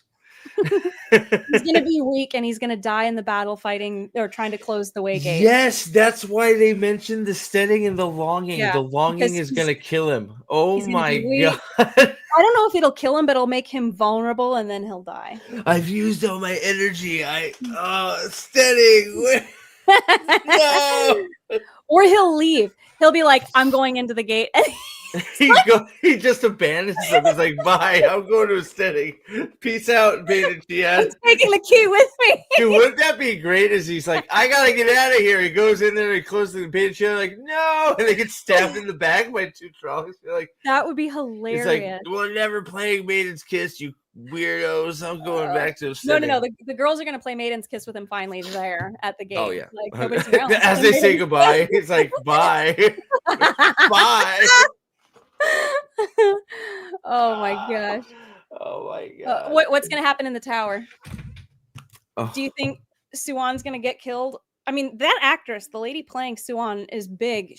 And so is the one playing Elida. Do you think they're just gonna switch out Elida for Siuan and like she gets killed? I sort of think they actually just do. Remember, they had their farewell moment in Alanna, or not Alanna. Siuan, they did. You're right. Had a farewell. You're right. We'll meet again. So maybe Elida. Well, because Alvarian's there too. So what if they fool us all and they actually have Alvarian do something, and Alvarian kills Siuan for Elida? Alvarian? I must be hearing a different name in the books. You might not be there yet. Sorry.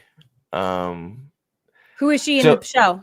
Who is she in the show? She oh god, you know that one scene where she's the white sister that Elida is talking to as they walk down the hallway? Yeah, she's like trying to get her on a we only pick logically or whatever. Yes. Yeah. Okay, her. All right. So I didn't do anything. I just said her name. Relax. So I think probably I think Siuan's gonna die, whether it's Elida that kills her or somebody else, and then Elida takes over as Amyrlin. Okay. So I think the coup sort of happens, but I think it's not going to be Siuan gets stilled. I think it's going to be dead. I could see that. Maybe. Because I think that the actress who plays her and the actress who plays Moiraine, like, we've wasted 3 years on this shit. Let's get out of here. I think they're gonna, and they've brought in this other lady to play Elida, who's awesome, by the way. I like her. I think she's got the coolest voice ever. I would have rather seen her as another character. I'm not thrilled with her as Elida. I think there's another character you haven't seen yet that she would have, which brought her into the discussion. Her name Cadzawain. When you see her, I've maybe heard of Caemlyn. I don't So know. I haven't met her yet. I think Elida would have made, or I think Showrunner would have made a much better Cadzawain. I'm not thrilled with her being Elida But personally, they had to quickly lock in but another good actress. she is a great actress. I agree. She's got a lot of presence, and I could Yeah. you just have her say anything, and I'll be like, okay, it's good. Now I don't know what. Yeah, I don't know what they're doing with her and her weird bracelet and why she's having seizures. I don't know what that's all about. Wait, what? Oh, you didn't. There's the moment when she has this weird moment when Morghese leaves. Like the Okay. next scene, she's getting ready and she's like looking at her. She's like doing this and looking at her bracelet. Oh, I thought that's because she's a seer, apparently. Well, but she didn't have a foretelling, right? So maybe it is. Maybe I just missed. But she's only supposed to do that if she has a foretelling. But I think maybe she did, and the audience wasn't let in on it, and it'll be something that we're let in on later. Just like how they did with Rand, always knowing that he was the Dragon Reborn, but then not telling us until the final episode. Like, by the way, my dad basically told me that I'm the Dragon Reborn, like, because I'm not really his son, and we all know that. Yeah. Anyway, so I think that they're probably going to kill off Siuan. I'm not going to talk while he's busy chatting. He's got somebody going on there. Sorry, my daughter's going to bed. No, you're fine. Go ahead. I'll read comments. Yeah, sorry. Rand's big moment will be capturing Samael because Lanfear set him up. No Asmodean. Oh, that's right. Because in that scene from episode 6, where Lanfear is giving orders to Moiraine for some reason, she said, "I've got something coming for him. Let him handle it." You're right. Oh God, that is what's going to happen. That is going to happen. What did you guys decipher? Clearing the fog has cleared the fog. Look at this comment. Rand's big moment will be capturing Samael because Lanfear set him up. No Asmodean.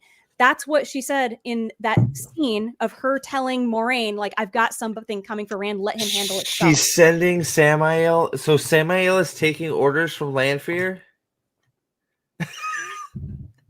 I like this though. Clearing the fog, good one. I love it. Yeah, that is a really good one. I like that. I love that a lot.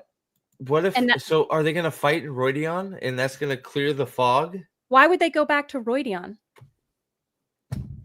Because they have to get rid of the fog.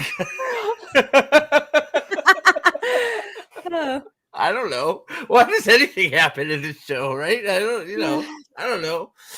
And we still have to get water in Rhuidean, or at least in the I thought I was like, maybe they're gonna do like a Dune thing where he restores water to Dune, but it's like restoring water to all of the Aiel waste instead of just Rhuidean. That's why I thought that Moiraine was doing in the beginning of episode 5. I was like, she's returning water to the waste. We all thought that. No, she's just playing with her boobs. That's all. Her third boob. She's just playing with her third nipple. Like Lan's busy using his. She's got Lan's busy. Sorry. Lance. Oh my goodness. Oh my goodness gracious. Moghedien. Okay, so clearing the fog also says Liandrin saves Nynaeve from Moghedien and Liandrin's redemption arc. Oh, do you think? Dude, I think that's another gold star for you. I like that one too. Yeah, because they're definitely not gonna have. Well, in the book, Nynaeve kind of save herself? Yeah. Why would they take a moment away from a girl and give it to they'd give it to a villain? She still can't channel. Is she gonna learn to channel? I thought she was going to learn how to channel on the boat when she was talking to the captain gal. I was like, oh, she's going to do it here. But they never discussed, you have a block and anger is how you get through your block. And I'm like, she still doesn't know. We are almost at the end of season 3 and she still does not know that anger is how she breaks through her block. It's just weird. Compulsion by flicking on the bracelet. So the bracelet. So what was the thing? Where's the domination band going to come in here? The bracelet, because it's got to come in somewhere. Well, wait, they've got the bracelet. They've already got the bracelet. They need the collar part, right? And supposedly that's somewhere in Tanchico. So Liandrin has to be on a mission to find it, and then so what if that's her redemption? Is Samael is there to get Samael? No, Moghedien is going to get it.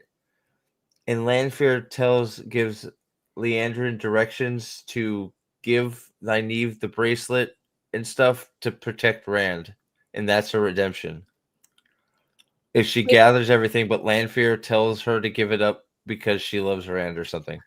Oh, okay, wait, let me Liandrin, see if I got this right. so Liandrin retrieves since the now, collar and hands it over to Nynaeve and says, "We were going to use this for evil, but you should take it and make sure it doesn't get used for evil." yeah, and that's her redemption Okay. or something, maybe because because now she's working for Lanfear, so Lanfear wants her to get rid of the collar because she's pro Rand. I don't know. We've got to have Elaine do something, though, don't we? She Don't we have gives to have up. Elaine do something? Maybe she gives it up, but then she comes back to fight Liandrin because she's big mad at Rand, and Leandrin's giving up the. Wait, Mogideon? No, Lanfear, because remember, Lanfear's got to get big mad at Rand for not sleeping with her and choosing Egwene over her. But no, I still like the boob fight better. Yeah, the boob fight is still better. Boob fight is the best. I think that's what's going to happen. Don't, but why would she be mad at Rand? She's just going to want to kill Egwene. Yeah, what is Elaine going to do? What is Elaine going to do? Elaine has done nothing really. Like, she's supposed to be, she's one of the strongest channelers we've ever seen also. But I'm like, when have we seen her do any impressive channeling? She's only channeled once really. And that was when she broke everybody free, right? Like the girls were captured and being handed over to the Shan-Chan, and she like set them free or like set off a bomb so that the Shan-Chan couldn't get to them and they would have time to get out of their bonds and run.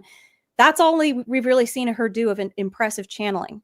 I mean, she was looking at the collar when she was with Rima. Yeah.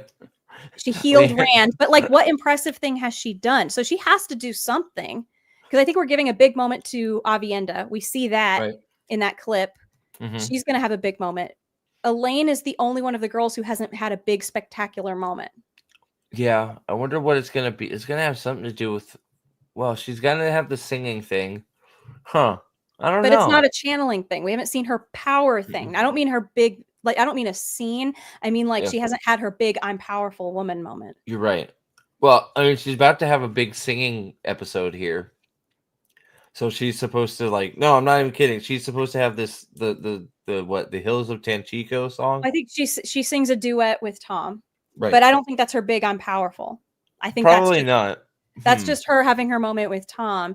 But I still think that she has to have a big power moment, and maybe it's got to do with Liandrin and Mogideon. Like, Liandrin and Nynaeve have to have their thing. Yeah. Like, they've been built up. We have not built up Elaine's gonna do a Mogideon thing? Elaine.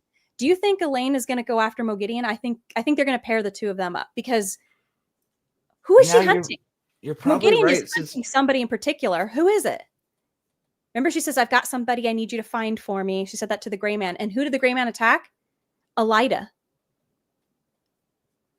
Yeah, what? that was Jacob Carradine too. What? Why was she after Elida? I don't. And now she's in Tanchico with Liandrin, obviously hoping to help Liandrin on her journey. But it should be Mogideon and Nynaeve pitted against each other, because Nynaeve spies on her and she doesn't like, oh, I can't believe she got the better of me, and then she's gonna turn her into a horse. But instead they're gonna make it I can see that, because you're right. They're building this whole Nynaeve Liandrin backstory that doesn't exist. So I could totally see them giving Mogideon to Elaine. Give her something. Yeah. I think you're onto something there. I don't know how, but going after Elida would make sense at that point, because if Elida was supposed to be with Mogideon, then this is maybe what was going on. Maybe Mogideon, and I'm trying to think the way Rafe was thinking here. It's hard, I know. Be careful. You don't want to go down that low. Liandrin was aware of Mogideon spying on everybody, because remember they talked. Or wait, was it Liandrin? No, who was it? It was Mogideon talked to Samael? No, was it Ravine? Ravine, you're right. So the two of them were talking. So she was trying to take out Elida so that Ravine could have more access. Maybe she's jealous of Elaine because Ravine is Compulsion their daughter. Why would she?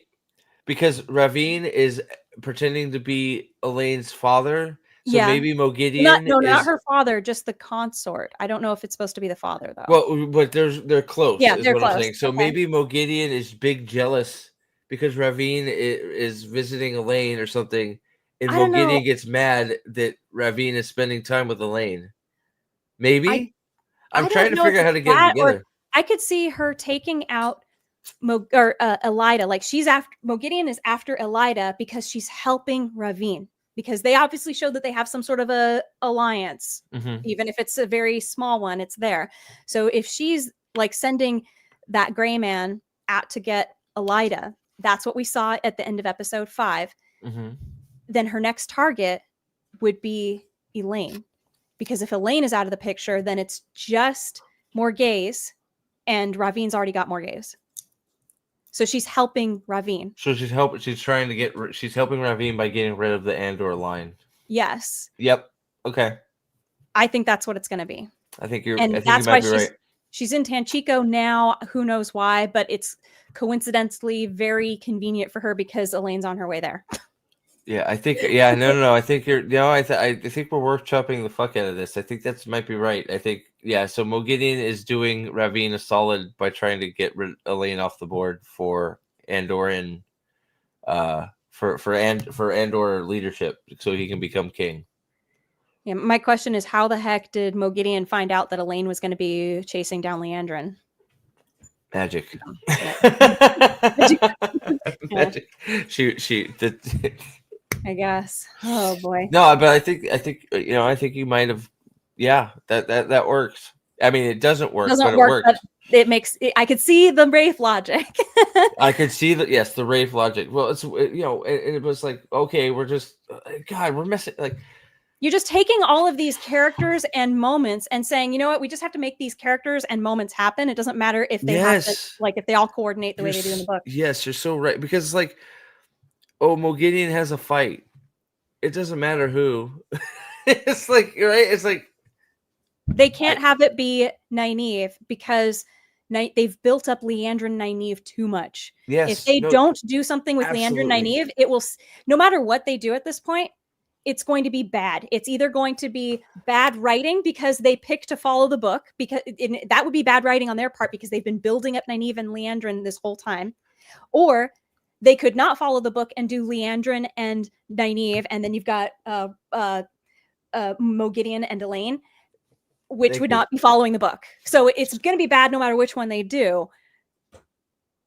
As you both are doing, no, probably it's as you are both doing, probably it's the writers of the show discussing their ideas. Yeah. So bear with me here. I hope I didn't lose it. What if oh shoot. Okay, I got it. So what if Nynaeve comes and unbrain fucks the child, which pisses off Liandrin? And that's how Nynaeve learns how to cure Matt's memories from his head. She learns how to break, how they made Adelaide stupid, and then they took the memories away from the child. Nynaeve stumbles upon the child, is able to reverse that and get her memories back and take the child away from Liandrin, which pisses off Liandrin enough that they fight. Is she going to see the shorter Aes Sedai girl do it?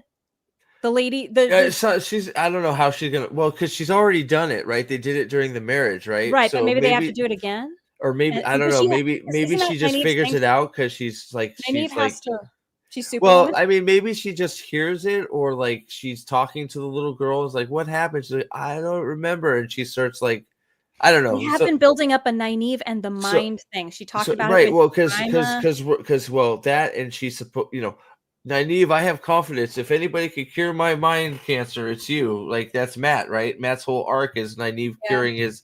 So what if she finds this girl? She is able to reverse whatever happened to whatever Tiny Sedai did to her. Reverse that. She gets her memories back. And she's like, Liandrin did this to me. She's evil, blah, blah, blah, blah, blah. And Nynaeve saves the little girl. Liandrin gets big pissed off about it. They fight. Then at the end of the season, Nynaeve heals Matt of his memories and they're gone. That is weird. That would be so weird. That would be super weird. I wonder, but it makes I'm curious. Like that would totally like. I bet you that would totally like. I don't know. I think that's a good way to get them fighting because, she's I don't know. She's obsessed with this child for some reason. And she broke her mind, right? And Yeah. this whole Nynaeve's whole arc has basically been about curing Matt of his mind problem, even though she can't channel. But maybe maybe she needs compassion to be able to learn channel. I don't know, but I don't know. I have this feeling that it's going to be something to do with this child, and Liandrin's going to get pissed off at her, and they're going to fight because Nynaeve takes the kid away from her. Oh boy. Okay. I don't know. I'm trying to even picture in my head how to make that work. It's just gonna if that's what they do, it'll be so weird. Yes, but why not? Like, let's do it. They did at one point mention that. Oh, it was in season 2 when Liandrin pinned Nynaeve against the wall, which was one of my favorite scenes. I loved it. I liked having he said, "Oh, you only saw me do that weave once, and you learned it." So they did do the whole you see it once and then you can do it. Do you think they're gonna have her see somebody do the mind screw up thing, like who? Because that's why I brought up. Yeah, maybe she'll just be like hiding or like she's because they're just walking around Tanchico. Maybe they run into Liandrin and her cabal doing some weird shit, and she sees them do it. And then she's like, "Okay, I could do that, except undo it." Yeah, I could see that. Huh. Yeah. I saw Clearing the Fog had something. Is that not that what it was? What Thom helps Elaine figure out Gabriel is raving because Thom knows he couldn't have been there for 10 years. Well, that depends if Thom is actually Asmodean. Actually, that could work. It could, but I guess that it depends whether we believe Asmodean is Thom or not. Who knows? I don't know. I think that's that would be a weird one. Like, yeah. Gosh, well, we'll know when we know. I guess we got 2 more episodes. We've got. Is it 2? Well, no, 3. Oh, we got 3, 6. right. But I mean, 6 is going to be mostly Tanchico, then 2 rivers, and then whatever's left. I guess. Yeah. Oh boy, it's gonna be wild. Will. Do you think Matt's gonna save anybody? No, he won't. I think he's just gonna. He's gonna be the saved one. Yeah, he's just gonna be just a walking pile of flesh that does nothing. He's just gonna walk around and be useless, which sucks. But I don't see his. I don't know what his purpose is. Like him and Min are gonna screw. I think that's probably what's gonna happen. No, they've been pretty like. They're just friends. I feel like they've been trying to hammer that home pretty hard. Yeah, but I don't know what the two like. I don't know what I have no idea what the two of them are like. I don't understand the point. So they're gonna have to have Min and Elaine get together, right? But they're totally not doing Rand with all the. I mean, Rand. It's gonna be Rand Egwene. I'm pretty they've been setting up. They did have the Aiel lady say. Your destiny is not aligned with his to Egwene. Yeah, it's true. So true. If either that lady was wrong or yeah. Yeah, I don't know. It's all so weird. It could be, and that's the thing, it could be anything. We should have someone an idea what's going on, but really it could be anything. And I think that's probably what they want. Will they find the other red archway in Tanchico, and that's how Matt goes through it. And he ends up back in Tarvalin, or do you no. He's just because remember there were 2 red arches. Yeah. Oh yeah. He will find so for some reason instead of there being 1 in Tyr and 1 in Roidion, we're gonna have 1 in Tarvalon and 1 in Tanchico. And it will be wherever the collar is. It'll be in like the Tanchico. What if he has to go? What if he goes? That's what he gets from the. Well, because that's what they've been predicting, right? So, what if he has to go through the archway to get the domination band? You said that the Aelfin, whatever that guy is in episode 8. Oh, it's in 8. It's in the finale. I think so. Yeah. I'll bet it's in. They find the other arch in Tanchico. Matt has to go in, or he does at some point. I just don't see how, like, he's got to get that medallion, right? That's got to be something important So in the story, maybe, isn't it? I don't know. Well, because like we saw a picture of Tom. Tom looks like he's wearing Matt's scarf from the books and Matt's hat. Oh, So I'm almost curious if Tom has all of, like, that's the other thing. I'm not sure if Tom has all of Matt's gear and Tom actually dies and Matt takes all of his shit like he did with fucking Gaul in episode 3. But you know, or it's possible that he gets in the archway, because we you know, but Min's visions are shown not to always happen in this, but you know, we've been showing Min's been getting visions of Matt getting hung by the door, right? So yeah. maybe And that's he been had, happening since season 2. If they don't do something like that, because it was in maybe, season 2 we first saw the hanging Matt. yeah, maybe he gets the, maybe he gets both colors. Maybe he gets the domination band and his fox head medallion. And he should get his weapon. Well, Because he doesn't have the one that he had in the end of season 2, what right? if they totally just like, please forget we made this?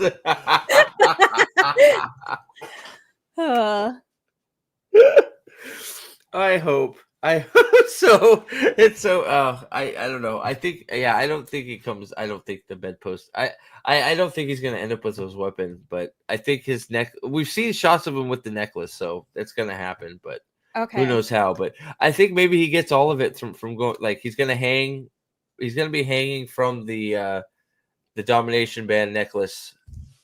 And like. Really? Oh, what? Like they'll think he's the dragon? Or I don't know, or he goes in and makes a wish or something, and that's how he gets it, or that's how they get it, is they give it to him. That's how they find it, is, you know, by mistake, or he says something and I don't know. I have no idea. They could do anything and it would be, I'd believe you. If you told me that that's what happened, I'd be like, sure, okay. All right. Yeah, who knows, right? Who freaking knows? But I will be surprised though if we get your prediction with Nynaeve and Liandrin and the kid and I'm looking forward to Double Dragon. I hope that happens. Double Dragon would be hilarious. I hope it. Like I have found out from season 2. I just say whatever I think, even though it's ridiculous. I somehow predicted bedpost dagger. Everybody was shocked. No, I did. I did. No, you can. It's like I've gotten this legendary status for being like. Wait, you predicted bedpost dagger or just dagger on stick? I predicted bedpost dagger. No, like the whole thing. Yeah, I like you can you like it's on record that I'm like because Trip had shown me a picture of the staff, and we could see that there was a raven carved into it. And then we saw another shot of the bedpost, and I'm like, dude, that's the same stick. And I'm like, what if he takes the frickin' thing and puts the dagger on it, and he makes his Ashitara, and then it happens, and everybody's like, oh my god, yeah, no, it was crazy. I don't know how it happened, but I got that one. So I just throw everything at the wall. Some of it sticks. Hopefully, Double Dragon does. We'll see. Well. We've been going. We've gone for 4 hours. 4 hours. So it's been a ton of fun. It has. This was really fun. Thank you very much. Hopefully, maybe I can get you back when the season's over or something. We can try and put this shit together. So thank you so much for being here. It was a ball. Like, thank you so much. And thanks for having me on. It was a good idea. Anytime. Yeah, it was fun. It was fun. It was great. So thank you all in chat for being here. And thank you for all the super chats. Welcome to the new members. Thank you. And we will hopefully see you soon, and just stay tuned to the channel for more coverage of all the stuff. So, oh yeah, Werewolf Perrin. I don't know if we're getting it. I'm so sad we're not getting Werewolf Perrin travel the Wolf Dream and fighting Spider Moggy. Really? Yeah, that is my big dream, that we get a Tar fight between Perrin, who goes full. I have been hoping since season 2 that Perrin, like when he, because in season 1 Perrin like got mad and his eyes turned yellow. Yeah. I'm like, dude, Perrin is gonna Hulk out and turn into a werewolf, and I'm there for it. So it's like, and then ever since Mogideon has been doing all this spider stuff with the webs, I'm like, dude, they're gonna go in Tar, and he's gonna turn into a werewolf, and Mogideon's gonna turn into an actual spider, and they're gonna freaking throw down, and I can't wait. And so weird. I hope it's never gonna happen, but I hope it happens. You're right. It's gonna Thanks, be like Trim. a kaiju movie. Yeah, exactly. And Rand's be gonna be hilarious. floating around as a dragon in the back or something. Like, who knows? Yes, please. Aiel comes flying in like a falcon. Please, actually, I have been remiss on that. Hold on. Do you have a link to your channel? Let me. I think. Oh, if you throw that down in the description, yeah, the Sword and the Pen reflections. Yeah, I already put it down in the. It's in the blah blah blah. If I could talk, it's in the description. And if you don't have that, I should have. Yeah, I'm close to 10,000 subs. Yeah, I saw. Look at you, big timer. Thank you. I don't know if you get like a prize. Do you get a prize? I think it's 100,000. You get your. Is it like 10,000? I think. I don't know if it's. I don't know. I feel like you should get something for 10,000. You should. I agree. 10,000 I want is a something. big mark. So please, if you're not subscribed to Amber over at Sword and Pen Reflection, please go do so. She does some great work over like there. 8 times. 1, 2, 3. Yeah. I mean, yeah, you can't miss it, right? So I should have been doing it the whole stream. So I'm sorry about that, but no, it's all good. But thank you. 1K. Oh, it's 100K and 1 million. Okay, well, we got some work to do. So yeah. Oh my gosh. So. So thank you all for being here. It was a ton of fun, and hopefully we get to do it again. So stay tuned to both of our channels for more Wheel of Time coverage and other stuffs. And we will see you very soon. Bye. Thank you all again. It was great. Bye, guys.